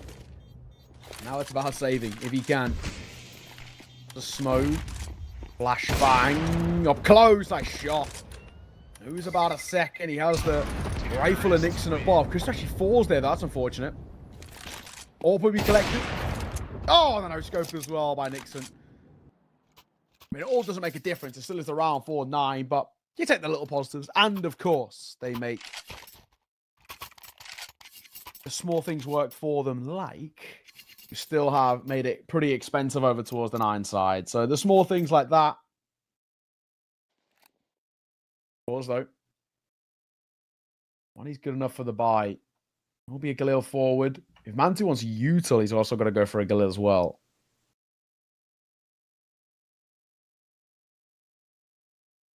Pressure on now, though. 9 taking the tack. Try and work things out here. Ecstatic also, as you kind of mentioned, need it a little bit as well. But yeah, it's a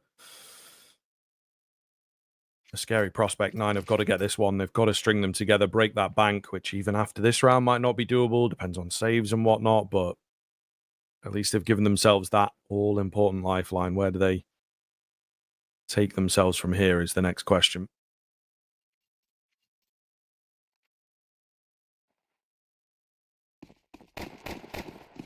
Let's see. 3 rounds ahead, 3 rounds away. No classic.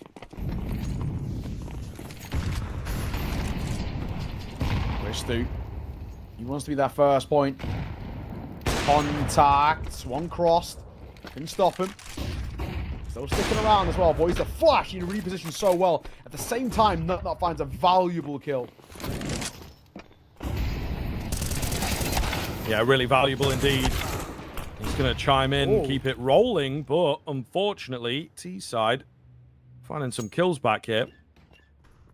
Ecstatic still have their work cut out. Not going to be easy breezy. Nut's done very well for them, but this is the thing, man. Yes, it's a CT side of map traditionally, but if you lose control of areas of the map, T-side can really be difficult to track, really difficult to predict their movements. And that's exactly what 9 are trying to play off of here.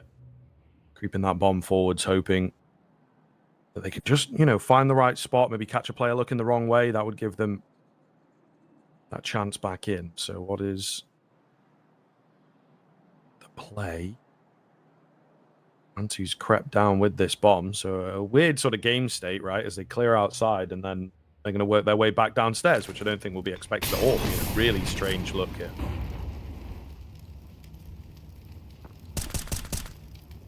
Bimby tapping the edge of that smoke. 20 seconds. 9 have got to make a move here. Chris do a little bit in the open. Actually, the door's opening. He needs to be very careful. He can actually get caught. They're given the luxury of getting away. Gap on the smoke. Can't deny the palm, that's for sure. But the rat coming through in towards single door. The spam does damage. They are so close. TMB trying to be the nuisance. It's Christu at range. The last one of Masuta. Door closed. So that alone doesn't help. And the bomb actually isn't planted for him as well to make matters worse. So TMB can just stick this. They can't really deny it. And that's going to be another round going the way of Ecstatic. Good work from them. Just when it feels like it's slipping away, pull it back. Yeah, just about. So a big find. And 9 will be right back to the drawing board, man. Back to square one. You know, it doesn't really take off in the way that I think they would have wanted, unfortunately. Yeah, really scary. As we now look towards 9 and their depth and their experience and their crop of players to deny the young Danish guns the 2-0. What the hell is going on? Kristall has let one cross in. Yeah, doesn't know what to do. Refresh. Going crazy, showing him that, you know, he can do it too with the aggressive plays. 4 versus 3, bomb goes down. They might not even give this a go. We're not in the spot that we're in. Retaking top side numbers disadvantage. I don't know. It doesn't feel very likely, if we're being completely honest. So, save is the call. 9 aren't done just yet, but they're on the brink of it. Around like that at the very least.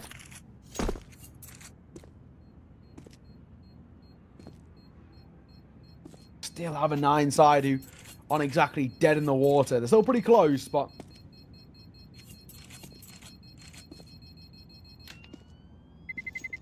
there it is, the 8. 3 save, they're still fine. The issue is what is Nixon getting? I'm assuming TMB will probably drop him over. I might even get the AK off him, to be fair. You know, TMB is generally pretty happy to wield the slightly lesser weaponry in that sense. 11-8. Game is still closer. Closer than maybe than it feels. True. Yeah, very true. I think it just comes down to the fact that Ecstatic got the initial springboard. Also, you have to bear in mind as well, Ecstatic have done a lot of work to get here. You know, they had a really awkward round in the early stage that was due to a disconnection from Analele, and they went down pretty heavily, you know, in the early game. 4-1, which just feels like especially on the T side of things, you know, a scoreline that's going to keep you down. Maybe you get 3, maybe you get 4, but they did very well to even things back up, in fact. Yeah. So that's something to consider about the position that Ecstatic are in. They've, for me, played a really, really good game of Nuke here. Yeah, that is true. Yeah, 9 aren't done just yet. You got to give them the credit where it's due there. Ramping up a little bit on the C side.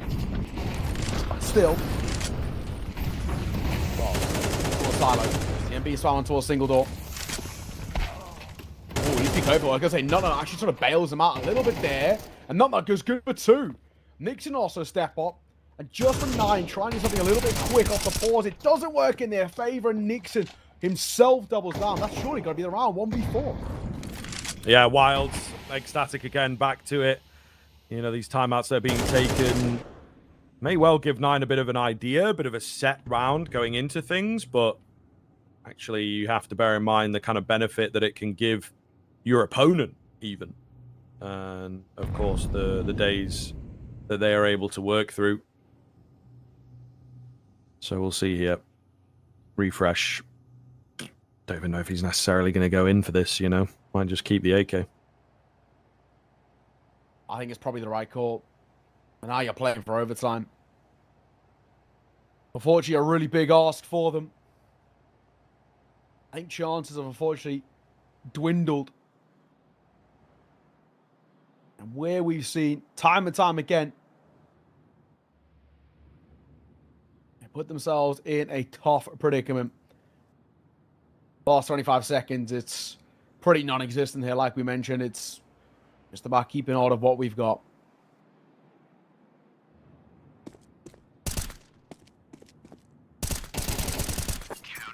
Well, he's going to eventually go down, though, I suppose. So interesting that he goes for that, actually. Yeah.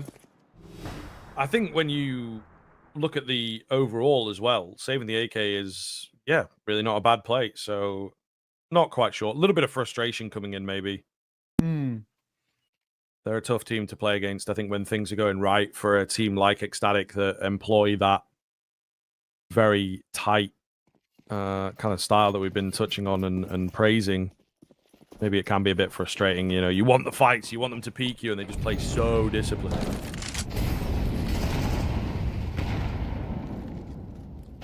Nixon.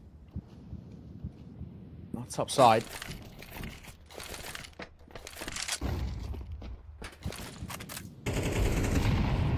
They need to break up in that smoke too. No one push forward, just behind it. The spam is not bad. Adelaide actually gives away a spot. TMB gets the one up top. Nade does not do the job. Sound will get away. But all the same, kill is there, damage is there. That's a big find, though. Nut goes down. Outside control is now in for 9. Nixon, the last line of defense, and it's not the best. Yeah, he gives it up quickly. So looking good here for 9. However, Christau in all this has worked his way in quite deep. Could cut them off. Sever the arteries here. This would be absolutely massive. He's maybe going in a bit deep, though. They might be the ones to actually spring the trap on him. Did he hear a step? Ooh. He has been spotted, and Roz like, I don't know, man. I don't think that's such a good idea. But with only 35 seconds left, they're being kept pretty heavily at bay. Nixon goes 1 for 1. Is that good enough? A bomb site? Probably where you're going to end up. I mean, there's not a lot of time here to be walking around, guys. They have to make the move. And the longer they wait, the worse it gets. TMB up top. The AWP down below does get dealt with. Needed at least one out from him. TMB trying to play the time. Takes one, but can't get the second. Yeah, you can see what he's trying to do. Unfortunately, it doesn't work for him. Yeah, it was one of those where there was a moment and there was a chance. Maybe in hindsight, the guy with the bomb would have been the play, but honestly, I don't think that was winnable regardless of which kill he got first. So, 9 still stay in a good spot. They're still keeping the pressure on despite Ecstatic and the lead that they've got and being so close to the series too. Again, a buy forward for Ecstatic. This one not exactly great. MP9 to close range can be good. A lot feels like it's on the shoulders of Christy with that AWP. Breaks open the smoke. No real move just yet. 9, this is what they do. Outside smokes get thrown and they patiently wait too.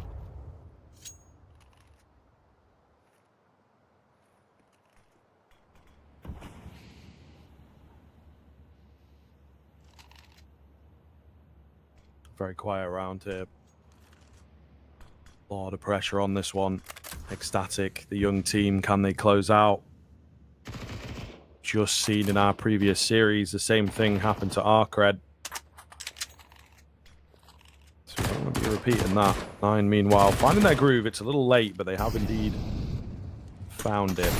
Down secret they will go. Oh, the Molotov just gives that tick, maybe gives that info, but it doesn't seem Ecstatic are moving here. Yeah, they haven't sort of adapted to it just yet. We'll see. Sound. Gonna move TMB up close towards Vent as well. Might be a step there. Down lower. Again, Ecstatic haven't really made any sort of move here.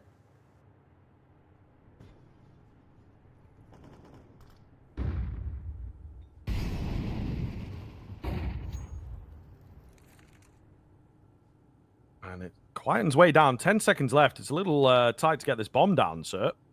7 seconds. If someone was in the right place at the right time, they could have denied it. But yeah, Ecstatic, even that late into the round, not buying. And I don't know, this looks very shaky now, doesn't it? They have no real presence down below. Going to have to find a couple of early kills here. Even then, I don't know that they're really feeling it. Yeah, moving away to save. Very, very strange indeed. Ecstatic just getting in their own heads. I'm just going to call for it. Yeah, it's one of those sort of slight unicorn rounds, we like to call them. I mean, yeah, tough predicament for them. I just think as well, what we end up seeing coming forward was just Ecstatic had an idea and they don't react to information very well, and everything does sort of solid stuff into place. CMB will go down to the bomb, but 9 get gifted a bit of a free round. Slight weird one.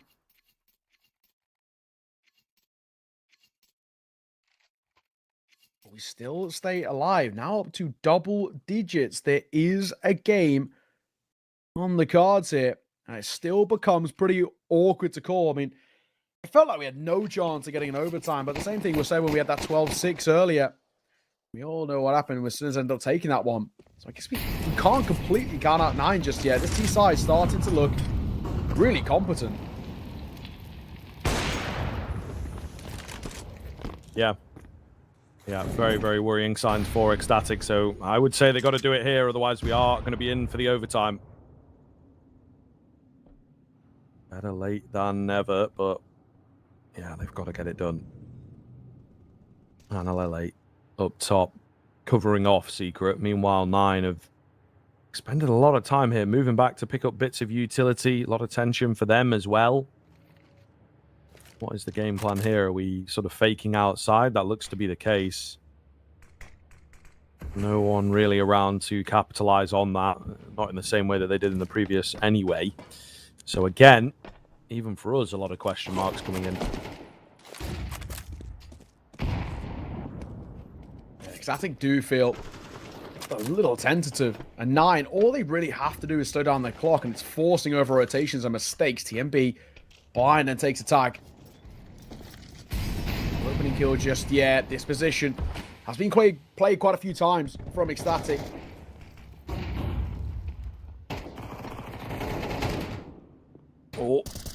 TMB down below trying to distract. Nut finds two. TMB still distracting and actually wins out his fight. Mantu gets a little over aggressive, and that will indeed be that. The overwhelm on the top site. Ecstatic get it done. Just about a heavy fight for them in the end, but they will take the 2-0. And I think that, you know, you and I came into this saying it could be close, it could be difficult. Again, we've had another sort of showing. Yes, Sinners maybe bounced back, but like 9 have just not showed up into that one, unfortunately. And maybe the fatigue comes in, I think, is the one caveat that I will give them. But all the same, Dust 2 backfires in a big way. They look like the lesser prepared team going into their own pick. And Nuke, it's just a bit too hard, isn't it, really? Ecstatic playing a great game there.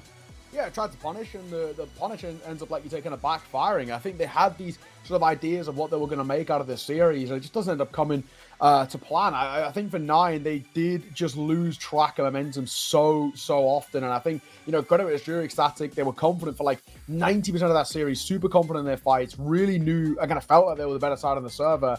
And it wasn't until like kind of the tail end of Nuke where you saw them get a little bit timid. But I love the way they played it. It was just very aggressive, like to take fights, like to get up in 9's face, and just not allow them to play their game and set up in the sort of style that they want. So for 9, it's a bad loss. I think it's probably the main thing to mention. I mean, for me, I was saying I thought they had the opportunity for 2-0 here, but especially because of the map veto. That's also meant to be a map in which they've got a decent amount of success on, but didn't seem to be the case. So credit where it's due Ecstatic. I think they dug really deep in towards that series, and yeah, nice 2-0 to have under the belt. Yeah, absolutely, man. I think it'll be a big one for them, and they could go pretty deep here in the Hellcase Cup. I think that Ecstatic, as we said, a young team, a lot of very impressive players. Nut looked pretty good there. I think Kristau looked absolutely brilliant at moments. So, you know, it's a team that you got to keep your eyes on, and they play that very percentage-heavy Counter-Strike, very difficult Counter-Strike to break down. You know, we saw that, right? It's like, it's 12-9 on this buy, where it's like, oh, can we make this work? Should we go for it? And they lost the B-bomb site, and a lot of teams there would be like, 5v5, whatever, we're still going for it, give it our best shot. They even got an early kill and still committed to the safe, because they just did not feel it, didn't have the instincts there to close it out. So, yeah, I like the look of Ecstatic. They maybe just lack a little bit of that firepower, a little bit of that risk factor.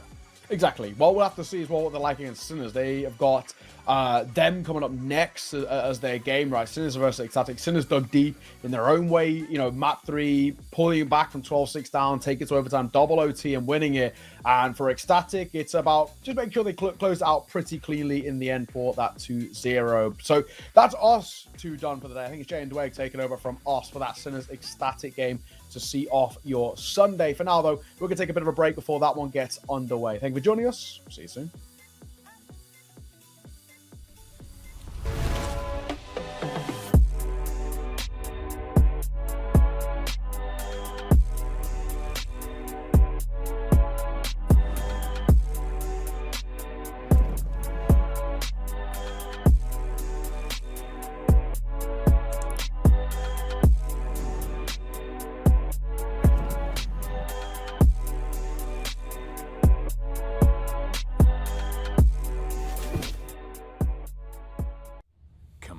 It's almost yours.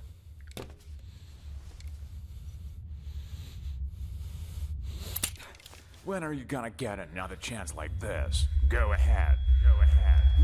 Why are you slowing down? You almost got him. Come on. Whoa. What's going on here? So, this is what you decided to do to me, to all of us, for pixels?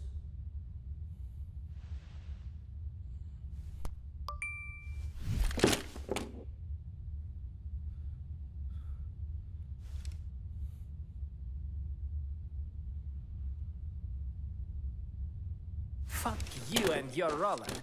Let's get out of here, bro. Have you seen how many scammers showed up?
You think that I'm running in place? Y'all really testing my patience.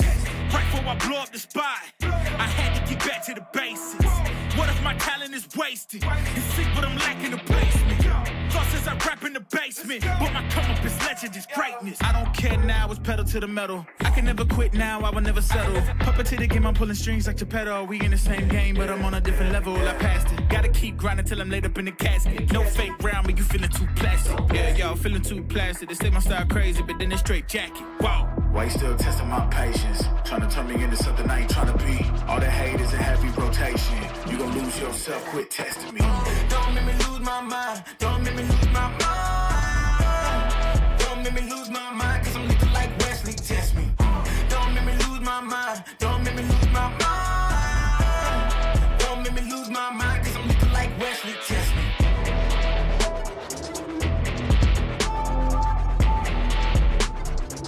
Cause I'm looking like Wesley, test me.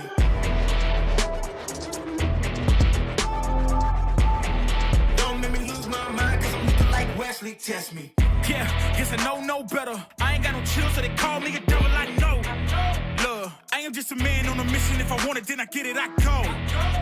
And if you're trying to test me a beast, you gon' need Liam Neeson. The chance that you're taking is flagrant. You're testing your luck. If you think you'll make it out, then you're sadly mistaken. Careful what you putting your stake in, cause I ain't got no patience and no limitations. You trying to figure me out, and I know I don't make sense. But no one's there when you call like you're trapped in the Matrix. You need to take a break from it. I think you should take 6. Cause yes, I hold a throne and no one else can replace this. The pain will only go deeper the harder you chase it. I'm the greatest that you ever met. It's time that you face it. So tell me, Why you still testing my patience? Trying to turn me into something I ain't trying to be. All the hate is in heavy rotation. You gon' lose yourself, quit testing me. Don't make me lose my mind. Don't make me lose my mind. Don't make me lose my mind, cause I'm looking like Wesley, test me. Don't make me lose my mind. Don't make me lose my mind. Don't make me lose my mind, cause I'm looking like Wesley, test me.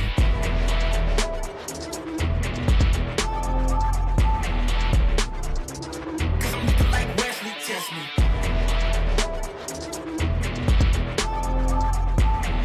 Don't make me lose my mind, cause I'm looking like Wesley, test me. Kiss like that. Kiss like that.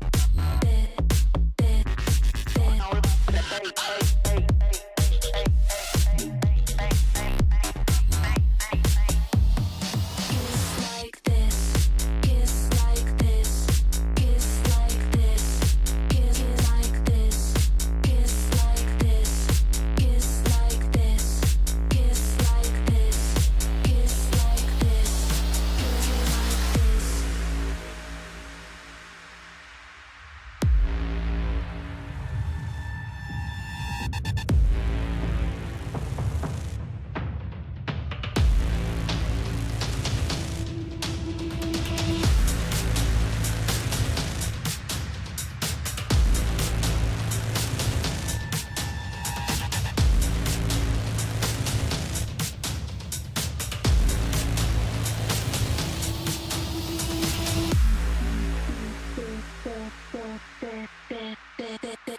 Kiss like that.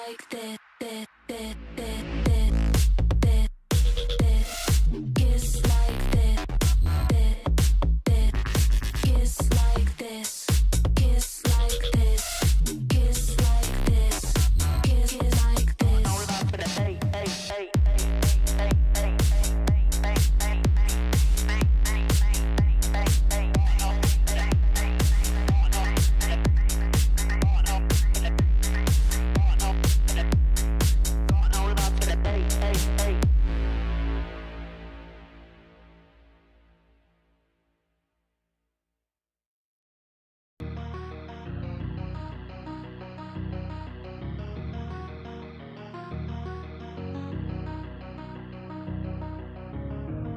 We can come back, till the time is gone.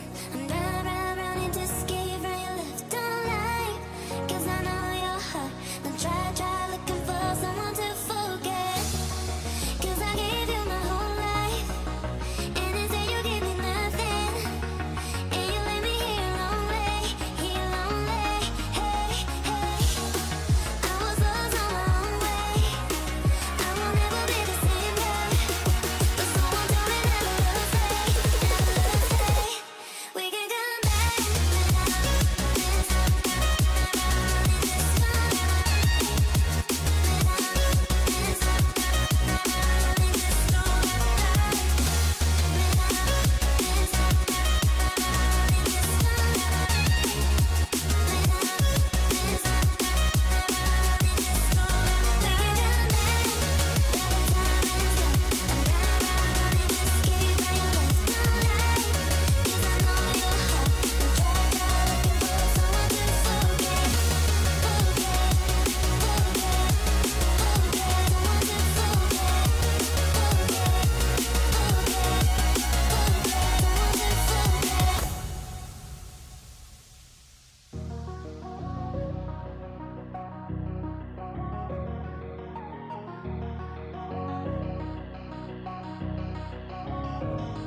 like 0 degrees. I'm out the cage, gotta let out the beast. Revolutionary, gotta let out the streets. Locked in the cage, I'ma let out the hood out the hood out the. Wake up, get out the sheets. We came from one mouth to get that peace. You take the west side, take out the east. I'ma put them in the cage, never let out the start. I hear him chat to me boys, move too quick, can't stop for the talking.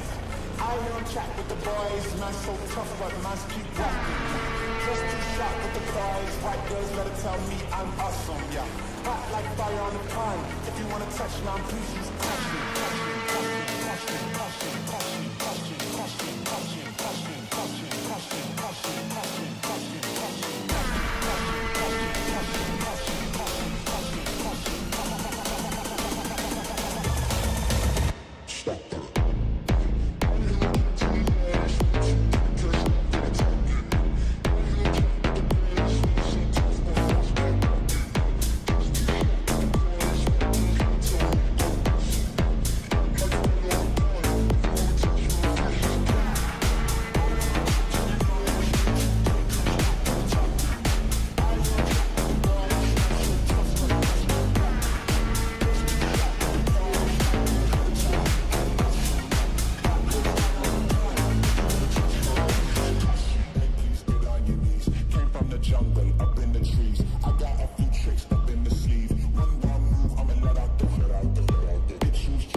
What's in store for Hellcup this time? An enormous giveaway of skins worth over $15,000. Open a new crowdfunding case loaded with amazing skins to boost the tournament prize pool. 2 Twitch giveaways just for viewers. Type raffle in the chat and don't miss your chance to win one of the skins during both tournament stages, the group stage and playoffs. Get ready to join the action.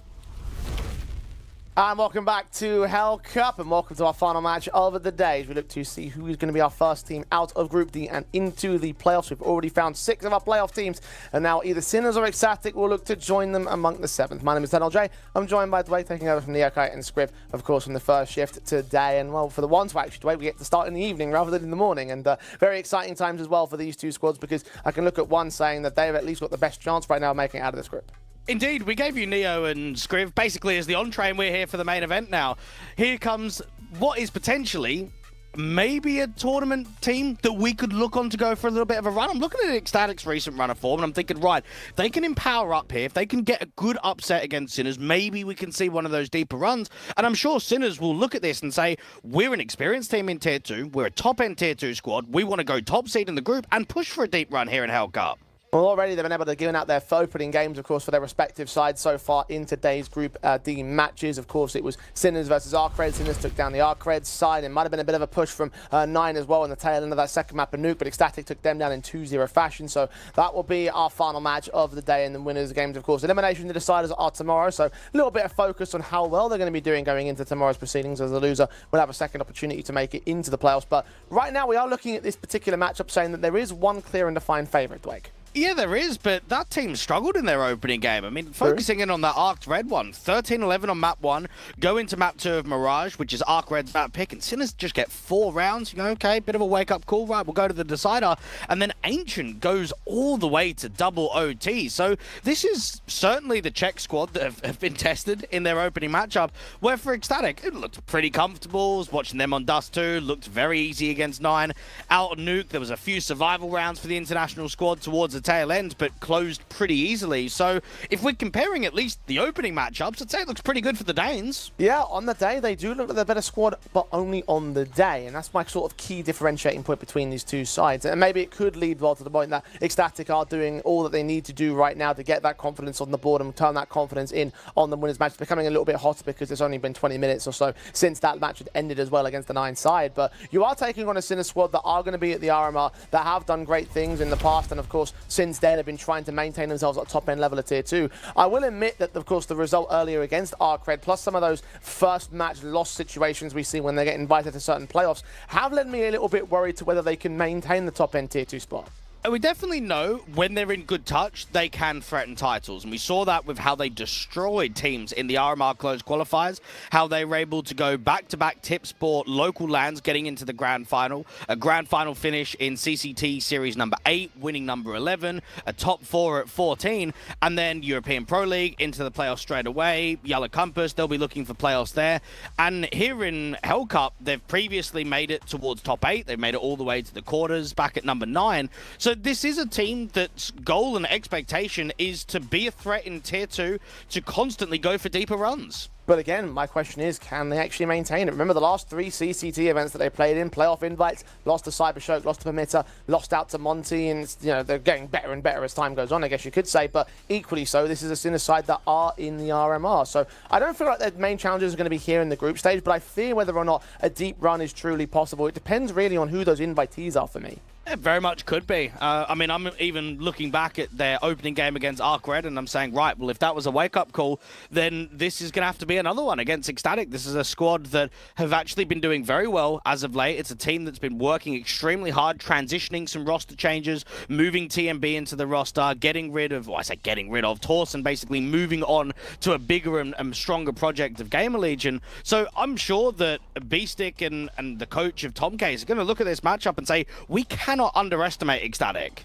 No, most certainly not. I mean, they're a team that they're sort of like the classic Tier 2 Danish squad, right? You've got some names that you know about here. Obviously, people know a little bit about TMB, Christo and Unlane, known elements, but not Nixon, not so much so. And it's this combination of experience versus raw talent that seems to elevate them to at least try and make a deep amount of impact in the Tier 2 space. What I think is incredible, is that Ecstatic sell their roster to Gaming Gladiators. They pick up a brand new roster. They bring in Christo, Anlay, Nut. They bring in Maze on trial to basically be the in-game leader. Nixon comes on loan from Sashi. There's a few more changes. Maze ends up going away. They end up bringing TMB in for Torsen. And this team is better than the Gaming Gladiators roster. That shouldn't make sense. That should not be realistic. This team, if you're going pound for pound, should be weaker than the Roy and Nikodos team. But no, they've actually been able to win tournaments. I would say they've pushed to a higher degree, and they've actually shown better results against top-end teams in Tier 2 than the Gaming Gladiators have. Well, then who takes credit for that? Is it TMB in what has now been 2 months as part of this roster, elevating Ecstatic a bit more? Is it the organization for finding the right fits and the right pieces and the right talents to enable this kind of level of performance? Like, who do you give the thumbs up to on that regard? I'd probably say TMB, because he's actually worked with weak squads in the past. I'm thinking back to when he played on AGF, where he actually played with Christo in the past. You're kind of bringing up these lower name players and making quite a good roster out of it. He's been a very successful in-game leader in the Danish scene with Copenhagen Flames and Prezi on being an IGL that can bring a team from middle of the pack to Tier 2 to at least that higher end in Tier 2. Now, he does have, I would say, some limitations, right, with the players that you've got about pushing that barrier and qualifying to lands and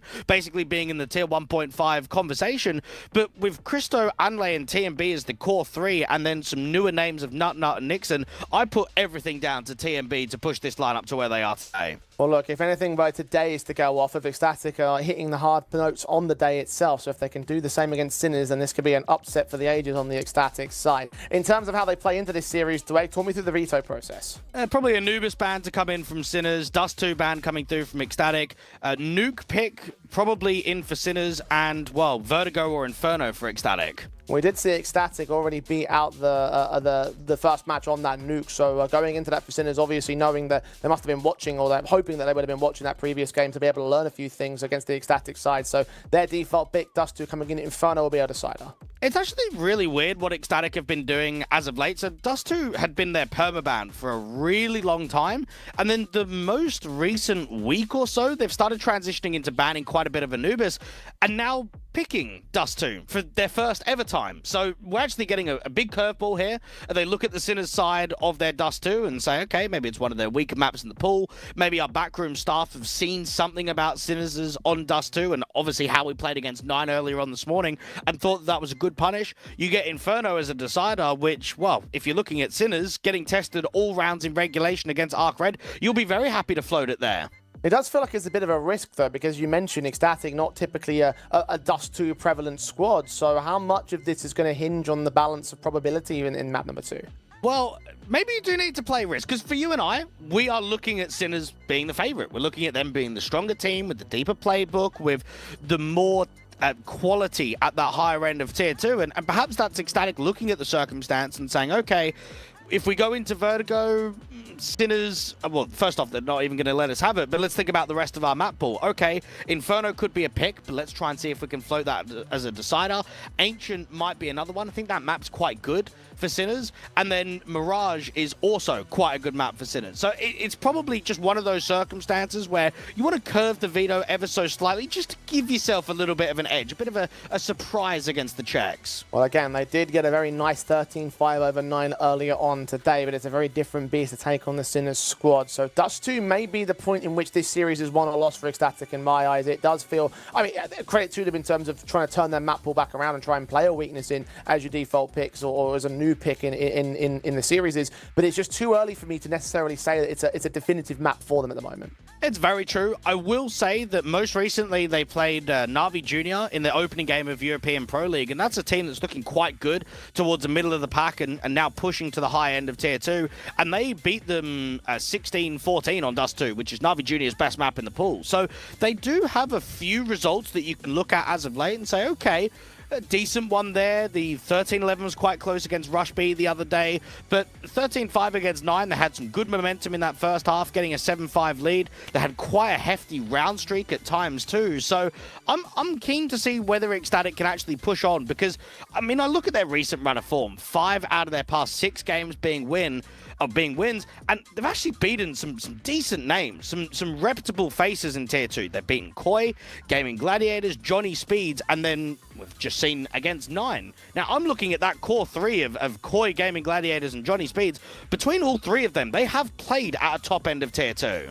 Well, let's zone in on Nuke a little bit more before we get into the series itself, because obviously that will be the opening map in this matchup here. And obviously it is the Sinners pick, as we would expect, highest play map in the pool, defaults and everything, blah, blah, blah, blah. At the same time, though, very heavily played on the part of Ecstatic in recent months. Yeah, we always know Danes are very good on Nuke. Now, Ecstatic don't pick a massive amount of Nuke. It's I would say, one of the maps that they don't lean on to a massive amount, but it is still quite good. They're happy to play it in third map deciders. They're happy to play it for opposition map pick. So this is going to test the overall structure for Sinners because, yeah, you are right. You're going into a map that both teams are happy to play. Both teams have quite a successful record on it as of late. So for that reason, Sinners are going to have to develop a good game plan and make sure that they're striving ahead. And on the Ecstatic side, can they develop a good enough game plan to try and contest Sinners on this map? Can they at least make it a little bit close? Because I think back to Nuke being typically a very Danish map. Famously, Astralis were very good on it in previous years, and you'd imagine that the Danish IGLs would be able to bring that up. But has TMB been given enough time in the last month or so to formulate a game plan that would challenge the likes of Sinners? Probably, yeah. I mean, you got to remember, just because it's a small time window doesn't mean there's not many officials being played. I mean, I've got the numbers right here.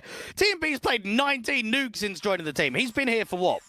5 weeks? I mean, normally 5 weeks, you might play nuke 4 or 5 times. You might start embedding a few maps in your map pool. No, Ecstatic are grinding events. They played in the 500 Cup that they won. They're in the A1 Gaming League that they just went out into the playoffs. They're trying to get a lot of CCTs under their belt, the European Pro Leagues here in Hellcup. So they're trying to get TMB as ready for all of the maps in the pool, and that just comes down to getting a lot of officials under their belt. Well, then my attention turns towards those 19 maps or so that you've said on that nuke for TMB's part of things. And whilst you've got Gaming Gladiators as a good victory for them, and certainly a Danish derby in a very confident fashion at that similar point, how many other results can you look at and say those are the big impactful ones for Ecstatic?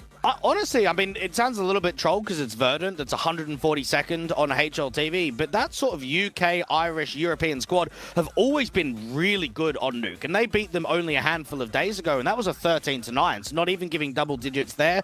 The other nukes, they're okay, right? I think for the most part, you're getting some results against weakened end teams in Tier 2. I certainly don't look at it as a map that they can push consistently. You mentioned the 13-2 against Gaming Gladiators. They did get a 13-11 versus Johnny Speeds in a final map decider. It's just that, yeah, it's not the weakest, or I should say not the strongest map in the pool for them right now. Are you really going to try and use Verdant as a case study to why Ecstatic are good against the level of Sinners? I mean, I would say that Verdant are actually a very good team on nuke. I wouldn't say that they're a strong team in Tier 2, but on that map in particular, they can actually stress a lot of top-end teams. Well, I love my UK boys, but I might have to at least push back on that a little bit here. I mean, it's still a case that this is Sinners we're talking about. This is a very, very different caliber of squad. A top-end Tier 2 team right now. I've got question marks with whether or not they're going to maintain that going into the new year, but certainly they are going to be in the RMR. They are going to be having these opportunities to make playoff runs. I consider them the favourites in this series, and therefore I predict them to take it overall. It has a little bit of unpredictability with how that Dust 2 is going to go down. And look, there is a possibility in which I think TMB might have the opportunities to formulate that nuke strategy that would challenge them. But again, the caliber of opposition is the one thing I'm looking at here and wondering and considering and sort of doubtful about whether or not they can try and steal map 1. I'm actually going to back Ecstatic for an upset here. One of the main concerns I have for Sinners in their 3-game winning streak right now against Rebels, Endpoint, and Arcred is how close some of these maps are going down. 13-10 versus Endpoint, 13-10 again against Rebels, 13-11 on the third map decider, 13-11 against Arcred, 19-17. They're not slapping teams. They're actually struggling to close series out. Well, Ecstatic take towards the CT side of things to kick things off on this series. Our final best of 3 of the day as Sinners and Ecstatic look to take their spots in the playoff. The pistol round is live. And Unlay is first contact on outside here with the garage conditions being challenged by the Sinners camp. One player has made his way through that smoke. Morisco will be detected or will be at least accounted for by Christo and co. Mikey's going to draw out first blood as Unlay will fall. Christo trying to respond, but very quickly Sinners take down 2 more players. 2 versus 4. Until the third man will drop back Morisco to Nixon's casualty. Ecstatic try and reposition. Sinners just have so much space, so they've got so many options. They've exploited outside, which gives them top site lean. You've got the Julies very deep in here at the lobby position. TMB's in a bit of an uncomfortable state, so he actually might think about rotating secret rather than coming up from the van. Bomb plant secured. Noise being made by Nixon, of course, to reveal himself. TMB is making his way forward, but that door opening is going to reveal both of the individuals. TMB now starting to prod. Doc is low HP, he'll be the easiest man to pick up, but both of their backs are turned. The P250 gives Beastic a chance to get that kill, running out of ammo, but Mikey's going to hold on to TMB regardless. as Sinners will take the pistol. Well, we just noticed straight away Sinners' game plan on the pistol was control the outside, try and generate a lot of deep space. And while Anlay is holding back and he's playing quite defensively in Garage, with the flash around the corner, you've got an aggressive Mikey who just starts ripping. He just starts catching all of those rotations, gets 2 kills almost instantly when he starts that firefight, and then closes it down with 3. Pretty comfortable in the pistol from Sinners. Starting advantage. MAC-10s with Galils and AKs out to stand up the T-side line. The Ecstatic Boys are also going to force the issue into round 2. Upgrade pistols will dish out some initial contact damage from Marisco, just charging his way past those spokes and into Secret. TMB will try to see if he can catch him. 5-7 in his hand. The second player is going to go ahead and join the T-side. Sinners, very similar to the last round, have not only taken space, but taken it aggressively. So much time still on the clock with players down here to the lower corridors. TMB caught on a timing and instantly gets destroyed by the Galil. An easy picking. Second one less so. Good headshot for Cristo on towards Shock. Marisco took some damage, of course, earlier on, leaving a decent opportunity for Nixon to get a trade frag. A second as well on B-Stick. Oscar also around the corner, takes his fight back and does hold a control in getting into that B bomb side, but the man advantage stays with Ecstatic. A good little off angle here from Nutnut to be able to defend against the single door and out from the observation window. Mikey's going to clear it straight away, but even with the clearance, the 5-7 comes up on top. Oscar's now in the clutch. 1 on 3 with Nutnut falling as the first man. BT is considering their options. Unlay expecting there to be an upper site rotation, which he will be accounting for here. Cristo scout step back towards the ramp control. Oscar eventually open up double doors, reveal his position, or just dive off of the rafters. Either way, the bomb plant is likely. The retake is another question. Oscar might still anticipate tapping the bomb to draw the fight out in the open, because it really is a lack of info at the moment. Smoke goes down, plant comes in open of it, turned away from Cristo, who takes the body shot and takes the steal back for Ecstatic. Well, it's an awful smoke, isn't it? That smoke doesn't cover him at all. You try and underhand plant inside of it, but he's already committed, so there's no point getting off and replanting because you just give too much time and too much info to the opposition. But as soon as you get up, you just don't have that security of working around the edge of it. That's a very good steal. It's a great work from Nix in particular. I mean, 5-7, fairly short range in there at Decon, gets himself 2 kills and shapes up that round for success. And nicely traded. And Sinners now, they have to take the pistol for spies. Bomb plant bonus plus the first stage of loss bonus is all they get. Are the Tech 9s out across the T-side board. Sinners know an opening pick's going to be key. Topside execute, wants to try and get denied here from TMB. Anti-rush util down in the door. And damage sustained on Ecstatic to start things off. Line sprays back. With Nixon able to escape the clutches of the pistols here outside of the heart. He does manage to whiff the spray on the second man. The shot's going to take him back. TMB gets 2 players to return, however. Damage will be done in return on the CT side all the same. The bomb goes downstairs and gets planted. Oscar's just making a ton of noise here. Teammate just looking for the cash injection for the T side, which is what they're going to get, but the retake should come in pretty easily in what is ostensibly a 1 versus 4 from Risco. Oscar maybe look for one more exit frag, but this will not be his round. And in the nicest way possible, losing Torsen and gaining TMB is only going to be a positive outlook for the Ecstatic roster moving into the tail end of the year and moving into next year. Because there was a little bit of role clashing. There isn't a defined in-game leader in the previous iteration of the team. It was sort of being used by a few different players. And the opportunity comes to bring TMB in after basically the whole Preezy project shut down, nothing more of it. So, okay, sign him over. And we have seen not only a decent uptake in form, but I would say a large uptake in results. Ecstatic trying to work towards a world in which they are a top-end Tier 2 team again.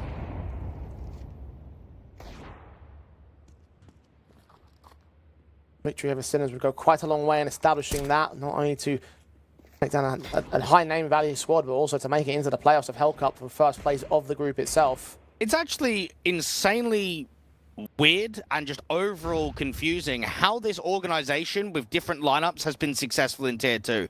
I'm thinking about the last one that was basically the one that made it to the Major, the one with Nodius and Cabby and Queenix and those guys.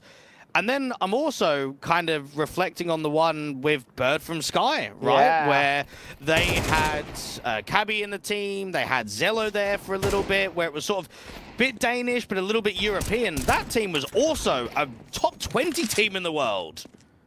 Those are some very good times. It's unfortunate how those circumstances have gone down. Of course, that particular squad fell apart. At least they were able to cash in on the what is now known as Gaming Gladiators team. Very true. And maybe cashing in to help with boot camps. And because this lineup's going to be a lot cheaper for buyouts and overall salary. So that's something that you got to play into your mind. There's working a bit more success day by day. Round by round, Sinners are going to try and contest that success. Ecstatic taking a couple of casualties out of the pistol players in this one, but seeing if that bomb from Mikey can get downstairs towards that B bomb site. Nutnut's already ready to try and receive them here. Back in the rafters, Oscar's going to get picked up. Pistol player, seen from range, dealt with. It's fortunate they don't go down after time, but even so, no bomb plant bonus means that there will not be any extra special buys, but they can afford all their main rifles. And we have seen plenty of squads in the Tier 2 landscape over the last, I'd say, 5 years, mainly in the Nordic scene, but pretty much directed at the Danes, of these lower-level squads of inexperienced players doing very well. Lyngby Vikings was able to do that in the past. AGF was able to do that. Look at what Black did with Masonic. All of those players are basically known, and some of them are playing at a Tier 1 level now. Said it in the pre-show, it's exactly the same sort of get-up here. Cristo striking first on Morisco, one of the more experienced elements, but traded back by Oscar's Orp. Shock's ready for Unlay out towards the trophy room. Advantage taken by Sinners in this round. And that's a good response from Sinners. You've got TMB now that might be thinking about a rotation. You've got an aggro play that could be presenting in from lobby. TMB has not seen the cross through those smokes. Krill get dropped pretty easily there from B-Stick. And this is not even that much time being wasted and already a 4v2. Nixon and Nutnut, the two lesser-known entities of Ecstatic. They're going to fight their way out of a bit of a dark corner here. Leo in hand of one, AK in the hand of the other. I mean, at least Nutnut has that firepower potential. Well, utility at least to work with as well back here towards the ramp room. Nixon's trying to hunt a bit more active in the round, though. He can force out a fight. Maybe that might be their window forward. Of course, he has to actually get the kill on Shock right here. Checks position. Very good adjustment to the headshots. Now that is well done from Nixon, because Sinners are going to start panicking ever so slightly. They've got to get members back out to lobby. They've got to try and set this crossfire up, and we don't know exactly how much more damage Nixon's going to do. Goes downstairs into the vents. The smokes and flashes will indicate that they're going to go back in towards the upstairs. They're going to have to take some more time out here to get the bomb back from the lobby position. I think it's just outside there. One man creeping forward, but 18 seconds. If they disrupt the play, then maybe this could be the way in. Nixon on board with him for the rest of this post round. 10 seconds, though. Is he going to swing to deny? They might just time it well. Oscar, is he going to plant open? Safer behind the barrels here. Safer behind the silo, so they will get that bomb plant down just in time. From range, Nixon can't fight any longer. Nut has to save the AK. I just want to say excellent patience there from Sinners. They actually didn't look like they were being pressured at all, because you are right, there's not a huge amount of time there, and they don't know if lobby is still compromised. They slow the round down, make sure they're creating a pathway, and the bomb plant is actually very safe. Nut does take Mikey out, so it does make it a bit more expensive. In the area on the bomb and the smoke for it. Surely he won't. Surely he wouldn't. Oh my word, Nut. I think he's just got this in time. They can't swing towards him. Nut, the hero of the day for Ecstatic. That is a steal and a half. And no one saw that at all. Looked as if it was basically a done deal. 3v1. Post plant going in. Last player saving. Mikey's even making the info wrap out from heaven. The issue is bomb is planted reverse default. So it's not planted for a hut entrance. Not out from door. Players cannot get back there in time, and Ecstatic will not believe that that round has actually been won. That is a head in your hands moment, because they had them dead to rights. Ecstatic 2 versus 4 in that round, and still the Ninja Defuse makes all the difference in the world. Swing from Morisco can get Cristo. As he starts off dead in this round, Sinners again with an opening frag. No trades allowed for Ecstatic. TMB's just scaling outside, trying to see if he can spot any of the players lurking still. Now, down to the lower corridors, you've got Anlay with a smoke, so he can kind of jiggle, play some contact, try and slow down the progression of map control. They need to find a recurring kill elsewhere, and they're actually leaving ramp completely. Nutnut's transitioning to spotting outside, and that's where he gets dropped in the lockers from Oscar. Good shot of the AWP. Ready for the garage player as well. TMB walks right into him. This time a 2 versus 5 for Unlay and Nixon. And as cheeky as that previous Ninja was, it's not something you can count on to get you round after round. Need something a bit more tangible for the Ecstatic side. And even Oscar finds Nixon. The fuse kit, the only one left in play, dropped out. M4 on Unlay and a 1 versus 5. He has to save his gun here. I actually don't believe Ecstatic are going to be that threatening on Nuke with the rounds that I've seen, because that last one is a pure gift, okay? Even when he gets that first kill, Heaven, you're thinking, okay, maybe he's going to put some util in just to drive players to go up to the bomb blast. You're not expecting him to jump onto the bomb at all. Okay, it's a steal round. It's a 3v1 that probably shouldn't happen. You need to follow up in the next, and you're just getting railed. You're losing fights outside. The rotations aren't being created properly. So because of that, it tells everyone that fundamentally Sinners have got a very good idea on how they want to display this T-side. They're working space. They're getting opening kills. It might be 4-1 at the scoreline, but I think Sinners are going to get a decent amount of T rounds in this first half. Ecstatic with a steal, but with no follow-up, certainly indicates that things are going to get better for the Sinners side. Look at the muddy stay here for the CTs. First stage, a loss bonus, a couple of players on double eco status. And we'll see how that force buy will look by comparison to the Sinners squad, who have maintained their money line even with their round losses. 5-7 for TMB, SMG for Nut. It is not great. Yeah, Sinners haven't even been exploiting ramp at all. You've seen a couple of times that Anlay's got aggressive and lost a fight in lobby, but it's basically been outside and topside hits from the Czechs.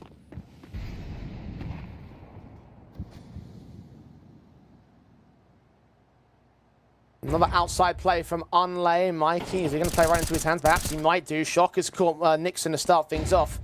But that trade comes in rather quickly. Oscar can strike on Unlay as well, but Christo outside continues his campaign. TMB starts working against Shock's position, but Shock is ready for him on the top side.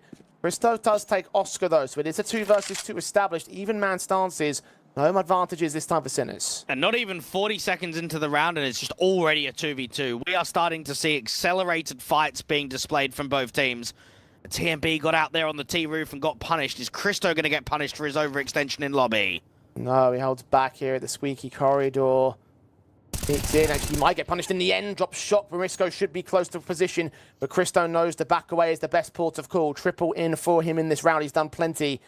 Might be on to not to do the rest here. Marisco, 1 versus 2. It's actually a very strong reposition from Christo, because when you're separated from the CT side, you don't want to give it easy 1v1, and now he's even going to be backstabbing Marisco. Oh, this is wonderful. Marisco even left that bomb back there to ensure that he can try and search without losing it, and that's going to cost him the time stalling, giving Christo a little bit more breathing room.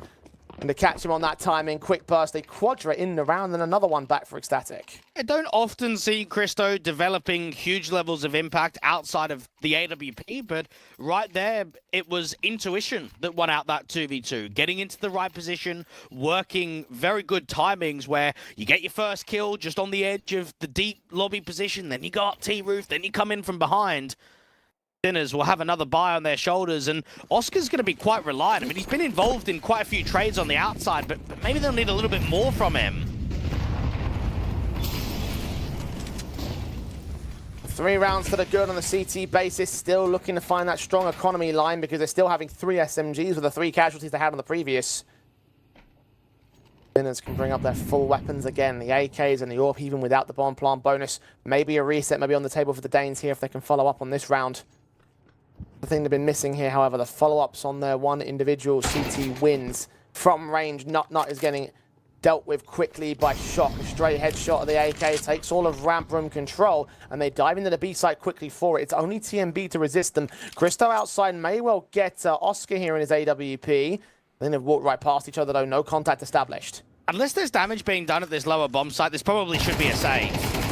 Mikey does get away with the kill. 1 HP against him.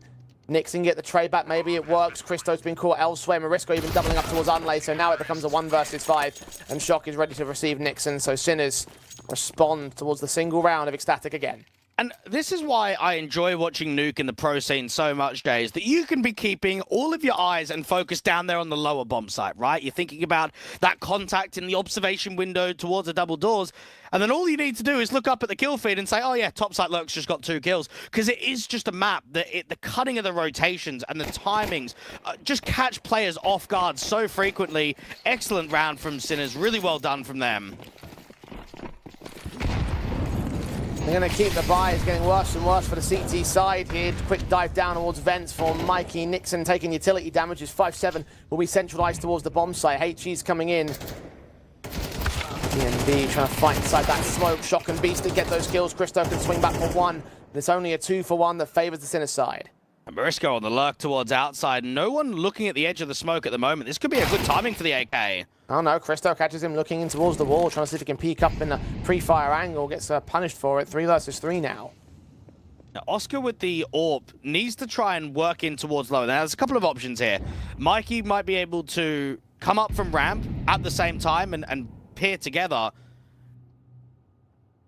This is difficult, though, because they've got an AK and an MP9 in ramp. The AK is aggressing for Christo as well. He's been rather successful with these pushes forward. The glass bursting is going to give Mikey position away as he continues fighting. The AWP can't land. The SMG swings against Nut double, and Mikey can make his way forward, get a quick jumping Mat 10 frag, and a secondary kill with a transfer. Unlay downstairs, 5-7 in hand. He hears his man coming. He knows to hide in the corner. Utility said the smokes are out. He's completely unprotected as he runs right into the pistol, and the pistol can catch him off guard. Ecstatic catching Sinners off guard for number 6. Indeed they are, and maybe that is frustration for the in-game leader that we've lost a 3v1 and a 3v2. Now, in that round in particular, you've got a pretty decent gamble and overall stack. 2 players out towards the ramp room. Previously, Nut has been getting destroyed in that area of the map, constantly finding awkward timings, T's walking through smokes. But in that particular round, the multi-frag, it just sets up the 5-7 down on the lower bomb side.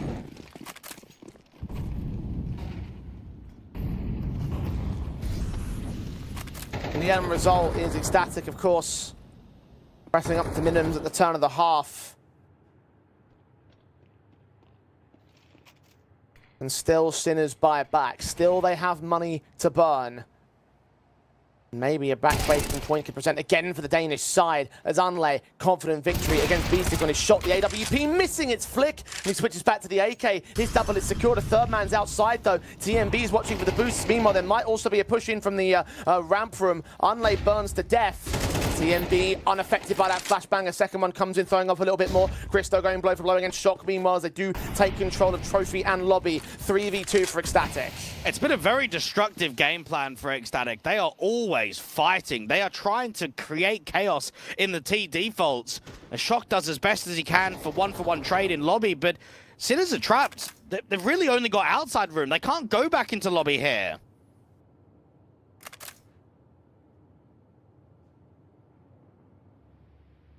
Trying to work their way back past the red box. Heaven is uncontested by TMB directly. Going to make his way back down towards the ramp position and try and contest that B bomb site because they know that that's an option here for the Sinners. Marisco and Mikey might get the security of the bomb plant, at least without a fight straight away. But it's how do you set up in the post? You've got a decent amount of util. You can smoke off the single door, the double door, maybe try and take ramp. Low time on the clock. CTs are quickly getting into position. DMB is that bomb plant, doesn't see the player, didn't see the man over at Dark either. He's a lot closer than the T's think. Briscoe's going to get caught for it. Unawares of the second man, sprays the Mikey, now revealing himself, and all 3 teammates are on the bomb site now. Mikey tagged low, dealt with, overwhelmed by the numbers, and overwhelmed by the crossfire. It will be a retake, and finally, 2 in a row for Ecstatic. And that timing was very awkward for Oscar, because he's pre-aiming the top left-hand corner of the secret entrance, and Anlay just kind of drops off, doesn't he? He tries to create a slightly different angle, because he doesn't want to make it easy to be pre-fired, and that's just enough to bait the AWPer. Now, this has been a very well-adapted CT side, where they are just not giving respect to Sinners. Remember the first couple of rounds that we had in the half? Sinners were taking deep outside, they were getting into Garage, they were getting into Hell. Now Ecstatic are just fighting them for lobby, fighting them for aggressive outside. They are just not giving respect to Beastic and Co.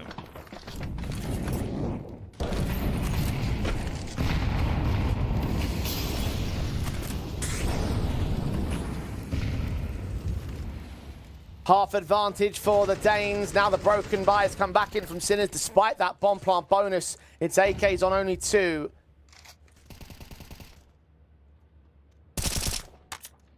Blind sprays of TMB, hoping he can catch players off until he starts getting sent in. Incendiaries close towards Nixon, doesn't quite burn him, so don't have the information.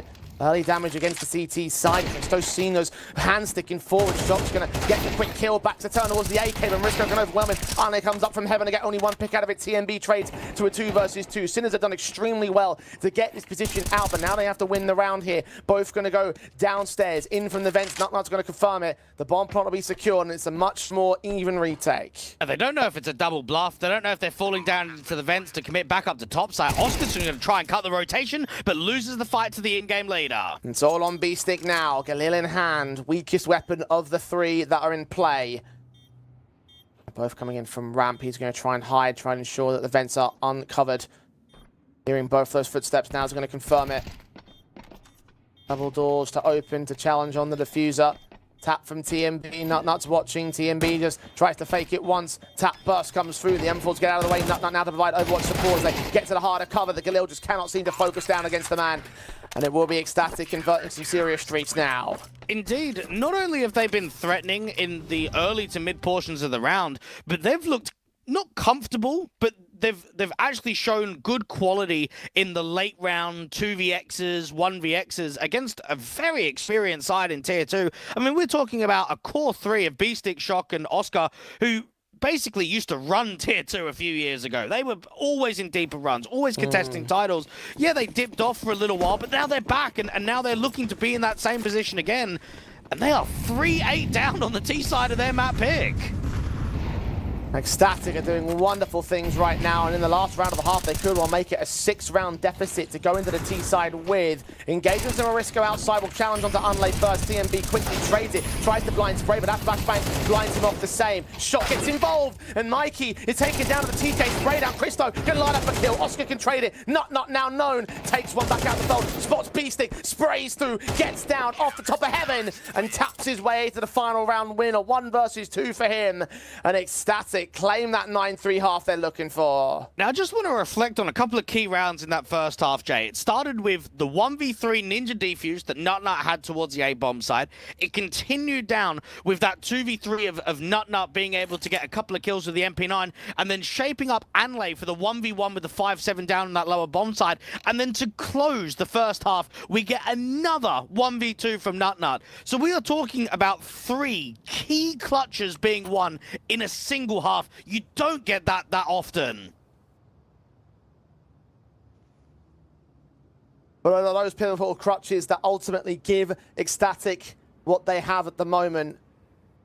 Responded to so many times on the Sinners squad, but the back and forths kept going and the economy eventually broke for them.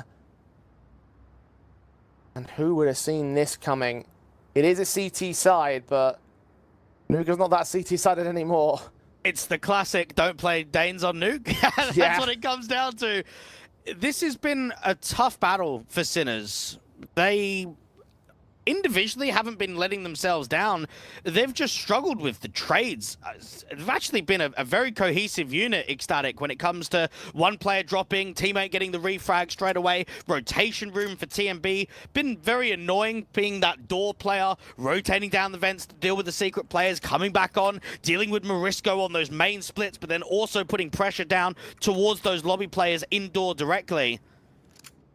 9-3 is a good scoreline, and maybe it's a good sign to only continue for Ecstatic, for a team that's been together for, what, 6 months didn't really do anything for the majority of that time. They bring in an in-game lead 5 weeks ago, and they've won a tournament. They're now potentially trying to push Sinners to a 2-0 here to get top seed in the group, try and push into the playoffs.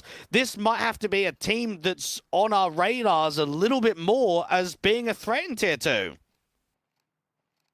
Well, because we say their pathway is to bring these newer Danish talents, mix them with some veterans and try and establish something. And, well, again, Sinners is a hell of a team to take down at the moment.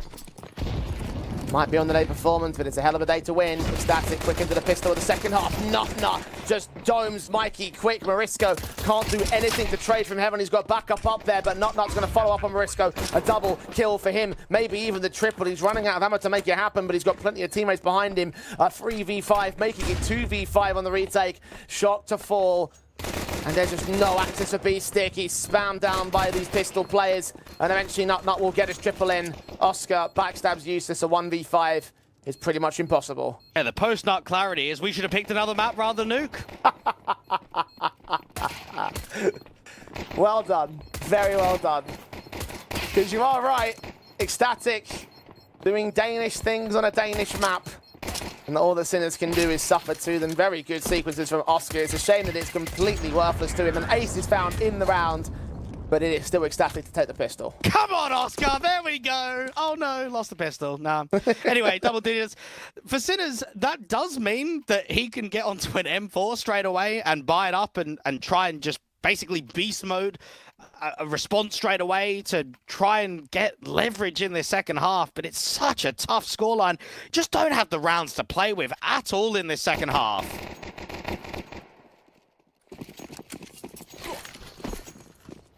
Harsh eco involved for the Sinners. They're going to try and bring it back from the 8-round deficit.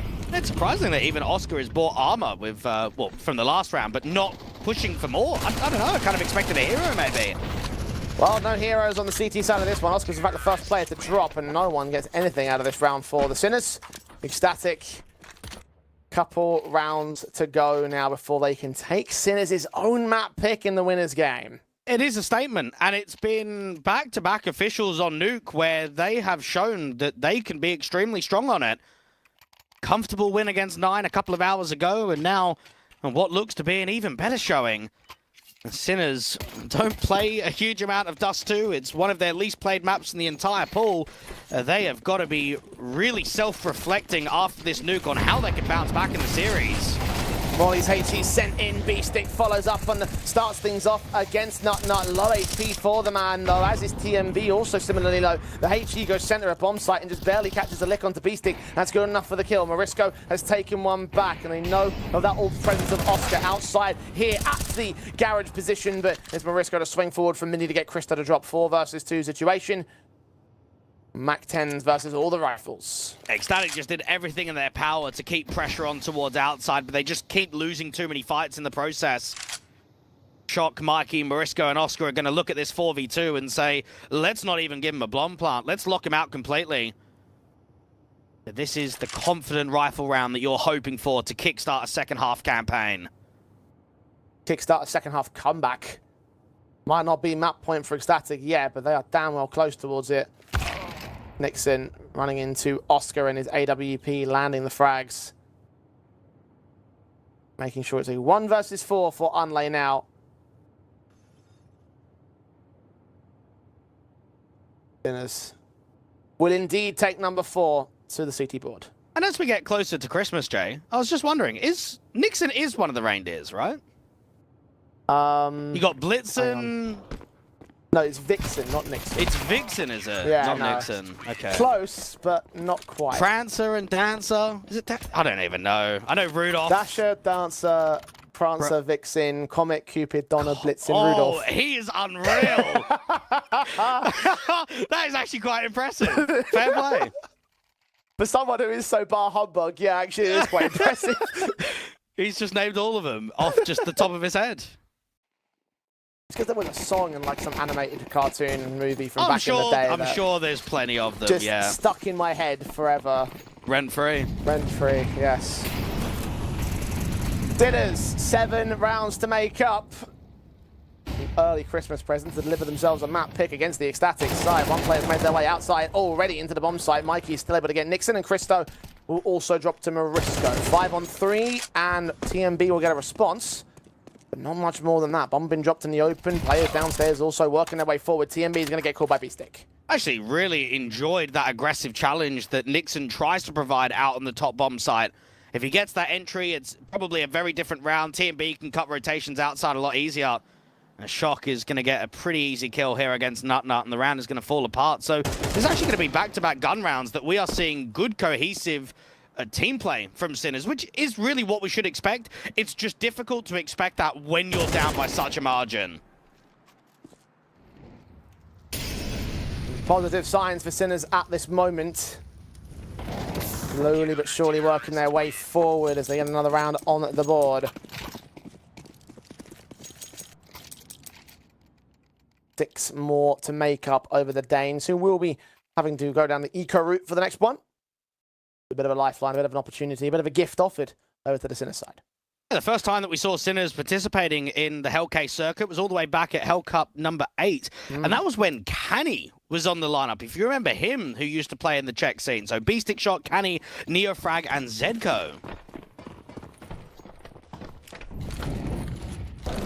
Many of whom are not part of this roster today.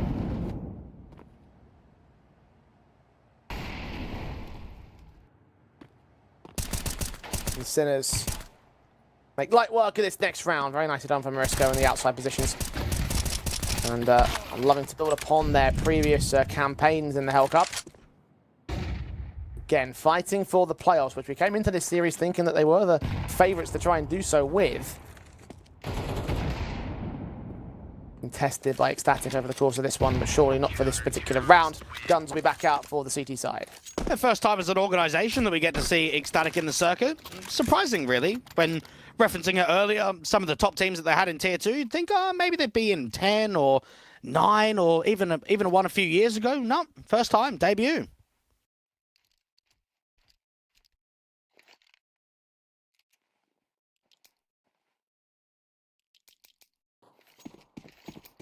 Well, True Guns, the debut for Ecstatic here. All 5 AKs out across the entire rifle setup. Had the Galils, had some limitations in previouses, but now they can truly bring the firepower out. We've got plenty of AKs over on the Sinners side at the same time, so they will try and meet them head on here. It's Morisco's M4 outside in the garage to try and start things off. You've got Oscar down at the lower bomb site, just in the corridors with the NWP. Post on the angle, take a shot, use some util, try and slow it down. I don't even know if you get a stop call, because there's a bit of damage done to B-Stick. Well, Ecstatic won't know that, but I don't think I'm not seeing any. I'm hearing ticks. It might be the case. They are calling for it. Yes, okay, we will go for a stop call. I think that's in the spirit of the rule, so let's slide back once again. Unlay will have to rejoin us, and we'll run that one again. It was quite recently, actually. I'm not sure if it was a Philadelphia event. It was definitely one of the North American events where they tried to do the stop call, and I think one of the Timbermen players got hit by a decoy, so went down to 99 and said, "Yep, no, not going to happen." See, that's silly. That's no, just that silly. 100% is. Yeah. And all the chat logs is no damage has been done, and it was a teammate's decoy that did that damage, not even an enemy. Oh, that's sus. That is so sus. It was just, yep, damage has been done of 1 HP. Oh, man. That's like the old school like win farming, when you would like play old school like Counter-Strike Source, and you would win try farming? Yeah, so you would, similar to what you have win farming now in like ESEA, where it's like you try and get the other team to forfeit because you won't reschedule a game. Gotcha. Something like that, but like just in like the most pissy way possible, I guess, in terms of the round. Yeah, no, I haven't done that when I've played online. I will say, though, if I'm up against a team, yeah, and they've got an agent skin on, and I end up losing, I am defaulting them, like 100%. I'll let them know at the start of the game, turn it off, and if they don't oblige, that's it, you're just getting forfeited. I don't agree with that in Pro CS. Agent skins, fine for the casuals and matchmaking, but when we're talking about serious competition, no agent skins, and it's up to you. If you want to turn them on, or turn them off. There you go. Don't meet Dwag in UKIC or ESCA Open then. That's it. That's it. Or if you do, then make It's sure a you free have win, all probably, of your yeah. options cleared. Check those configs, folks. Now back into the action, Ecstatic. Very similar, actually the exact same setup towards the outside. Unlay, Christo, and Nut, all three players. Past those smokes in at the red box. Unlay's going to make a ton of noise. Oscar's going to try and meet him head on with the AWP. He's going to be a little bit late to the punch. The left-hand side will check that position, and Unlay's going to fall. A decent work from Oscar. And I put that incendiary in case anyone tries to retrade. And he's actually overextending. He's looking to get more out of this round. DMB's made noise over in mini. They're going to try and push onto Mariska. Will they check this corner? I think not yet. B's ready for him. Mikey and TMB start going back and forth. Christo's the victim of those trades. 2 for 1. The favor of 3 versus 3. And Nixon forces out a 3 versus 2 on 3 HP. Advantage for Ecstatic. And that Molotov goes nowhere, though. Shot can still hold dominion over Heaven, and they almost lose control of the bomb for it. But TMB is good to respond towards that man. It's Oscar all alone. And they know that he's either going to be Heaven rotation, Vent rotation, or up from Secret. They're probably not anticipating lobby. Forward face shots on TMB picked up. Nixon is low HP, or the H is coming in. Oscar knows exactly where they stand. And he will play it like a veteran. A triple in the 1 versus 2. The retake successful, and Sinners continue on their streak.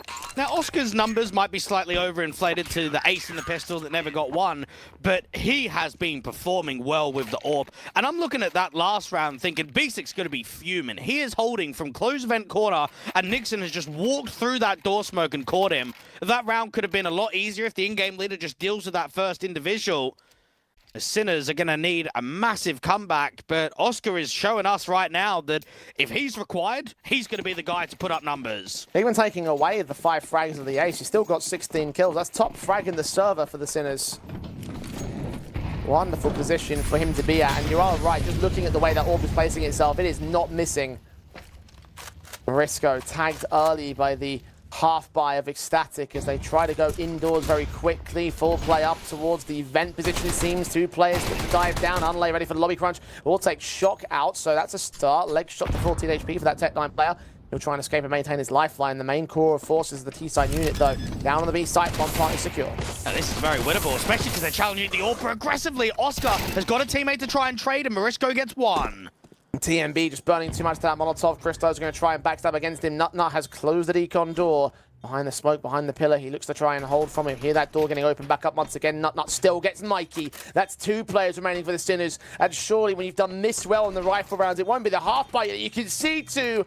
It seems like my worst fears have confirmed at this point. B-Sticker 1 versus 4. The M4 picked up on Nut. Lands the casualty. 3 rifles on the board here of the T side as Ecstatic gets to map points. And Nuke is actually a very good map for low investment ecos, because while outside is very deep in a lot of the space and how long range the duels actually are, when you start getting into some of those cubby corners, right, the Tech9 close at ramp, the Tech9's down on default towards single door, you can give yourself those close range fights and make it uncomfortable for the CTs.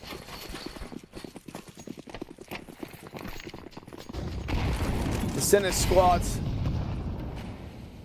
like, comebacks more prevalent than ever before here. Had some breathing room, now no longer can put a foot wrong. A double up buy up, Shock and Oscar. Shock's landed first on TMB, will quickly escape the contact at the ramp room. Oscar's going to try and take it right back for him though. A second player peeks in, but one of the rare misses of the big green.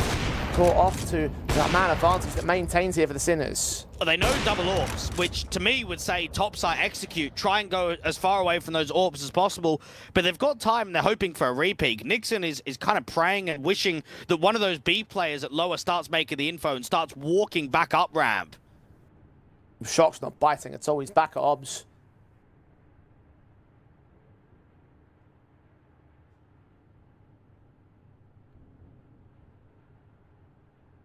And they slow things down to a crawl. Nixon receiving absolutely nothing. His teammates work their way on outside. The flashes coming in from Nixon going to show that he's still out there. So Might pull attention away, but Marisco's still holding with that M4. Casualty on Christo.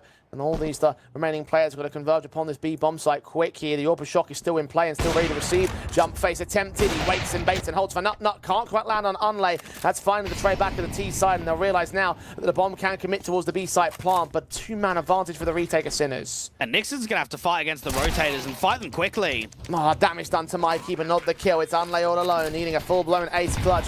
HE sent towards the double doors, dishing out some damage. Player in behind him, Beastic attempting some wallbang. Damage being done. Eventually they triangulate his position, and Mikey can get credited with the kill. Sinners stay alive.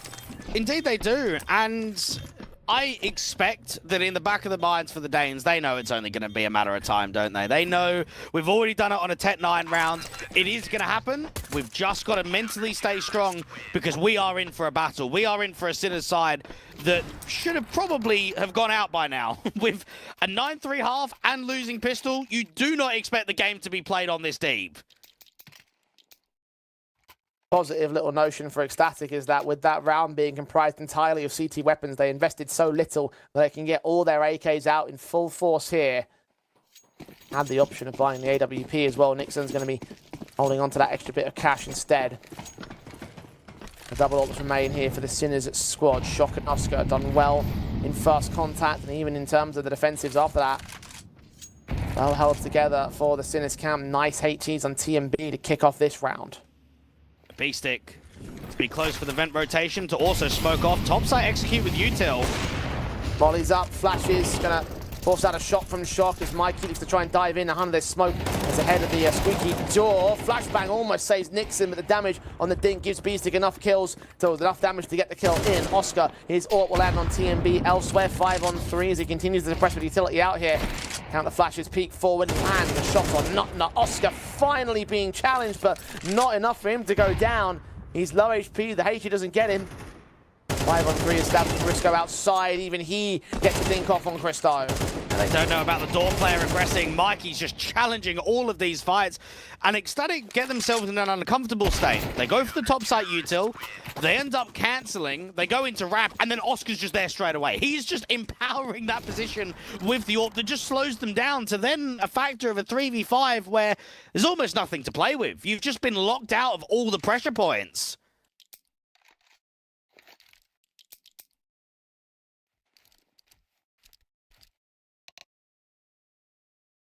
And a tactical pause called in by Ecstatic, the only one that they've called in so far. I believe the first one of the game, very late in the day of the game. Haven't got a registered coach officially to, or front-facing in the public eye. Maybe a chance to mentally reset the TMB to impart some words of wisdom and generate a game plan now against the Sinners because they have resisted and are getting closer and closer to that overtime. Well, we haven't seen Ecstatic do very much in the second half. They won pistol, they won the full anti-eco where Oscar just saved armor and nobody else invested, and then they've won the Tech 9 vent drop steal round. Haven't seen them win a gun round in the second half. The Sinners will know that they have performed at not just an adequate level, but a top level to recover this to OT. But the job is not done. 3 more rounds to go for Sinners.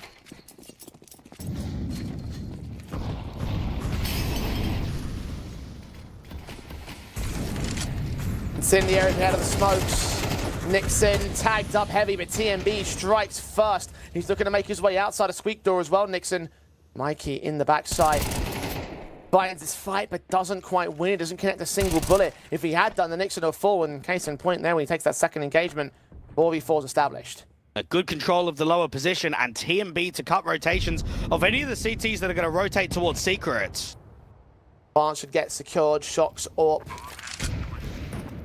Backed away. HEs and leg shots of the rifle up combination. TMB still lurking outside, and Mike is going to get picked up for it. Now it's all these ramp offenders. And Nut just needs to stall for time, and Adelaide got a hole through the door. Gonna wait and take first contact. His teammates don't need to give themselves up. He'll look for that initial first bit of damage. That tank shot Logan's Nut. Oh, the spray and a half of the ages. A triple secured for him. One of many multi-frags. And top frag of the board for Ecstatic to close out 39, taking away Nuke, the Sinners map pick.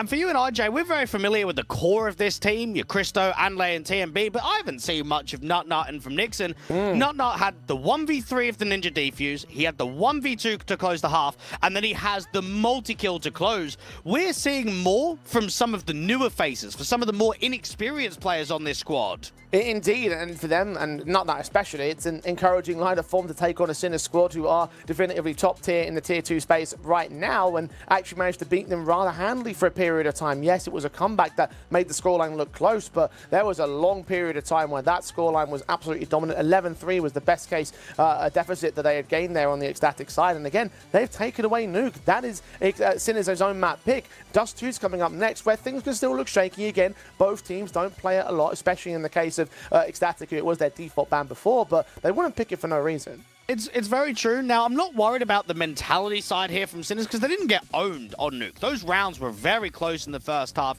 and they developed a fairly strong second half on the CT basis, but you have to put that aside and say, well, it's not just down to mentality, it's down to on-the-day performance and the map pick. And with how Dust 2 went against 9, with how this could be potentially 4 maps, 1 in a row for Ecstatic in a very good day, maybe it is just the Danes looking at it and saying, right, we want to get another 2-0, we want top seed in the group, and we want a lot of people to look at us as potentially a threat here at Hellcup. I remember Ecstatic right now, they're 3-0 in their maps over the course of today. Sinners are now 2-2 in maps over the course of today. To go negative would mean that they cost themselves their chance at the playoffs in the upper bracket matchup, but will that become the reality? Dust 2 is coming up after this short break. Is the Ecstatic's map pick? They're on for the 2-0. Can they close it out in such fashion? We'll find out when we return.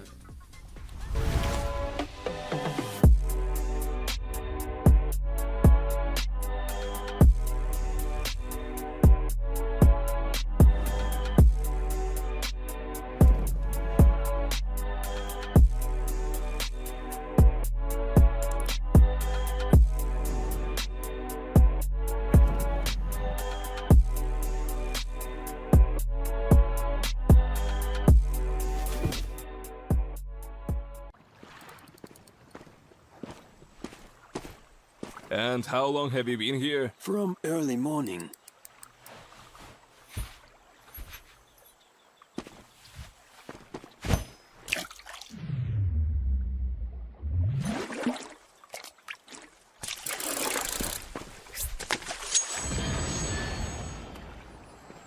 Take notes, kids. Hey, was that a bait? Will you share? Hellcase, don't miss your luck.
Back, back, keep bringing it back, back, back.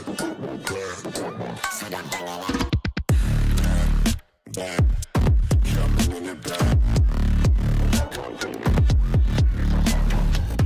It's all like swinging it back.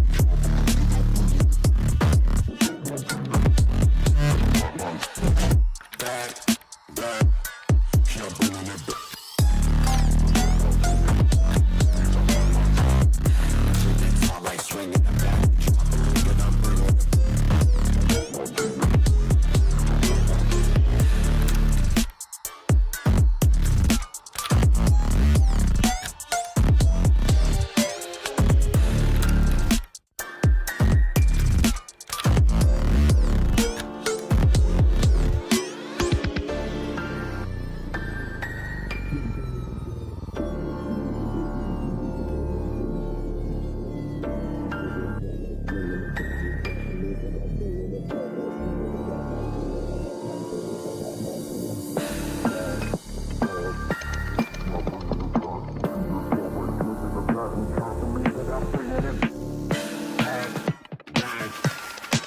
it back.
You think that I'm running in place? Y'all really testing my patience.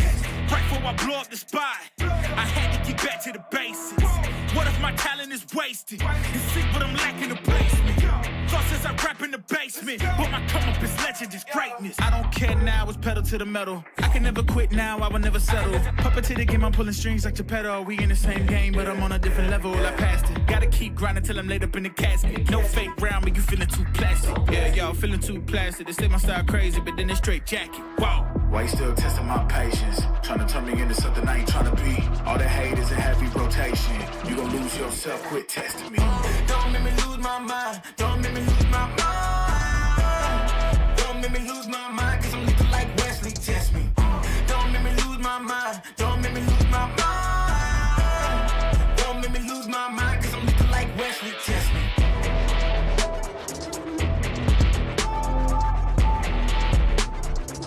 Cause I'm looking like Wesley, test me.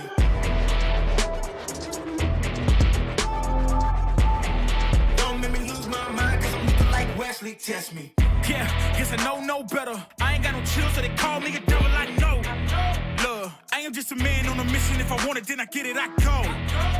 And if you're trying to test me a beast, you gon' need Liam Neeson. The chance that you taking is flagrant. You're testing your luck. If you think you'll make it out, then you're sadly mistaken. Careful what you putting your stake in, cause I ain't got no patience and no limitations. You trying to figure me out, and I know I don't make sense. But no one's there when you call like you're trapped in the Matrix. You need to take a break from it. I think you should take 6. Cause yes, I hold a throne and no one else can replace this. The pain will only go deeper the harder you chase it. I'm the greatest that you ever met. It's time that you face it. So tell me, why you still testing my patience? Trying to turn me into something I ain't trying to be. All the hate is a heavy rotation. You gon' lose yourself, quit testing me. Don't make me lose my mind. Don't make me lose my mind. Don't make me lose my mind, cause I'm looking like Wesley, test me. Don't make me lose my mind. Don't make me lose my mind. Don't make me lose my mind, cause I'm looking like Wesley, test me.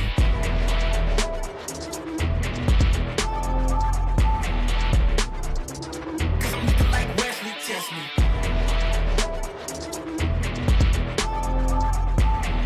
Don't make me lose my mind, cause I'm looking like Wesley, test me.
What kind of shame is this? Are you new? Have you heard of Hellcase? Best cases in the world. Book a rookie on me. Don't be shy, come on. Haha, newcomers are lucky today, huh? Hellcase, the best cases. Ecstatic ahead by 1. Sinners' own map pick removed from their grasps. Nuke taken by the Danes. Dust 2 may be a punished wake, but they picked it for good reason. So I'm having a feeling that if Sinners cannot get a good CT half at the very least, we may end up seeing a 2-0. I haven't seen Ecstatic as an organisation lose this map in nearly 2 years. The previous lineup with Tabby and Kragan didn't play Dust 2, and nor does this new one. But maybe it's a change-up for the Danes. As you said, stopped banning it, started picking it. Picking it in against the Sinners side, who haven't certainly not got this one as their best in the pool. Only one of their last 5 Dust 2s played out, but they are going to start first here with Oscar's opening kill towards short. A double can secure against TMB. The bomb carrier seen, Nut picked up on the mid-to-be play. The shot gets involved in the round. It's a 2 versus 5 now for Ecstatic. Definitely not the start that they're hoping for, but a positive one from Oscar. Had an incredible performance out there in map number 1. He's coming to the pistol. Not only did he get the opening man advantage, but he turned it into a multi, and he might even get more. Not quite. Nixon does take him back with the accuracy failing to land on the first engagements there. The PT-50 of Unlay starts swinging forward. Needs to be careful not to lose that bomb, though. Sinners can just play fairly back passive. You've got player at spawn. Another one rotating up to ramp. One on B from Shock. I mean, even him playing defensive should be able to stall out the time pretty nicely. Nixon just making some noise out here. Trying to draw their attention in towards the A bomb site, but Ree needs to get some kills out of the man advantage. The backstab, like you mentioned, closing in very quickly. Doesn't barely actually wins that fight. 8 points of health for the man, but now Unlay can follow up on Shock, so suddenly it's trying to turn right back around for them here. Player seen at mid to B. Marisko's going to go challenging. Unlay's going to try and swing towards him. The shadow advantage gives Marisko a simple enough headshot, dropping that bomb and dropping the round as well. Ecstatic Nixon just got to face in to hopefully get a kill or get killed off before the timer hits 0. Marisko's going to try and toy with him and ensure that a money state goes completely awry for Ecstatic here. Can get towards the bomb, but he will not take anything left in the round as Sinners will find the pistol. Well done from Sinners, and even Marisko's trying to catch him after time. Oh, gets actually quite close if he overextends through the doorway. Now, Ecstatic's money is basically completely ruined. It's a very uncomfortable situation, so Nixon's going to buy it down. Everybody else can also do the same. Hero Deagle armor. Will it be followed up with the rest of the pistols and the upgrades? Doesn't seem like it for Ecstatic. They just want to go to the hero setup here. SMGs across the Sinners side, 5 of them all. MP9s available. I'm hoping to farm some cash against Ecstatic. Let's see what damage Nixon can do, if any at all. Out to the upper tunnels. The MP9 is struggling, so Oscar's going to be fairly low HP. Just means that everybody else can chime into the action rather than him. Marisko coming up against Unlay. Nixon's on 3 points of health, faced upon around the outside of Marisko's jump face, 2 kills to his name. $1,800 a kill bonus right now for the CT side. B-Stick looking to move forward. TMB does get caught. Christo catches B-Stick off guard, but that's as far as it will go in the casualty counts for against the CT side. Plenty of money gains. And play it as bonus weapons as well in the next one. Ecstatic on their buy-up. And Ecstatic have got to push this for a 2-0 win, because I'm thinking about the day tomorrow. It's most likely that 9 beat Arc Red, and if you're Ecstatic, you don't really want a rematch against a team that you played yesterday for a spot in the playoffs. You've got yourself a really good chance here. You've put in a good shift on map number 1 of Nuke. Now you go onto your map pick. You want to pressurize the situation. You don't want to give the favorites any comfortability. You've got your leg up in the series. Not going to get an opening advantage on Mikey as again they try and push lower on upper tunnels and catch players off guard. They're only going good for 1-for-1. Static, their main attention turned towards long. Look at the backstab from Risco though. This could actually end up getting a little bit dicey for them. The Orb of Oscar will try and contest. The boost up secures a kill. Marisco trades back Nixon very quickly in a 3-on-3. And then the only player left on this A defensive, though, his teammates continuing to challenge in the tunnels. You'll see Unlay starting to break away as they try and take the A bomb site with no resistance at all. Yeah, it's a shame that Marisko only has an MP9 there. If he has an M4, he gets both of those kills quite easily. Now, Unlay can come in very late to try and cut rotations. He can go all the way back towards short, or he can try and position himself out to long. Christo down and out to B-Stick's hands. TMB and Unlay. And then they main, TMB close towards the right bags on the site. The flashbang just showing off a little bit more. Now Unlay from range, smokes down towards long. Diffuse kit's in play. They can try and tap and hold the diffuse itself. He's got to get onto that diffuser right now. Tap damage done. He just gets the kill on Morisco and does damage towards B-Stick as well. Both him and Shock and 40 points of HP. The spray comes forward, but Unlay does not connect another pick. Sinners will just about retake. Really well played for Anlay. Give himself the lurk smoke, go up on the height advantage, deal with the diffuser. The issue is he just didn't get more help in the post, did he? You have TMB that falls pretty quickly on the edge of that default smoke. He's trying to keep eyes on directly on the bomb site and from short. If there was just maybe one more kill, if there was a bit more time stalling, then perhaps Anlay does have a chance at that clutch. But 0-3, Ecstatic won't be too happy with how that last round's panned out.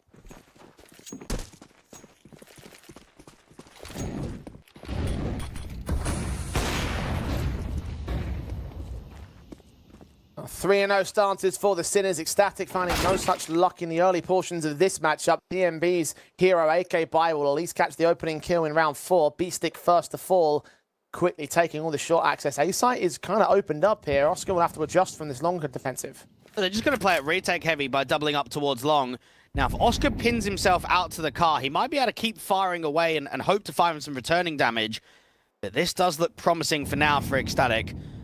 Get yourself into a post plant. Put pressure against the AWPer. If they can drop Oscar quickly, then it would start turning into a round steal.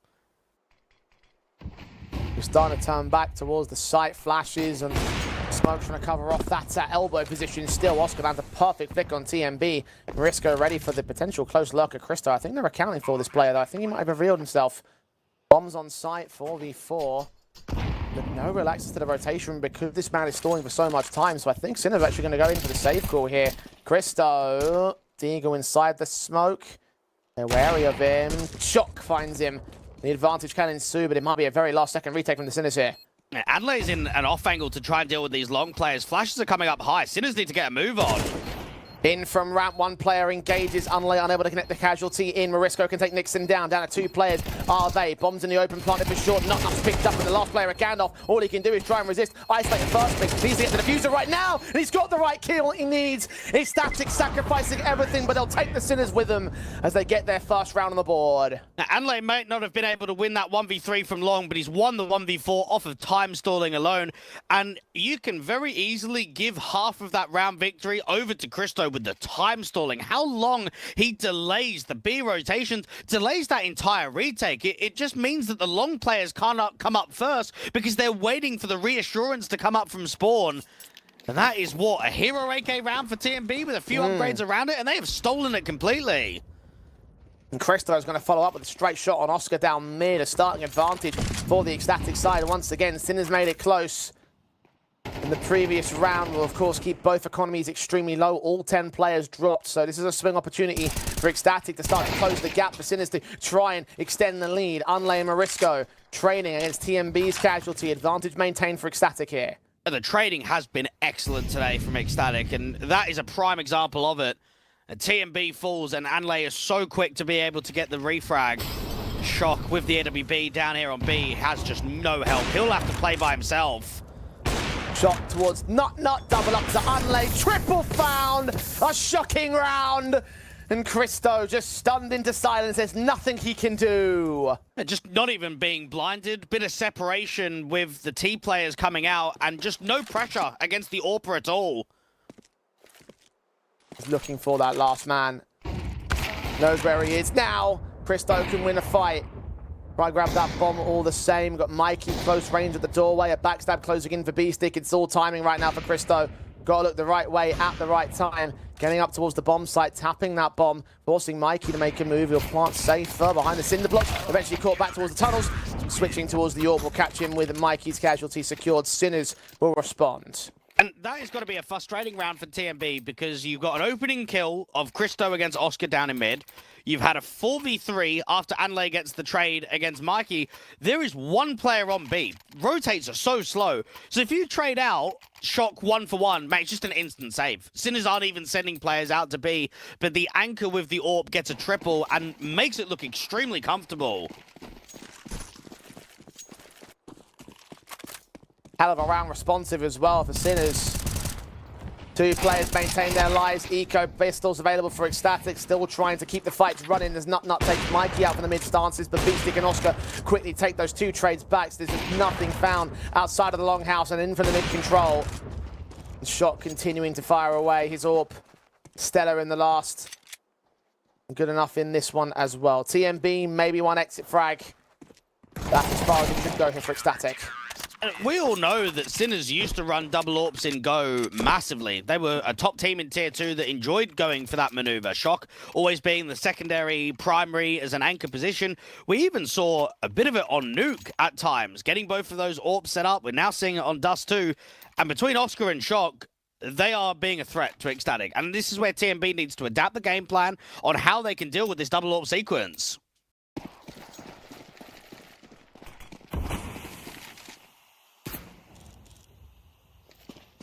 AWP shots again ringing out from Christo as he tries to find that opening frag again on Oscar.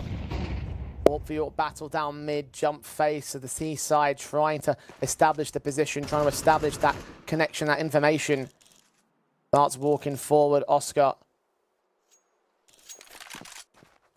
Not received as of yet. Christo can make his way forward towards the short position. His teammates are in tow. Yeah, all about this first timing out from mid. York getting some util down, Anlay spamming. Christo on the other side has been blinded and has been baited. Oh, that AWP is closer now. Smoke still coming in from Unlay to try and suppress that CT spawn angle. In the mid-speed play, flash in, kill on towards the cubby corner player, but it's Oscar in play. Yes, he is. Unlay's going to find that out the hard way. Molotov behind the smoke will force that AWP to reposition, get back out of dodge. Line firing, hoping for the best. TMB is going to wait to cut the rotations. The execution starts coming in towards that B bomb site. Morisco is all alone, finding a fight on towards one man and the second man. Third player known, Christo can land the shot and now needs to plant that bomb. And TMB might need two here. He needs to cut the rotations and hope he doesn't get cleared. Mikey checks it, but he gets those two picks anyway, and spams around the corner to get shocked as well. And in a matter of moments, it all falls apart for the Sinners. And while it might not be Shock on B, that is still Morisco putting up an incredible hold, strafing out from the right-hand side of the big box, looking up at the jump up. He has done everything to set up that round. Sinners haven't done anything wrong there, have they, in the 3v2? Because they've cleared the angle, they haven't overlooked that position, but as soon as they don't find that connection straight away, TMB punishes. And both teams have had frustrating rounds back-to-back, and it is hurting the CT economy now because of it. Christo straight up to try and take the engagements. The Sinners facing further aggression from Ecstatic. They're getting away with expensive rounds also on the T side, and you can see that AWP Oscar still out to play for, but Christo is going to land him, start things off for Ecstatic again. I'd say it's still a good sign from Oscar. He is looking very positive. He's searching for fights. He's not nervous about overextending against Christo. So while he may have lost it, that's still a good presence for Sinners right now. Christo tanking that HE damage. The issue now is, how do you reposition yourself? You've got a single player out towards long and only a single player on A for Sinners. Gathering info to the back site. Mikey's SMG close against Nixon and the bomb carrier. Also out here, they duck underneath that crosshair placement, and Nixon can add a pretty easy kill for it. No men traded on Ecstatic. 5-on-3 established. Two players posted are in and around the A bomb site here. One smoke up for the CT side, one to counteract from the T side basis. Beast, it's going to get caught by TMB eventually. Morisco, the best he can do is hold that AWP into the next round, maybe see if a shot can get onto one of the other rifles as well. Because this is not going to be a retake for the Sinners here. And maybe the diversity of Dust 2 being brought into the map pool is because TMB has worked with international projects. I'm thinking back to some of his previous teams when he played on the Mad Lions, as an example. That was a team that was quite happy to play Dust 2. When you've got a European international team, you have to play Dust 2 and Mirage. You cannot look at focusing on the tactical heavy map. So while we know Ecstatic are very strong on Vertigo, they've been liking their Inferno recently, and maybe we can start driving Nuke into that conversation. I don't think there's any surprise that Dust 2 has been brought in only because of the change in in-game leader. You can think back to Mad Lion, but that was still a couple of years ago. I have to ask about the other teams that he's been part of because they have been more Danish. Copenhagen Flames, Breezy, of course. Have those guys been Dust 2 teams as well? Breezy not. The Copenhagen Flames played a little bit of Dust 2. It's just not typically a Danish map. It's normally Nuke Vertigo is kind of your go-tos in the pool. Remember, Overpass being liked quite a lot from the Danes. So, no, not massively, honestly. Well, perhaps TMB may bring that extra level towards the Ecstatic side. Maybe it is that little extra experience in the worldwide space that's giving them that edge, allowing them to work their way up the rankings of the Tier 2 space. Morisco's AWP is going to strike first on TMB. The Sinners still showing that they can constantly fight back. They are some extremely good players individually, and they're proving it almost every single round. Nice nades from Ecstatic, though. They're dishing out returning damage. They need to find that trade, though. Now, this AWP can drop the bomb. All about timing. Morisco does decent damage again. And this is shaping up nicely for what is basically a nothing round. A leg shot on Nut, casualty on TMB. You've got 3 other players on USPs, though, and those will be the main concerns when it comes to the site execution, particularly on the B site, where it's only B-Stick. He should get run down pretty quickly. If he can escape with a stray bullet on Nut, maybe that would set them up for a tidy 4 versus 3 advantage, but they are not doing themselves any favors here. Ecstatic missed Molotovs. Eventually going to come out towards the site itself. B-Stick will burn, back to turn, but they get that kill in, and they hold the bomb site. A good molly to the backside. The car one didn't punish them as hard as what it could have done. Hanley anticipating a run through the smoke. Now, realistically, Sinners can look for exits, but they should be prioritizing saving the M4 and the AWP. And then head up towards Suicide, grab the rifle that TMB had, which is what Oscar's going to do, an AK to hold over the next round. So, nothing round did turn up to end up being the case in terms of the result, but AWP placed well to find a pick to get a bonus rifle. Mikey's going to try and hunt for one more frag out of the round. Going to miss the angle onto Nut. Maybe Unlay will get caught off guard with the USP versus the AK. You can't imagine the USP is going to get the kill outright, so Unlay does land against him. And they can keep 3 rifles in play for the Sinners here. Ecstatic know that it's not going to be an easy fight for a 2-0 against the majority of teams in the group stage, especially when you're in a matchup that can promote you into the playoffs. You need to take these moments and run with momentum. Oscar has not been able to connect onto a kill for the last few rounds, and I'm sure that's maybe something in the back of B-Stick in his mind on, okay, what do I need to change up? Do I bring the AWP towards long? Do I bring it into short? He's been liking these mid challenges at the moment.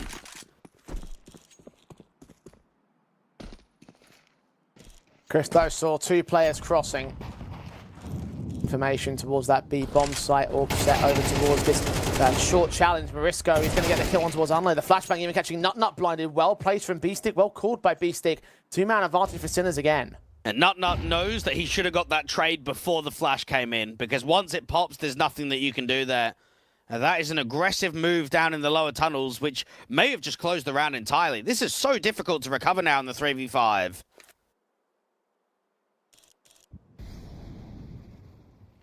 Especially because Oscar's waiting for more coming in his direction. Flashbang's keeping him blinded. Nixon can take the kill. Second player of Mikey still there. Frag found, drops off the pit. Got backup also on the way in. HEs will dish out some damage. They need this kill ready quickly, but Mikey's not giving them anything. And B-Stick assists in his triple sequence. Sinners clap back. 2 rounds to the difference. Sinners set up everything there from the lower tunnels aspect and have a good crossfire out towards long after. Money game still looks decent here from Ecstatic, but we are getting closer to those reset markers. How many T rounds can get gained? I mean, I reckon if they can get to 5, they'll give themselves decent leverage moving into the second half.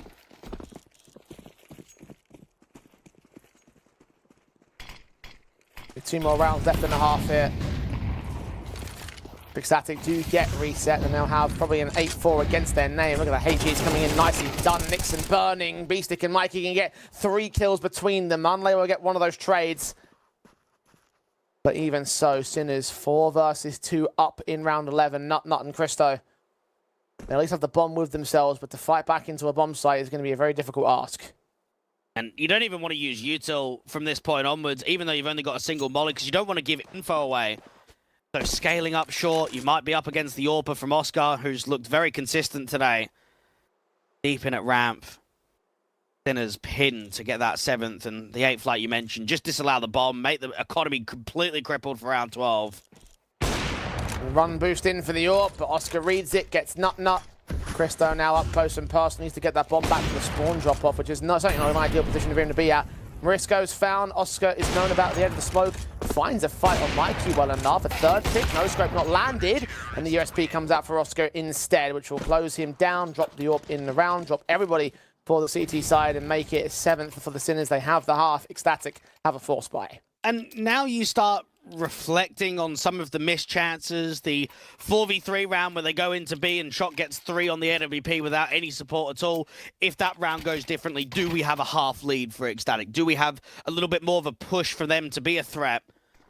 They had a decent little portion of 3 in a row, but Sinners going 8-4 would be a lovely scoreline at the turn.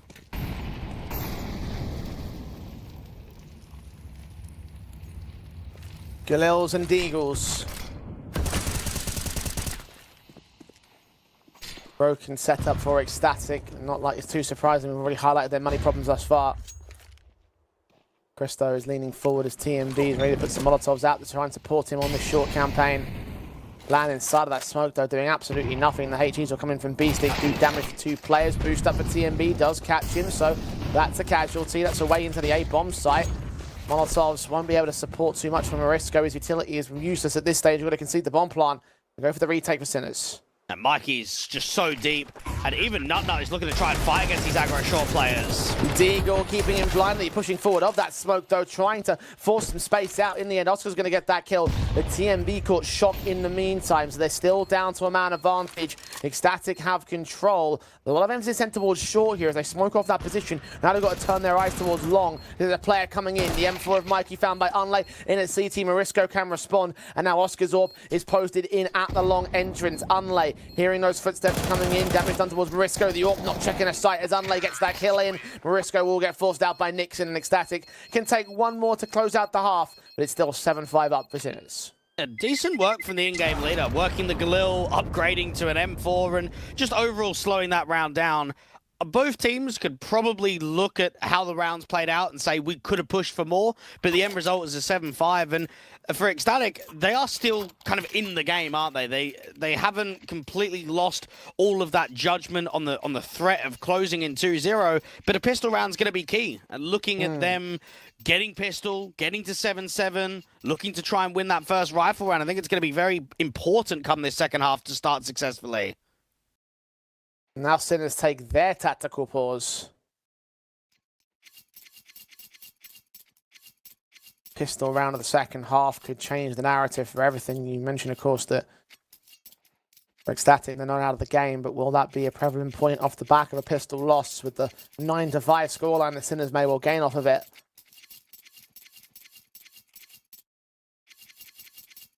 Such an important round to win, given the state of affairs, not just for the map, but also for the series.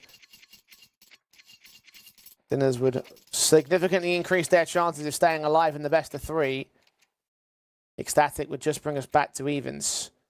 An even scoreline that they can try and walk off of to try and get back control of that 2-0 in the series itself. Yeah, even to go back to the Vito conversation we had earlier on, Inferno's a decent map for Sinners. They play a lot of it. They're happy to pick it in best of 3, so give yourself that third map decider and the chance of closing is a lot higher. Nixon aggressively knows that short players are here, but it's all about the first kill, and he comes off, and then he just backs away. Out towards the A site more centrally. Mikey's been tagged up, but he gets the kill on Christo. Now Unlay here to receive with Nut on the reverse crossfire of the bomb site. Oscar's got the kill on towards Unlay. Nut struggling down anything on the mid to B play. Shot follows up on Nixon, and then his confidence completely inserted upon the Sinners side. TMB 1-on-4, nothing he can do but just try look for exits. The Sinners will have number 8. Just disappointing overall. You have a good start to the round with the opening kill from short, and your B players are just letting you down. The Julies gets absolutely nothing on the jump up. Your player outside of the B doors dealing with the mid to B split also just completely fumbles. Ecstatic don't win the pistol, but are looking to force buy here in the next.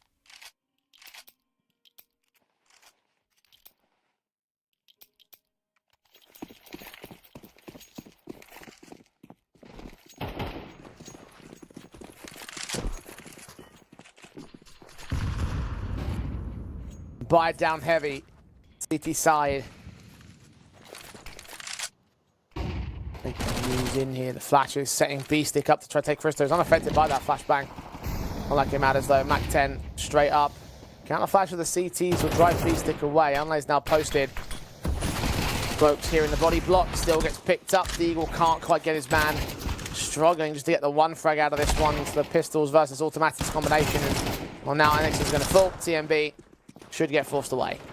And this is where I want to compare the two teams on the position of leading.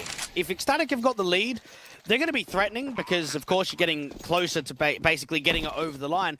But between the two teams, who's going to be stronger with a bigger lead? Of course, it's going to be Sinners. They're more adept at playing at the higher end of Tier 2. They're the more experienced squad. So it's going to be difficult for TMB to claw this comeback into a pushing affair, to actually disallow Sinners the chance to get to 13 first.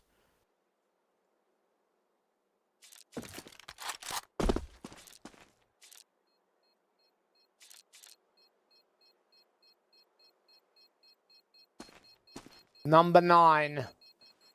Up on the Sinners side. Ecstatic. Concede to 10 as well. They didn't have an eco in this round. They forced the buy. They tried to contest. They tried to answer back. Those risks carry weight. And that weight will look to bear down upon them. Sinners only a few more rounds away from taking us to a third map. Sinners know that this little winning streak that they've had as of late have come down to some close and competitive scorelines and a lot of 3-map deciders. So let's make sure that with 9-5 up, we give ourselves an easy 10th and have that barrage of a few more rounds to work with. Oscar, you expect as soon as the money gets strong enough, get him the AWP on the T side. I'm not really expecting much damage in this round from Ecstatic. Maybe a kill or two. Flash forward against B-Stick. Yeah, and USP just comes up with the kill for Unlay. It's just a MAC-10 drop, not a rifle. Not something that's going to make a difference for Ecstatic at the moment. Unlay's just prodding in, seeing a player at the doorway. He's fighting Oscar, almost got him a utility in hand. Player will actually back off as TMB tries to strike towards Shaw. They try and combine, but they're unsuccessful. They need to put more pressure onto Oscar. They've got to make sure that he drops in this lower tunnels. Morisco isn't assisting massively. That resmoke does give Oscar moving potential to get out of that position at least. And the CTs were considering the push on the smoke, but better not to bother. Christo gonna look down towards that connector position. Oscar's gonna get TMB. 4v4 established. He's waiting for the CTs to peek him though. Scout comes up. The USP gets missed out upon as Oscar maintains himself. Unlay's got that MAC-10 on the A cross here. Hiding inside of that smoke bomb, tapped once. Hearing where the third player is going to break away from that long position, but he's waiting for a better opportunity to present itself. Shock is ready either way, so this is going to be a difficult ask for the MAC-10 to get any more than a single exit frag. I think Static know that. Morisco will go down. From range, Mikey trades. And Nut has had a quiet game, hasn't generated that same level of impact that he did on Nuke, and I mean, that is concerning. You've gone from a player that was clutching, top fragging, and overall showing the veteran players on the roster that he's here to perform against top teams. Come out on Dust 2 and barely done anything. Haven't seen any round victories due to Nut alone. You compare that to someone like Oscar on the other side of the board, who is currently top frag for his team, and he actually managed to outrate Nut in that last map, despite Ecstatic getting the map victory.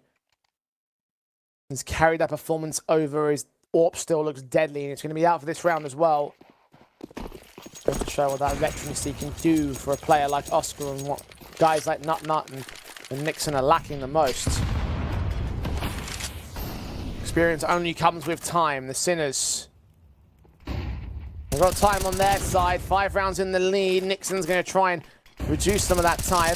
Shock picked up first in the Longhouse challenge, but that one casualty is all Ecstatic are going to get. They fall back to the bomb site. A good utility usage there. And Nixon passing some further off towards Christo. Try and get the AWP set up for another refrag. Look down to the pit. Look to see if anyone's going to scale on the edge of that smoke to the close left-hand side.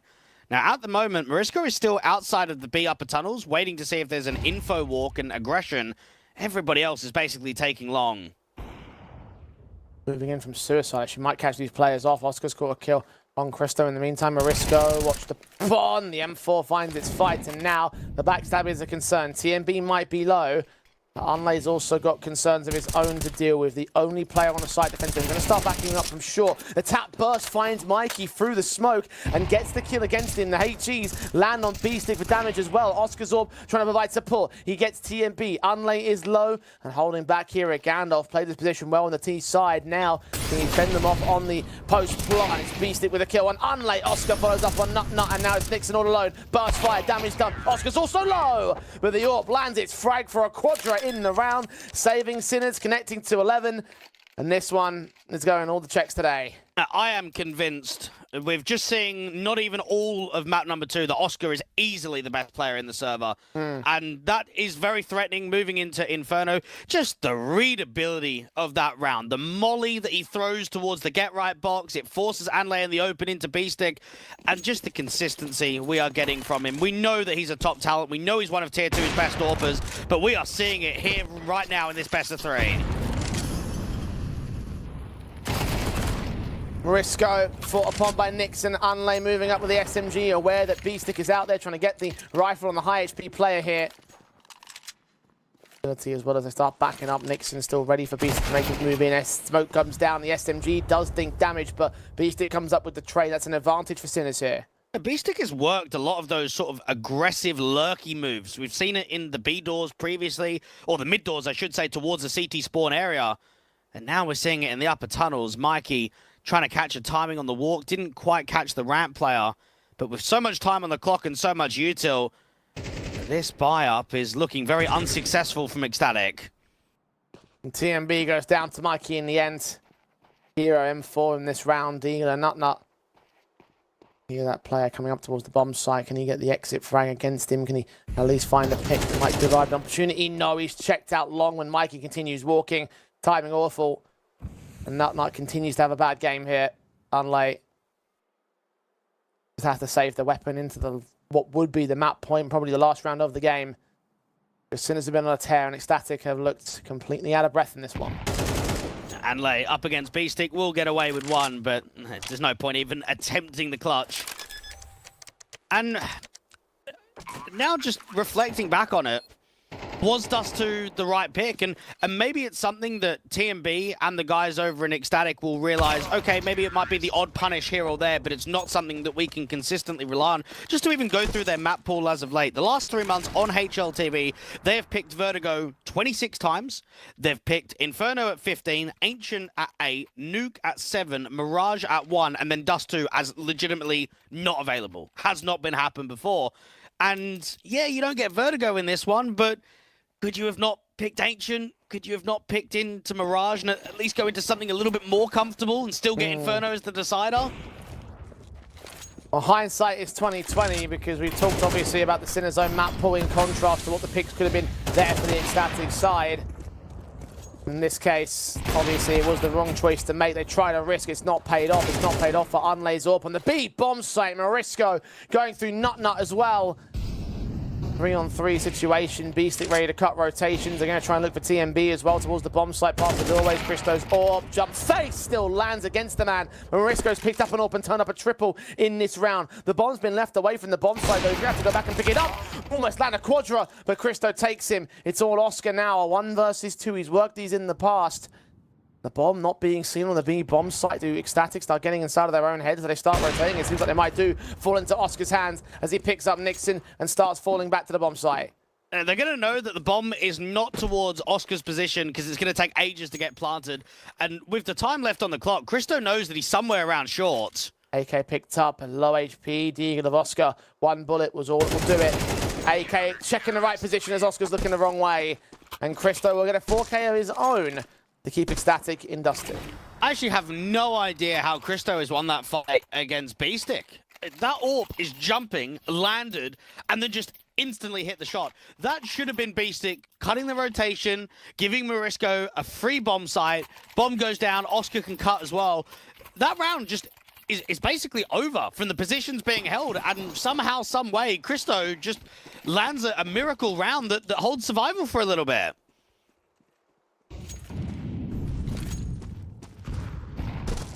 Ecstatic kept in irrespective of the reasons why.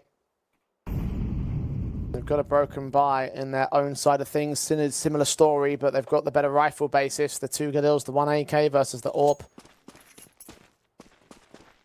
The 1 M4 for Ecstatic. Quick in towards the execution of the Sinners. SMG for Not gets away with 1 kill. Needs Griffo to support him, and he's only able to get that 1 pick later after the trade. TMB's gone down as well as Morisco again doubles up to a 2 versus 2. Even with the weakened weapons, it's still going to be the Sinners getting the bomb site down. HE's from Unlay. If he places that well, Morisco could fall, but no, he goes a little bit too deep. Incendiary's up.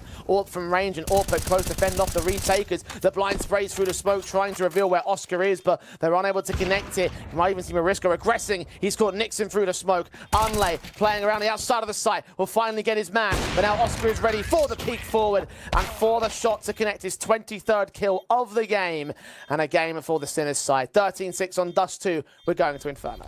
And there actually has been a conversation for quite a while that Oscar is too good for Tier 2, that he could very easily progress up those further ranks, and we've seen it in this best of 3. I mean, he has been unbelievable. We probably haven't seen an AWPer generate this much impact in the entire groups, across the entire tournament. I know that a lot of the Tier 1 analysts actually believe that he's got a lot more potential behind him, or at least he had a lot more potential behind him to compete in the Tier 1 space, because right now, when you see the way he plays in the Tier 2 environment, I can't necessarily disagree with that. And unfortunately, I'm not sure whether or not there is a space for him right now in that Tier 1 space, because you are right, Dwayne. He is a very good talent, and he's been the best player in the server right now. Despite his veterancy, he is doing unreal things with that AWP, and he's giving a lesson some of that new blood today.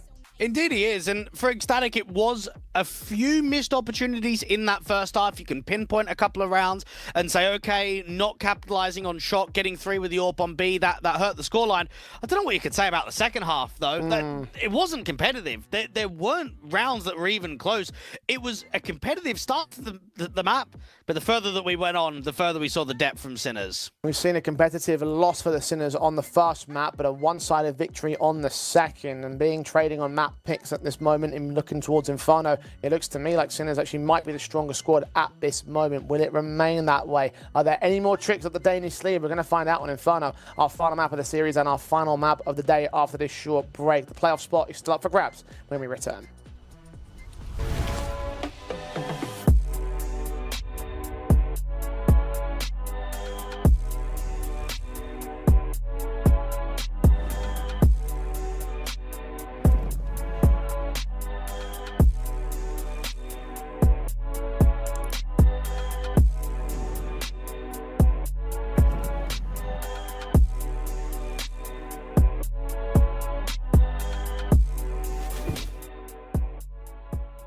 What's in store for Hellcup this time? An enormous giveaway of skins worth over $15,000. Open a new crowdfunding case loaded with amazing skins to boost the tournament prize pool. 2 Twitch giveaways just for viewers. Type raffle in the chat and don't miss your chance to win one of the skins during both tournament stages, the group stage and playoffs. Get ready to join the action.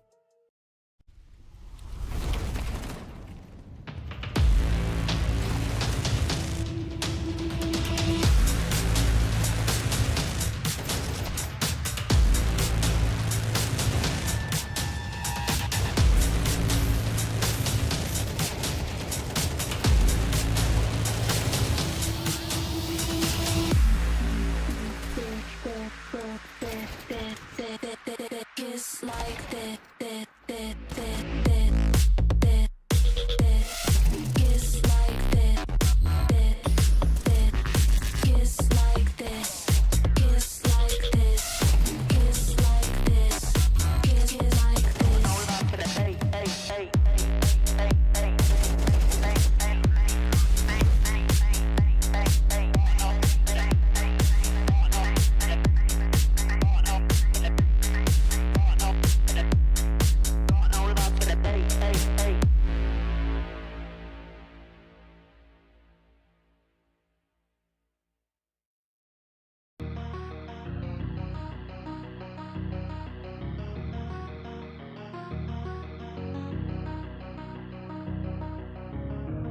We can come back, till the time is gone.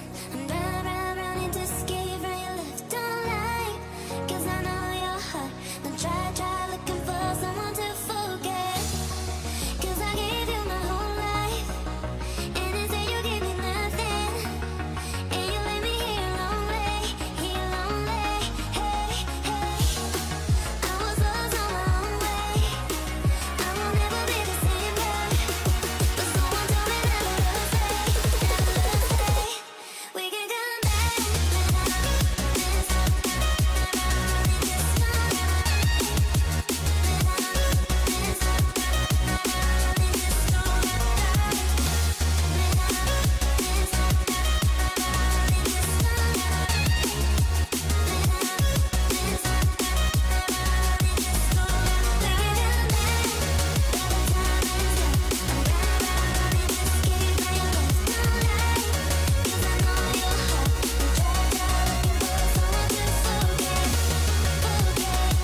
can come back, but the time is gone.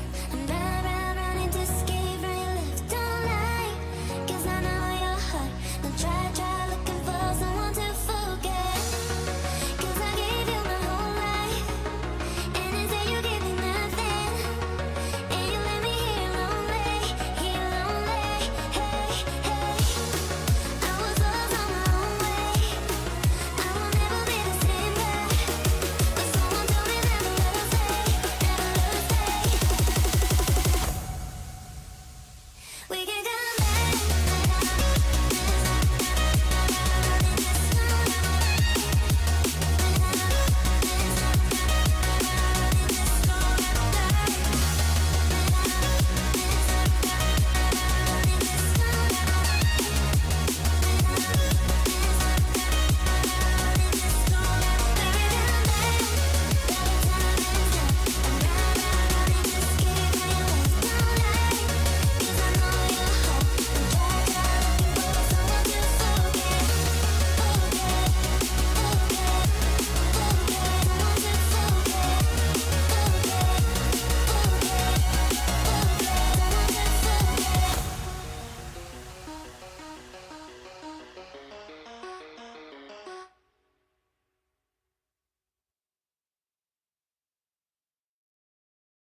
Cold like 0 degrees. I'm out the cage, gotta let out the beast. Revolutionary, gotta let out the streets. Locked in the cage, I'ma let out the hood, out the hood, out the wake up, get out the sheets. We came from one man, forget that peace. You take the west side, take out the east. I'ma put them in the cage, never let out the fire.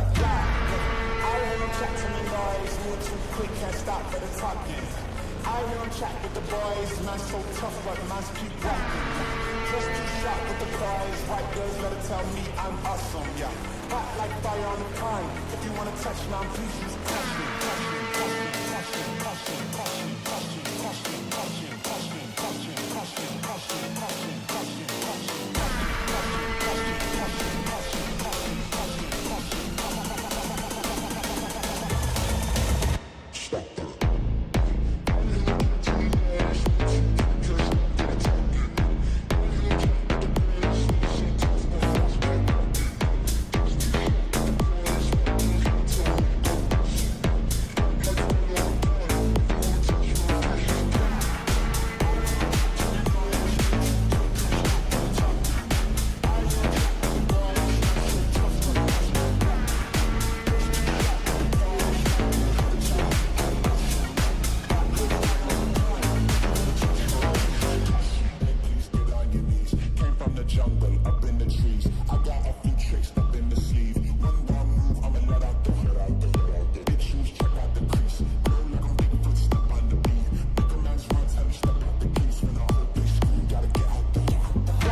a miracle, doc, they counted me out. Moment of truth, counting it down. Underdog story was down for the count. Back on my feet, back with a mic, back on the beat, back with a family, then back in the streets. The game on lock, I stand with a key. Standing my ground, I am planning to flee. Standing my ground, I am planting my feet. Taking a stand, embracing my destiny, shaking his hand. Flipping the script, changing the plans. Up to the top and I'm taking the fans. Making them jump, making them dance. Making them jump, making them dance.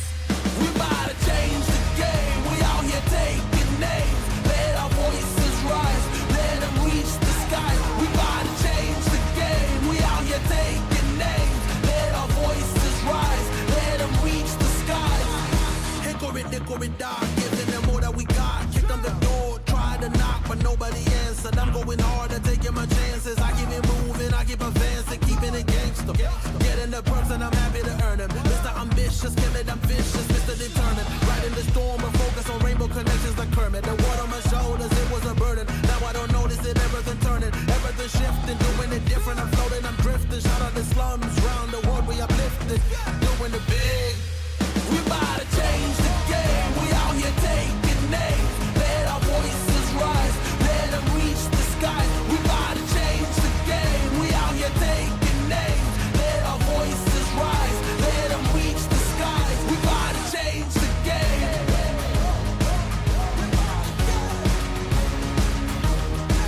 We about to change the game.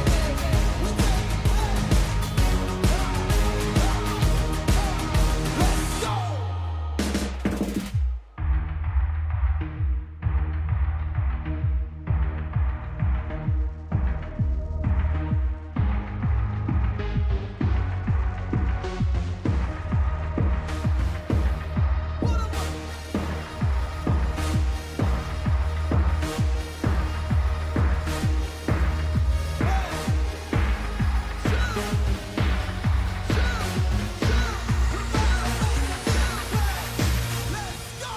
We about to change the game. We out here taking names. Let our voices rise. Let them reach the sky. We about to change the game. We out here taking names. Let our voices rise. Let them reach the sky. We about to change the game.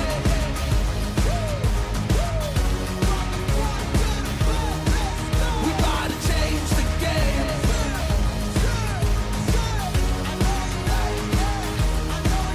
Let's go.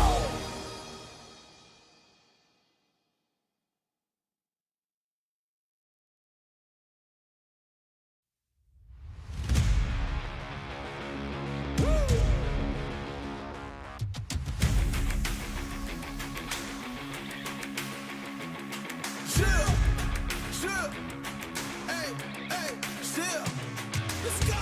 I was born to kill it. I was meant to win. I am down and willing, so I will find a way. It took a minute, now it didn't happen right away. When it get hot in the kitchen, you decide to stay. That's how it winners made. Stick a fork in the hater on my dinner plate. I walk into the fire like it's just a bit of flame. I switch my style up, watch the money pile up. I'ma get rich or die trying, want me switch lanes. I'm always getting better, I'ma be on 5th place. On this one, then 4th on the next. 3rd, 2nd, 1st, 4th, best. She showing love, give me all the raw energy. Don't stop, go ahead, get it in. Jump, knock, let me in. Huff and puff and blow the house down. Raw energy. Don't stop, go ahead, get it in. Jump, knock, let me in. Huff and puff and blow the house down. I do it for the love, they perform for the checks, and I still get more. They be bored by the rest. Had to put the work in, wasn't born in success. See the storm, it affects the performance. But I dance in the rain and the thunder, the drums, so I keep going hard. I won't stop till I'm done. From the bottom to the top, I'm the one. I can drop in a month, I'll be back at the top. Raw energy. Don't stop, go ahead, get it in. Jump, knock, let me in. Off a puff and blow the house down. Raw energy. Don't stop, go ahead, get it in. Jump, knock, let me in. Off a puff and blow the house down. Yeah, we blow the house down.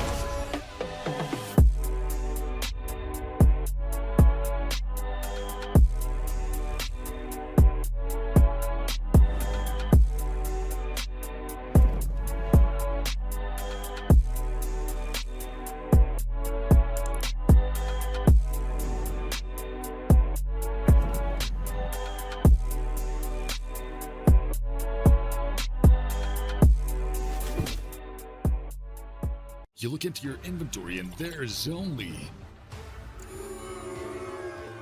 It's time to forget about this garbage. Here you will find everything to play with really cool skins. Open top cases. Upgrade dropped skins and turn your junk into a cool gun using the contract system. Every day, thousands of people upgrade their inventory with us. Hellcase.com. Look at yourself in a new way.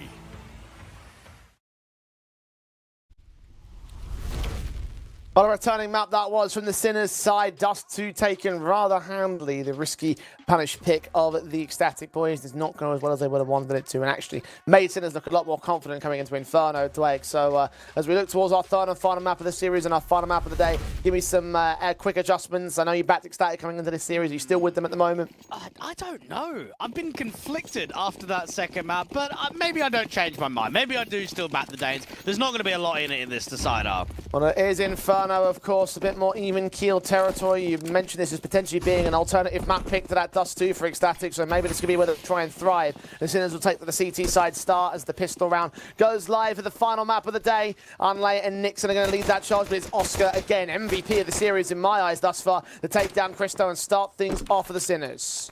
And Nixon's trying to clear as much space as possible to get that bomb down and fighting against the rotators. Mikey needs to try and double up, but he gets overwhelmed. Now they're splitting potential into B because of it. Unlay sponged all that damage, so not knocking at that bomb down pretty confidently. Shock's been picked up, so it's Marisco and Oscar, 2 versus 4. TMB backed up outside of the apartment's bomb plant to the back corner. Oscar is leaning forward. His teammate is nowhere to be seen. So if he's going to force out the round, it might have to be on his lonesome, and that's not going to happen. Ecstatic, look for the pistol. And that entire round was actually a bit creative there from Ecstatic. So they try and charge up quite aggressively into an A-split. Nixon's taking all of the space away. Normally, you prioritize the bomb for going down, play out the post plant, but then they just start re-aggressing into library, and it's the cutting of the B rotations that crumbles that round from Sinners. If one more X can get away Marisco, but it shouldn't mean much of the round itself. Ecstatic, well poised in the startup of this matchup. They had the pistol victory, or the turnaround of the pistol victory. I should be more specific on that nuke at the start things off. It was when Sinners really got control of the pistol and the conversions on Dust 2, and they never really were able to find a response on Ecstatic. But it is at least a good way to evade what may well have been the CT spiral. Forced by in the second round as well, may give Ecstatic another chance to extend their early lead. And it's going to be difficult for Oscar to work a lot of impact just because it's Inferno. I mean, CT side AWPing's decent, but T side is basically no impact at all. You wonder who are the other riflers around him that's going to step up to the challenge and help create a strong core. B-Stick going quite aggressively, trying to smoke off the molly, clearing all of Banana, but not getting a contact as of yet. Mac 10 spamming through the smokes and the Molotovs are standard. CT side unable to find an opening kill. It's just damage done towards B-Stick to start. Oscar does actually manage to isolate Christo, do very good damage to him, 6 HP. And now Ecstatic need to think about exactly where they want to connect. You've got brackets, but then giving up on that, going back towards Banana. B-Stick can just jump spot out here towards the car in the half wall. Now you've got another teammate on a hard tuck at the sandbag and a third player from Oscar. So that actually could be a bit of a bait setup that B-Stick tries to drive distraction onto him. Gonna fall back from position. CT set up very nicely, held in for the crossfire. Oscar's gonna get picked up first. Now Marisco can try and strike and damn it, take down 3 players. Nixon got close, but he stays alive. Nut follows up on B-Stick. Now the bomb will look to commit towards the bomb site, and there's nothing Sinners can do to deny that much. How far do Mikey and Oscar want to go with this? There are rifles dropped at the top end of Banana. And they're creeping forward to give away little information. Looks like Mikey wants to press. If they can get a kill in quickly, there's room to actually work this. Base in, catching the SMG player, unlaid down, Nixon low, Nut. We have to do this all alone. He did great work in the first map, not so much in the second. Being faced upon first, the SMG just about catches off damage, but not quite the kill in. Nixon protecting his teammate. Nut's finally forced out and sees a shot, knowing the Nixon is low HP. Mac 10 needs to win the fight. He's not going to do so, but there is no kit on Shock. I think he's still got enough time for this defuse.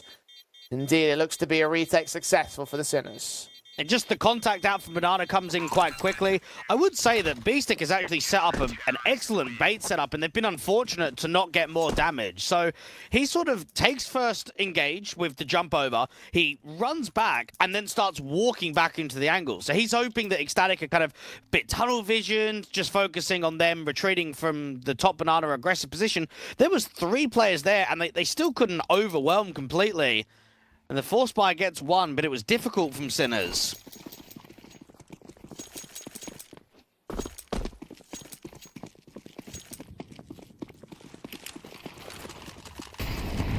Rebuys will have to come in from static nades down on the hero rifle player of the Force Buy, Unlay. The nil to 59 points of health, and they'll counteract with incendiaries to force Sinners away from contact positions at the top of Banana. Main entrance smoked. Morisco just ensured that there is no pushes in from the Ecstatic side. And this opening back and forth affair might actually shape up a bit of a heavy round streak and an opening lead that will lead to a lot more at the turn of the half. I mean, Inferno is one of those maps that economy is important because you need so much util to default and take space back on the city side to challenge areas of the map, to take brackets of Banana if you're the T perspective. So when you get into these weakened lower investments, it does just hurt. Nixon jiggling out from brackets. Bomb carrier close by him. Third teammate even further. Sinners are gambling quite heavily towards B off of this fake. They are still leaving 1 A player from Mikey at least.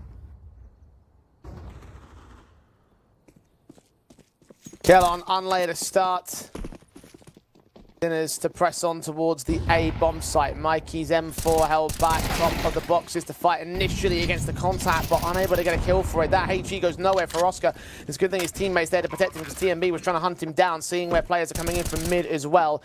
The 4v4 ensues. Ecstatic are heavily tagged across the board. And Christo has not even been seen getting up on this graveyard angle, as Sinners might opt to go for the save. They have just no util on the retake here.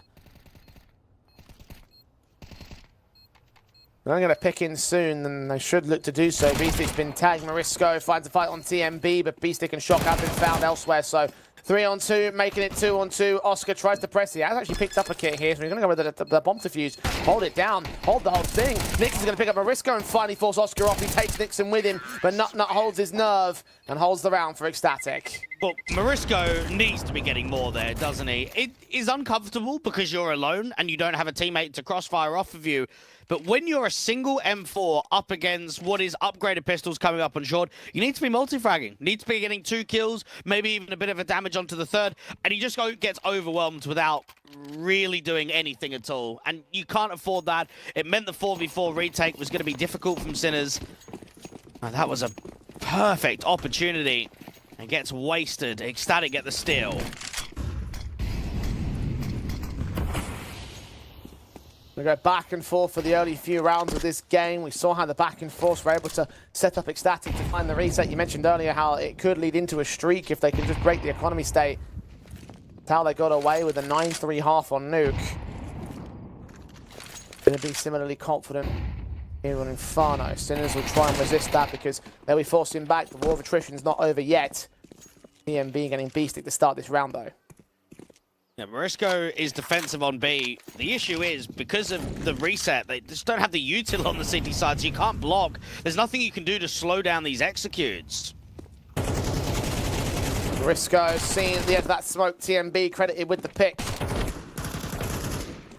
This is a round truly for the Ecstatic side. Sinners will save these weapons, these Deagle upgrades, and the Kevlar to follow it up with as well.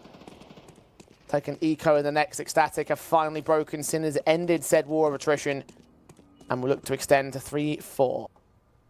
And both of these teams' second pick Inferno in best of threes. We know that Nuke and Vertigo are the #1s in the pool right now, but if they don't get that option, if it gets banned out, if maybe it's a strength for the opposition, Inferno is loved.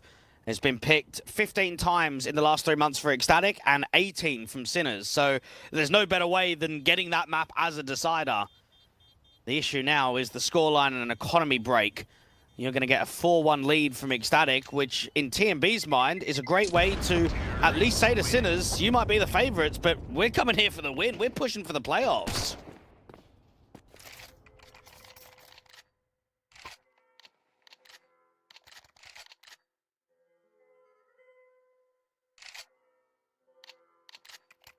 Beat them to the punch. They found their starting stance. Should again extend to number 4 with the eco pistols being in play for Beastic and Marisco, the 2 men that went down. We'll see if these Deagles can find any casualties or even force out a steal, which would be lovely for Sinners at this stage. Not necessarily banking on that for this round, though. They'll have to give it a shot. Mac 10 seeing the boosting players. They both go down to TMB. One more at the sandbags. Goes checked eventually. Beastic gets away with a fair amount of damage for a USP. Kill found on 36. But 3 casualties taken on the CT side. The last 2 players over on A. All they can do is rotate and hope for the best as the B site is being taken. And the only comment I have on this round is that I hate how CS gives us the POV of individual players, Jay, because the gun barrel is just awful for TMB. I know it's the Davey one. I know Artist rocks it as well. Yes, you see more on your screen, but I don't know, it's just goofy, isn't it? I'm not a fan of it whatsoever. It's the Quake Pro model, isn't it? Yeah. Because in Quake, have you ever played Quake, Doug? I have, yeah. Yeah, well, you know how the gun is like in the center rather than off to the side. It so. just, I don't know, it's just weird. It just doesn't look right. I feel like this is like a kind of thing that's kind of faded with time because I never knew that Quake had that sort of gun model and I always grew up with the old school Counter-Strikes and Call of Duties, whatever, where it was always gun off to the right-hand side rather than anywhere else. So I'm pretty sure in TF2 as well, with the soldier character, it's the exact same as it is in CS, but there's one weapon. I can't remember exactly what the shotgun is, but it is dead in the center. It helps you rocket jump, basically. And I just remember looking at that one thinking, man, why? Why is this just... There are a few guns in that particular... because they have all the cosmetic guns that actually make a difference in terms of the gameplay, and they all have like different view models and stuff, so... It depends on your preference, I guess. I mean, I enjoy at least the gimmick to it for TMB. It made me laugh when, what was it, Woxic had that interview saying, oh yeah, the left hand just improved my game. Like, how? How's that thing? The weapon's gone from the right to the left and you just somehow a better AWPer? Come on, man. What are some of these comments? The Dweg is the kind of person that just goes to the default view model for those of you at home. Sinners. Default in against the Ecstatic side, finally opening, pick down Banana. Unlay picked up through that smoke. Beastic credited with said kill.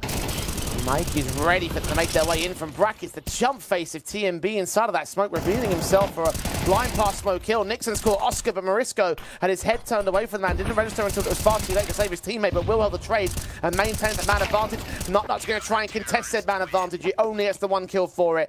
As Marisco trades and shot follows up, it will be Sinners to win the round. Just a bit of a change of pace there from TMB. Bit more of an aggressive move. They try and walk through the bracket smoke, put pressure towards long. Individuals are fighting from short, and in all of the chaos, there is maybe room if Nut can multi-frag. If he doubles up onto the Moto individual, then Shock has to be worried about 2 different positions at the same time, but it doesn't quite come in, and that round is actually over very fast from Sinners.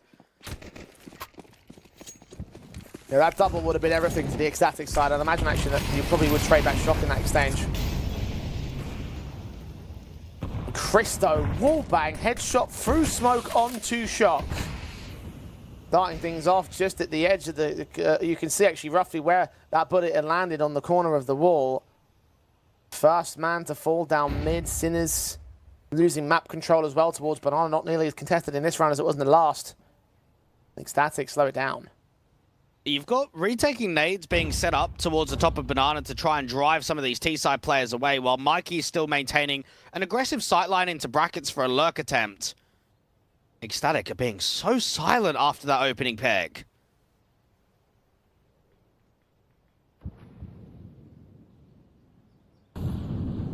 Forming up to the B hit, that Incendiary coming in from the CT side might force out the issue of TMB. Unlay's going to trade back onto Beastic, and now it all rests on Marisco, who is peeking in wide. He lines up 2 kills for it, but Nixon trades him. And it's a 2 versus 2. Very good efforts from Marisco. He set up Mikey and Oscar for this retake.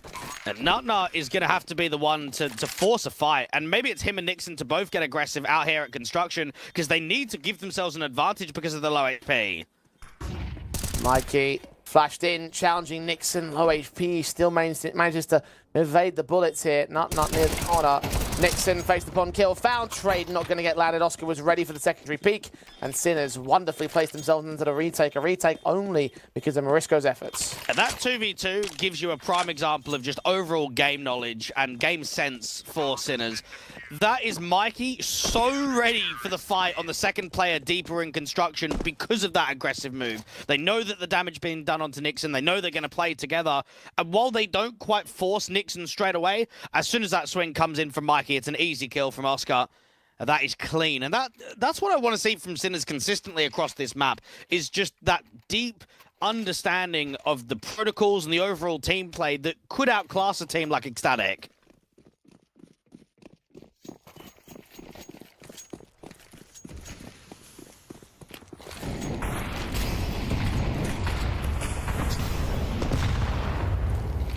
Or HE damage done heavy against their name. Sinners quick in towards mid-control as well. Tons of work. That HE doesn't quite land on TMB for the casualty against him. Meanwhile, shots going to get picked up in the apartments. They're running right past the MP9 though. Easy pick on TMB. He knows exactly where Unlay is as well through the smoke. Advantage reclaimed by Sinners even though they lose that A-bomb site. A little lurk smoke there from Beastic, but Oscar should get an easy one. Oh, I say that. Eventually, Christo stops moving so the AWP can land. Plant will get secured, but it's a 2 versus 4. Ecstatic heavily down on man advantage. CT play moving forward. Nuts a little bit too late to support Nixon. And Oscar can take him down very quickly. Very nice retake again from the Sinners side. And Mikey with an excellent trigger discipline and overall spam through that bottom mid smoke to allow the multi to come in. And if we're going to have that conversation about Ecstatic with knowing Christo, knowing TMB, familiar with Unlay, and then Nut and Nixon are the newer faces, well, that's the same for Sinners. I mean, we really didn't know about Mikey or Morisco until they joined up here. Yeah, they were playing in the local scene for quite some time, but Asuba Youngsters, Dark Tigers, Sinners Academy, Eklot, Entropic Prague, we're not talking about high names in the Tier 2 landscape. Here they are doing great work on the Sinners side in the RMRs, of course, in a couple of weeks' time. And trying to school Ecstatic the same. Ecstatic, of course, much earlier on in that journey to Tier 2 relevancy. Sinners established themselves great as of late. And now look to try and push forward against the leader. Back in the game so early on in this matchup for a piece at the moment, and that's an easy mow down against those pistol ecos. It was only the upgrades, not the full-on force, so we'll be back on the rifles for the next round. The Sinners have the lead.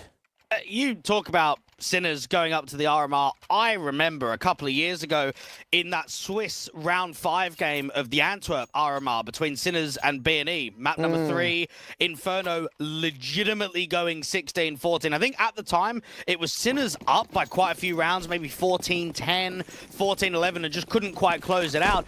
If one of those rounds go differently, we maybe never even hear of the B&E guys, and Sinners are probably a tier 1.5 team that hold on to Neofrag and Oscar. It's always one odd game with these tier 2 teams that can change an entire story of the project. And so many examples of that down history. Unfortunately, too many to get into at this isolated moment in time. Mikey isolating 2 frags up top of Banana. Unlay to fall. The TMB initially picked up, but the SMG kill, the AK upgraded comes right from that smoke. God, they are just lighting them up on Ecstatic. They're playing with confidence, and there are very few opening picks that can even be challenged. We're seeing a lot of spam kills that are coming in now. Ecstatic may have had a good start with this T side, winning pistol, going back and forth and coming out on top on the force buy wars. But from 4-1 to potentially 4-6, they have just hit a brick wall now. And trying to prod in various positions. Christo's orb firing down Banana. Nixon picked up by Shock in a brackets. Bomb drop now. 2 T-side players now moving towards one man. Morisco burst straight through towards Christo. That is a confident round for the Sinners. May have had some shaky legs to stand on at the start of the game, but man, they are just lighting Ecstatic up, and they're looking for an 8-4 half. It's very possible they get it. And we have seen incredibly one-sided halves being won and converted in this series already. I'm now looking at the 6-4, thinking 4 AKs and an AWP. Mate, Sinners can push to 8-4. They can go completely undefeated at the turn of the half, and that's going to give them a lot of rounds and a lot of leverage to close this best of 3 out. I'm not that far off the mark. Ecstatic, their best case is 6-all at the turn of the T side.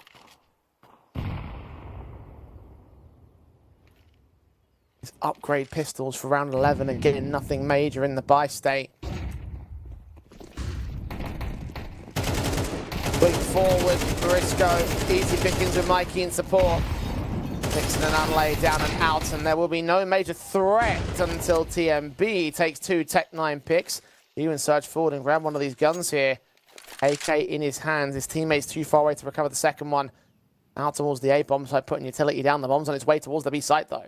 And that's just Sinners being humbled ever so slightly, realizing bit of an overextension. It's cost us. It's a 3v3. Now let's focus up. Now Oscar can take first contact, and then that's when B-Stick can rotate either through spawn or back to the deeper sight line of coffins.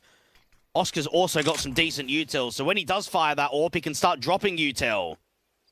Got flashbangs in, they need to put one out because that AWP, I was going to say, it's not going to miss the shot, and he actually gets punished for that in the end. TMB swing to the head. Oscar is down. The steal may well be on here. The second CT defender pushing forward of that smoke. TMB not able to save Christo, but he has struck towards the man. Will grab that bomb and counteract the rotation. Shock is known about. The lurk from Nut Nut, well aware of where the Czech man has moved. The bomb will commit towards the A bomb site, plant down, a 1 versus 2 retake. If he gets the kill against the long player straight away, then this is going to be on for Shock. Nut Nut's Deagle.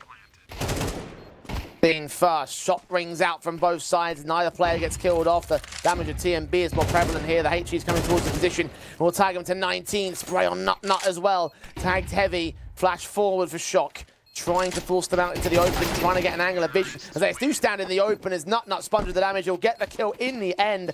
By a margin of 29 points of health, these two players will maintain a 5th for Ecstatic, a steal and a half over the Sinners. That's an excellent effort from Shock, but it's a difficult one. 1vX, and you're not being given too much of a mistake. There's no overswing, there's no individual fights being given. Yeah, you're peppering them up with the bullets, but they're still pre-aiming you. Oscar, I don't even know how that AWP missed. It looked like he strafed ever so slightly when he at least fired the AWP, but in that position, you expect him to come up on top against TMB. But down and out in the end. Now Christo's AWP can generate some impact. Finding Marisco to start things off here. Frag. No trades from the Sinners, although Shock is hunting for one here. Pushed up into the T-Apps. Does not recognize the danger he's in. Will Shock see him in time? Backs are turned and Nut checks it. Headshot found. 2-man advantage. A site is completely open and will be taken by Ecstatic with ease. You know what? Fair play. I mean, Shock's going to be furious. You have made such an info play. You have created so much of a backstab, and you are being pre-watched. That is crazy from Nut Nut. Now on later to pick up the pieces in mid. Will get only 1 kill before Mikey trades him. Upgrade to the AK and try send into a retake with Oscar's AWP. Christo does miss a shot. The HE comes into his position, but he does re-peek and get the frag back on the last man remaining. MVP of the game, yes, but not quite enough of an MVP performance to win a 1 versus 4 clutch. Nut Nut takes him down, and Ecstatic will win a 6th round to close the half. Look, definitely there were eyes and the blinkers were towards that 8-4 with the NWP and 4 AKs around it. So potentially a missed opportunity at the tail end of the half there from Sinners. I wonder if that will come back to hurt them. And we've probably even seen Christo establishing more impact when it comes to AWPing capabilities on this last map. Yeah, it might only be 5 kills for him, but we've seen some AWP kills that have actually inserted round victories. Opening pistol, opening rifle, maybe even clutches is what we've got to keep our eyes out for in the second half. Tactical pause taken by the Sinners, because they are not happy with how things went down at the tail end of that half. Clearly, they had a chance to go 8-4 up, and that may well have sealed the deal on the Danes. Ecstatic enter their CT side all squared up. The Sinners.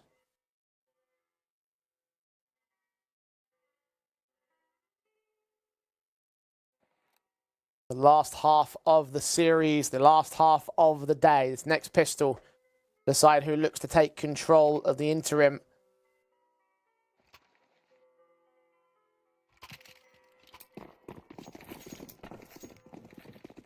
Only 12 more rounds to go till we discover who's going to be in those playoffs. Ecstatic and Sinners do this dance one more time. Morisco goes aggressive into Banana, and he's not seeing any util. He's also not hearing any footsteps, so it's good info to start off the round with him just searching. You've got Christo aggressively in the apartments, timing. A Shock just catches him on the mid-bridge, really deep in second mids. Opening fight, Unlay to fall off of the quad position. Look at the swing that comes forward from Mikey. He's going to get the kill against the man. Look for the second, but can't quite line up the headshot. That's good because Oscar's going to get traded back. TMB trading on Shock to a 2 versus 2. Knows or doesn't know actually that B-Stick's out there. And that bomb will try recommit with no further noise made towards the A bomb site. TMB is going to get back out towards the B bomb site instead. The flanking from Oscar could be deadly though. Sinners slow the round down as Nixon starts hunting for information. And if there's anyone that you want in a clutch or late round scenario for Sinners, it's going to be the in-game leader in Oscar. You've even got a bit of util for B-Stick to work with, so he might try and put some of that down to pull distraction towards top Banana. Oscar has still not even been seen for the new box player just yet. Another player at car has been spotted. Now he has been. B-Stick responding towards, reacting towards Nixon. Smoke to that cross. Oscar pushes further on the bomb site back at New Box. TMB not going to get checked all the way. He swings out to take a fight, but Oscar gets him. And now that puts the bomb down on the site itself. Nixon, utility with no Kevlar in a 1 versus 2. Oscar's already ready to receive the man. He's taking damage. Gouchon at 21 points of health. Flashed out of position. He's got utility of his own, though. How does he use it? The smoke comes in towards the default plant position. The flashbang goes over. Oscar mostly unaffected by it. B-Stick in the backside. Not going to be seen at all. And Oscar takes his swing for his triple and for Sinners his pistol. And Oscar reminds me a lot of Zori and Elian in 2021, in which you will just get legitimately best of threes where he takes over and there is just no stopping the team. We have seen an extremely strong and empowering performance from Oscar. We didn't see a huge amount of AWPing from him in the first half of Inferno. We get into the pistol and he's just clutched up, hasn't he? He's just generated impact to close that round down. All down to his efforts. Sinners take the lead once again. Ecstatic. They'll have a whole half to try and bring it in return. They're going to force the issue into the 14th round, though. Upgrade pistols on 3, SMG and Scout. Scout just got tagged. Good nade damage on B-Stick and Morisco to start things off, at least for Ecstatic. HE's to return onto them. The follow-ups are still going to keep him at bay. Christo's been picked up as the first casualty. The Ecstatic play from a man down. And no trades are offered up, even from beyond those smokes. Well, I like that, first off, Sinners aren't just sending it, and secondly, they're not searching massively. They're actually keeping this round as a pack. Now, they've worked that opening kill, and now they're all transitioning together to get back down from bottom banana and put emphasis on retaking brackets. Smokes on towards long, back up towards the short presence where the majority of CTs are holding for here. Morisco leads him in. Deegan and TMB good for a first pick. SMG from Nut takes Mikey down on the high ground advantage. Beastie starting to move. Flashbang's turned away from engagement. He starts to regress. Nut he runs out of ammo. His pistol player Nixon needs to regress as the CTs are forcing them back. I'm shocked he get away with the bomb. Rotating towards the B site, running out there, but they've conceded so much to Ecstatic here. And that's the kind of performances that we saw from Nut on map number 1. He dropped off massively on Dust 2. Didn't see anything from him at all. But a flash from a teammate, and just to work that close cubby corner, it gets a lot out of the mini pit area. Shock in the 1v2, up against both CTs coming together in Banana. They picked up automatics, a Mark 10 and an AK-47. The AK on Nixon first. Shock to engage them both. Take one. Spray on a second. They're both low HP. Shock tries to get out of the way. And reposition is just enough to hold the round in for the Sinners. Oh, Shock has played that perfectly. Give himself enough of an off angle, but also one that you can re-swing back into Banana. The damage that he's done, the quick little reposition to the right-hand side. And notice how he doesn't tuck. He doesn't try and fall back to the bomb site. He holds just for a little bit, and then he re-peeks back in. He knows that he can re-aggress the position, catch the CT off guard. Ecstatic would have felt after Nut's multi that round was finished, but instead, Shockers won a full-on 1v3 there.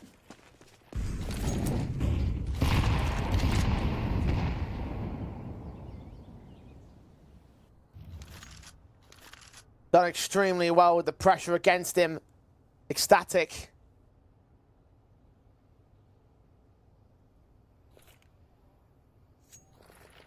Back in the A bomb side with their full eco pistols. Will they find anything of any issue right here? Cristo's going to get Mikey to start. Not also following up with the 5-7, but he's overwhelmed. Good efforts from these pistols, but not enough to win the round, it seems. Although that being said, Ali's picked up an AK up in the apartment. Will Oscar offer up an opportunity? He's going to get Morisco. Try and double up. Unlay may have saved the round again for Ecstatic. This time with no rotation room on B-Stick. Nixon, he may need to come in with support, though. Unlay's all alone. Going to get Isolate pushed into a corner. B-Stick seed! Unlay, a triple found. What a round and what a steal! What is going on right now? You almost look at that round as a bit of an autopilot one. Yeah, it's a couple of upgrades. Not much is going to happen.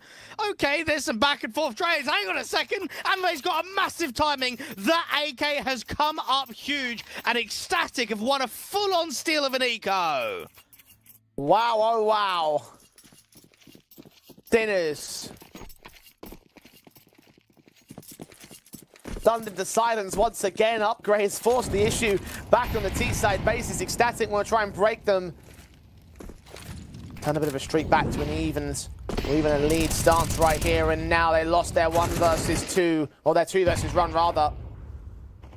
This time it goes well for Unlay, who really bailed them out of a sticky situation. They only had those pistols. They found so much value with them.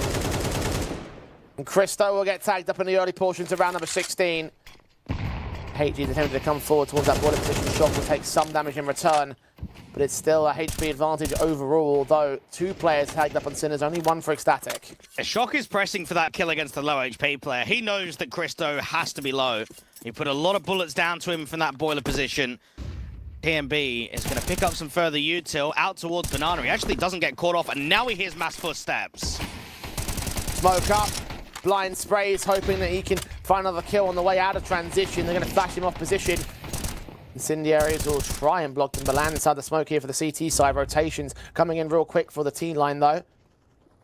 Cristo, I think he might have just caught a footstep, but not enough to indicate the full rotation. Peeks in. Oscar just about grabs damage. Shock domes in with the Tech 9 at Boyer. It's a 4 versus 4. Unlay gets the lurker and Mikey. Nutnut's the only defender of the bomb site right now. From range, the MP9 tries to fight back, and the M4 doesn't know who to aim towards. Shock will pick up Nutnut. Nixon can return on long, but Shock from range is going to triple into the round. Morisco finds TMB as well, and Unlay, an AK in his hands to clutch it once again. A 1 versus 2 this time. He had impact in the previous to steal it back. He gets that fast kill, knows exactly where Shock is holding from, and knows that he can't hold himself on the defuse forever. He'll tap it once. Shock will start moving. Adjustments are there, but Unlay doesn't get all of it. A tap and a hold this time, a stick forward, a flashbang in. Shock's called a bluff, but Unlay's not bluffing. Ecstatic still another defuse away from the Sinners, and Unlay gets the kill for good measure. And we've casted a lot of Sinners in the last few weeks, Jay, and we know how good we can see those late round clutches being won by Shock. But in that circumstance, it's a Mac 10 versus an AK, and the bomb's not planted for you, so you've got to hope that you can drive him on the tap. You've got to hope that you can jiggle out and you can force an uncomfortable stick of the 5 seconds, and it just doesn't come. Unlay has shown quality on the A-bomb site. We recently saw the 3K with the AK on the eco, and now we've seen a clutch being won by him. The Danes are putting everything behind this. Every ounce of effort. Unlay triples in the last 2 rounds alone, generating himself as the late game hero for Ecstatic, and for the Sinners, it's a bomb plant bonus, but no more upgrade pistols, a hero AK for Shock. This is what Ecstatic wanted.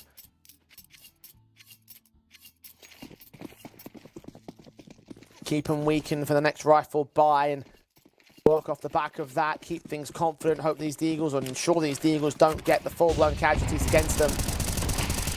Nades and M4 spam from TMB. Morisco first of all. I like that Shock's on the hero AK. He was the only reason the bomb went down in that last round. His MP9 out there in the apartments towards the rotators created that pathway. He's feeling it on T-side. He's making impactful duels happen. So present him the gift to make something work. 8 to 8, you're looking for damage in this kind of round. If you can steal it, even better. You've got a little bit of armor. You've got some upgraded pistols. The issue is that you've lost Morisco so early on.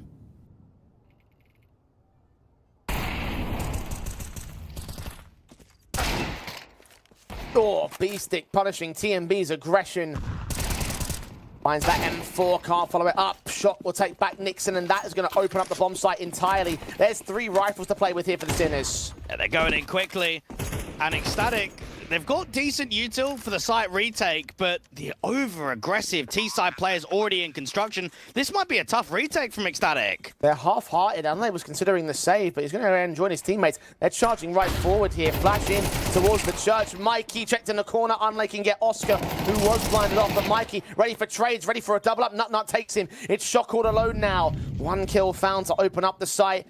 AK's trying to get passed off towards Nut. Facing the USP, just baiting out the man with his USP pulled out. Christo leans forward, gets his headshot, and will just hold the round for Ecstatic. I actually don't know how much more Shot can do. He is just constantly being left in these 1vx's. We saw it in the previous round. We're seeing it again. He tries to isolate both of those jewels, get the first, give a little bit of a fake flash, re-peek back in, but the clutches are impeccable from Ecstatic, and we've seen them win clutches. Just remember back to map number 1. We saw 3 clutches in the first half. We know that in 1vx's, they actually have been the better team against Sinners today.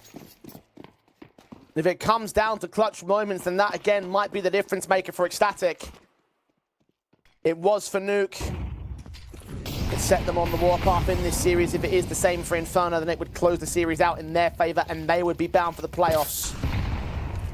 Make life very difficult for Arc Red and 9 as well in the lower bracket. Ecstatic. A good round here could set them up from glory, but Morisco finds TMB through the smoke down Banana, first man to fall. Yeah, Oscar's hoping for some over-aggression out here from short. And Morisco's just got another tap. That's both of the B players drop now. Just straight spams through those smokes. Not trying to resist against Mikey. Shocks and take him back. We split up the CT forces. 1 player per bomb site. Unlay has had hero-like moments from Pit, but this is going to need to be something even further beyond. His teammate of Christo seeing nothing down at Banana, so the M4 will be told, right, prepare for battle. There may be trouble ahead. Spotting 1. Smokes involved. Molotov will try and get extinguished, but Unlay peeks before he can even burn towards it. Beastic gets the kill. And the round goes the way of Sinners. They're 9-all. Even the little micro moves that Sinners have been making on T-side shows how strong of a team they really are. That's a 4v2, yeah. They have a little jiggle down towards Pit. They're not committing to the fight, but it gives them the info that Anlay is out there, and then they just start pummeling with util. The incendiary's going down, the flashes are out there too. There's just nothing that he can generate from any sort of heroics. Christo's got to hold on to that AWP.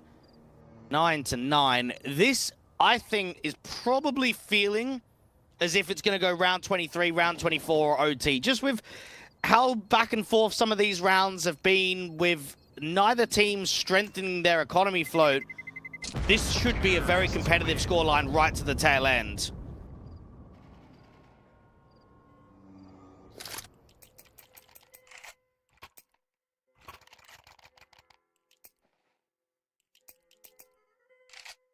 Both teams neck and neck.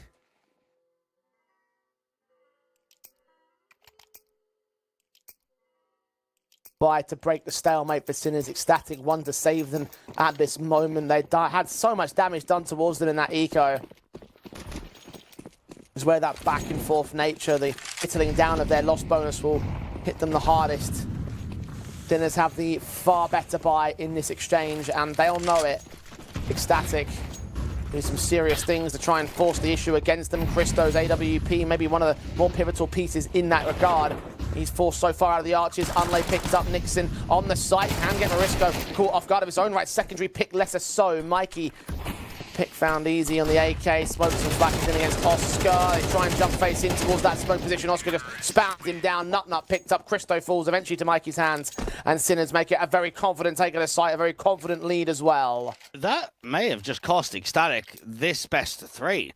I'm looking at B-Stick as an in-game leader, yeah? He knows economy can't be that great. There can't be a huge amount of money, and they've got a pocket strat. They have got basically a pop into brackets. They smoke the right-hand side, they dive into long, they go quickly in with the arch smoke, and they just disrupt all of the defensive. There is nothing being gained on that force buy whatsoever.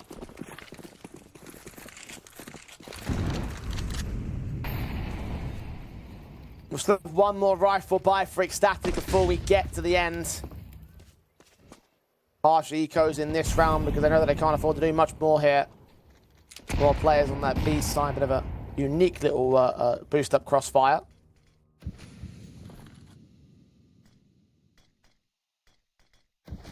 Players over on the A-bomb site are very limited on Ecstatic. Unlay, only a USP, of course, no upgrades at all. Zero investment from Ecstatic, and they do find B-Stick. They very quickly rotate away as they recognize the potential threat that Stack would have in this round. Sinners have a lot of space being taken on A, but they only spotted 4 players on B. 2 on the boost up at the back and 2 on the boost up in front. So there's got to be an A player somewhere. And the rotators as well, as they're going to get mowed through by Oscar.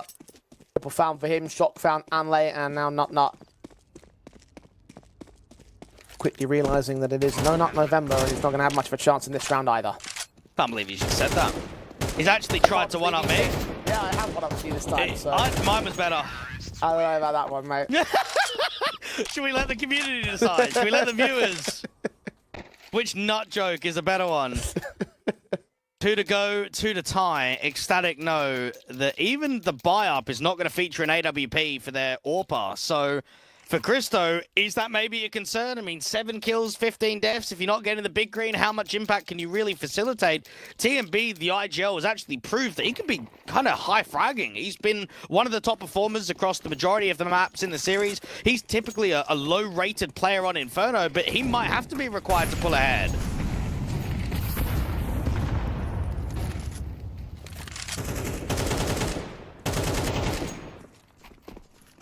B-Stick starting well. Mikey catching Christo, peeking back in the brackets. It's all left on Nixon, all alone. Miracle defensive required, and there are no miracles for Ecstatic today. Sinners have just steamrolled them. And this seems to be the end of the line for the Danes. And that's the counter-argument for a team that's really good in clutches, is what happens when you're not in those 1vx scenarios? What about the early to mid rounds? And this second half has actually been a bit of an outclassing from Sinners. We've had adaptations of pace. We've seen more aggressive A leans in from short and long.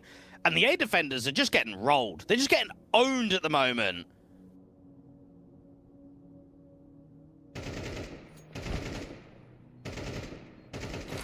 Even being challenged on the exit frags, Nixon's not guaranteed to maintain his life, neither is TMB. Both should be known about with the information gathering to be played. Marisco close to contact, his head seen. TMB comes up with that pick to protect himself and his teammate as well. But at least then he keeps these 2 rifles, drop weapons, try and scrape together a buy, but it will be nothing by comparison to what Sinners are bringing to the table for round 22. Map point. And match point as well for the Sinner side. The kill distribution is incredibly tight from Sinners. We've seen impact from almost everyone at the server at certain points in the first and the second half. It's been the youngsters of Marisco and Mikey that have been creating chances with their opening kills towards brackets. And Ecstatic's economy is just not even fantastically set for round 22. Quick up. HG's in 3 of them, out from the T side, hoping they can catch kills on TMB and Co, but not quite able. They escape the ire of the CT side. TMB can get Marisco. Dart being dropped for the kill counts here for the Ecstatic side, hoping that they can find another one as well. They're going to need to get another, and Mikey offers it up to them past the half wall. Oscar trading on online, meanwhile, towards that A bomb site. Going to try and force out further fights. Christo knows that he's there. He's making a ton of noise, though. And just before that smoke blooms, Christo can take him. Shots found by Nut. And it's a 1 versus 4 for B-Stick. Core back line to the back of the map itself can isolate TMB for a kill, but there's 3 more CTs to gain. What a high-risk move that is from Christo. When you know that Oscar is at long and you are challenging when he puts the smoke down there, that could have been a round-defining kill. That could have been Christo falling and the A bomb site looking weak. Instead, it's the AWPer to make that split decision on, yes, this is the right move. This is the right maneuver to give ourselves the edge. And the risk pays off. It sets up the entire round for victory. B-Stick just got seen there by the push of Nut. Back into the apartments, he'll look to hold the bomb site. B-Stick, 20 seconds to plant the bomb itself. Smoke, close towards the default plant position. Dean bursts through on Christo, dish out some damage, but Nut takes that chance to strike. An Ecstatic. 1 out of 3 taken. 2 more required for overtime. Now, the money is going to be pretty good here from Sinners, so the reset's definitely off of the equation.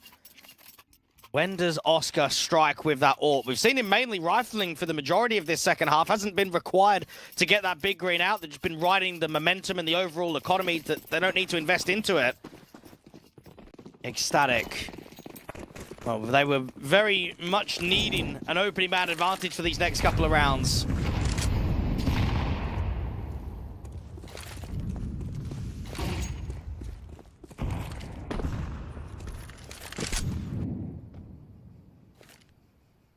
Couple of AKs for Christo and Nixon safe from the previous round. No ups available for the CT side. Do this with the automatics and the automatics alone. It is careful to consideration here for the Sinners side. They are involved at Boiler and the apartments brackets, lesser so. That bomb hasn't committed and there hasn't been some major force forward that puts smokes down towards long. That'll draw the attention of a 4th CT. Seems to be the double pump here from Sinners. They're not completely committing off of this. Now, B-Stick is still bottom banana, so watch out if he starts throwing some util to start forcing over rotations from the A players. Flashed in to bait the AWPer. Christo going to slow walk in against Mikey. Back will be turned from one T-side player, and Mikey can just about hold the trade. Saw the second player with his shadow, gets that headshot. Nut trades him back, and now Nixon needs to provide support because Nut's going to get pressured as well from the apartments. The AK of the CT side looking to swing as Nut gets picked up. He needs to trade that one player back. Look for that second man as well, but B-Stick holds him, and TMB is on rotate from the B bomb site defense. Is M4 with a kit and no utility in a 1-on-2 situation. Oscar has just heard him making his way in from the arches. He's missed the timing against the man though. TMB behind that smoke, he is suppressed. A flank against the one individual may well offer him, but Oscar's looking back right now for a shot that connects the round and connects the series for the Sinners. Tested in the first, but bouncing back on Dust to an Inferno. 13-10, 2-1. They're in the playoffs of the Hellcup. And it wasn't just the Oscar show. Now, he was definitely key to closing that round out, but we saw a bit more impact from Shock in some of those late round situations. The younger guys are Mikey and Morisco. And across the board, it just has to be noted that Ecstatic were too reliant on some of those clutches. You have the 1v3, or the 3K, I should say, with the AK that Anlay gets on the full eco. You then have the 1v1 that gets one. What about the other rounds? I mean, we didn't really see clean and convincing gun rounds from them in the majority of Inferno. And even for that matter, you think back to how things went down on Nuke. You mentioned the multiple clutches they had, and even though that was their best map in the series for the Ecstatic side, even that was sort of, well, it was basically very well contested by the Sinners. They had some very close affairs, very close rounds, and ultimately when it came time to bring that comeback, Sinners did look confident on that small return. It's just that they lost the map point way too early in that particular map. So in my eyes, overall, they played the far better series. Yeah, they did, and it's actually, I don't know if it's worrying or maybe surprising to me of why Sinners are having a tough time as of late, because I'm looking at their structure and I'm thinking they're not making many mistakes. They're playing some really good CS. They're trading off each other well. They're getting some good reads. Is it just the isolated best of 3 today? It's a tough one because you look at their results. I mean, Arc Red being tested 13-11 map 1, overtime map 3, endpoint, a team that's not even middle of the pack at tier 2 in the current day. They're probably at the lower end. 13-10, 13-10. It is weird that Sinners are having such a tough time to push these victories into actual results. Or maybe it is a case that for the Ecstatic side, they need to get a little bit more generated in the individual impact basis and make that more consistent. I mean, even Nut, you think about how he was great on map number 1, not so hot for map number 2. 2 and kind of brought it back a little bit for map 3, but a little bit too little too late by the time that Inferno had closed out. So I can see where the resistance sort of like it impacted itself for Ecstatic, maybe a bit inconsistent from the map-to-map basis, and maybe that's the reason why Sinners were struggling so much to sort of convert upon those opportunities when they presented for the Ecstatic side. And I think there is a little bit of a consistency problem perhaps, because I think the Sinners, again, overall played the far better series, just got caught on a couple of bits and pieces here and there in this one matchup, and maybe that's the reason why some teams are being able to catch them up, being able to sort of push these series and get upsets over them, because they're just catching them off guard. And really, if you look at this group, there isn't any top-end Tier 2 teams outside of Sinners. So it's the understanded, respectful win for them to place top seed.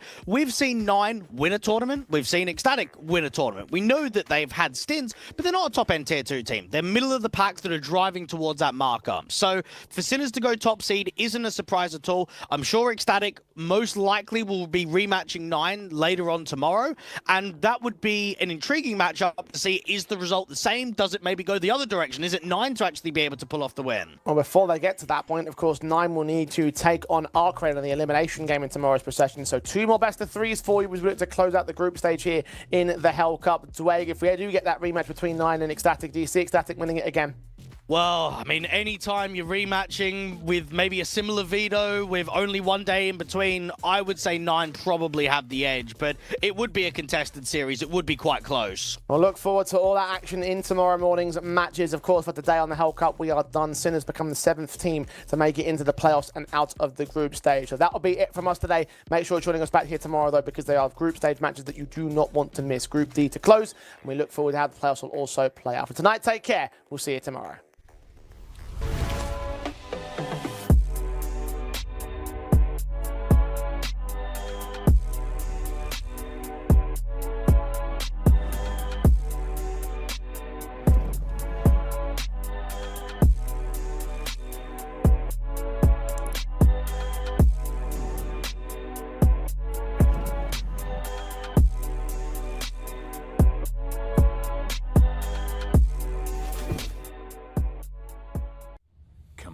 It's almost yours.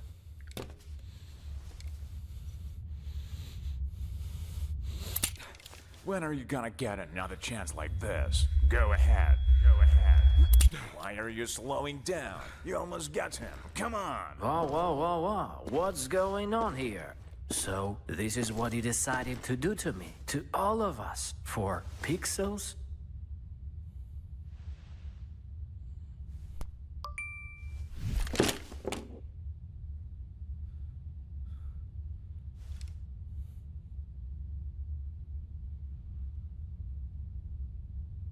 Fuck you and your Roland. Let's get out of here, bro. Have you seen how many scammers showed up?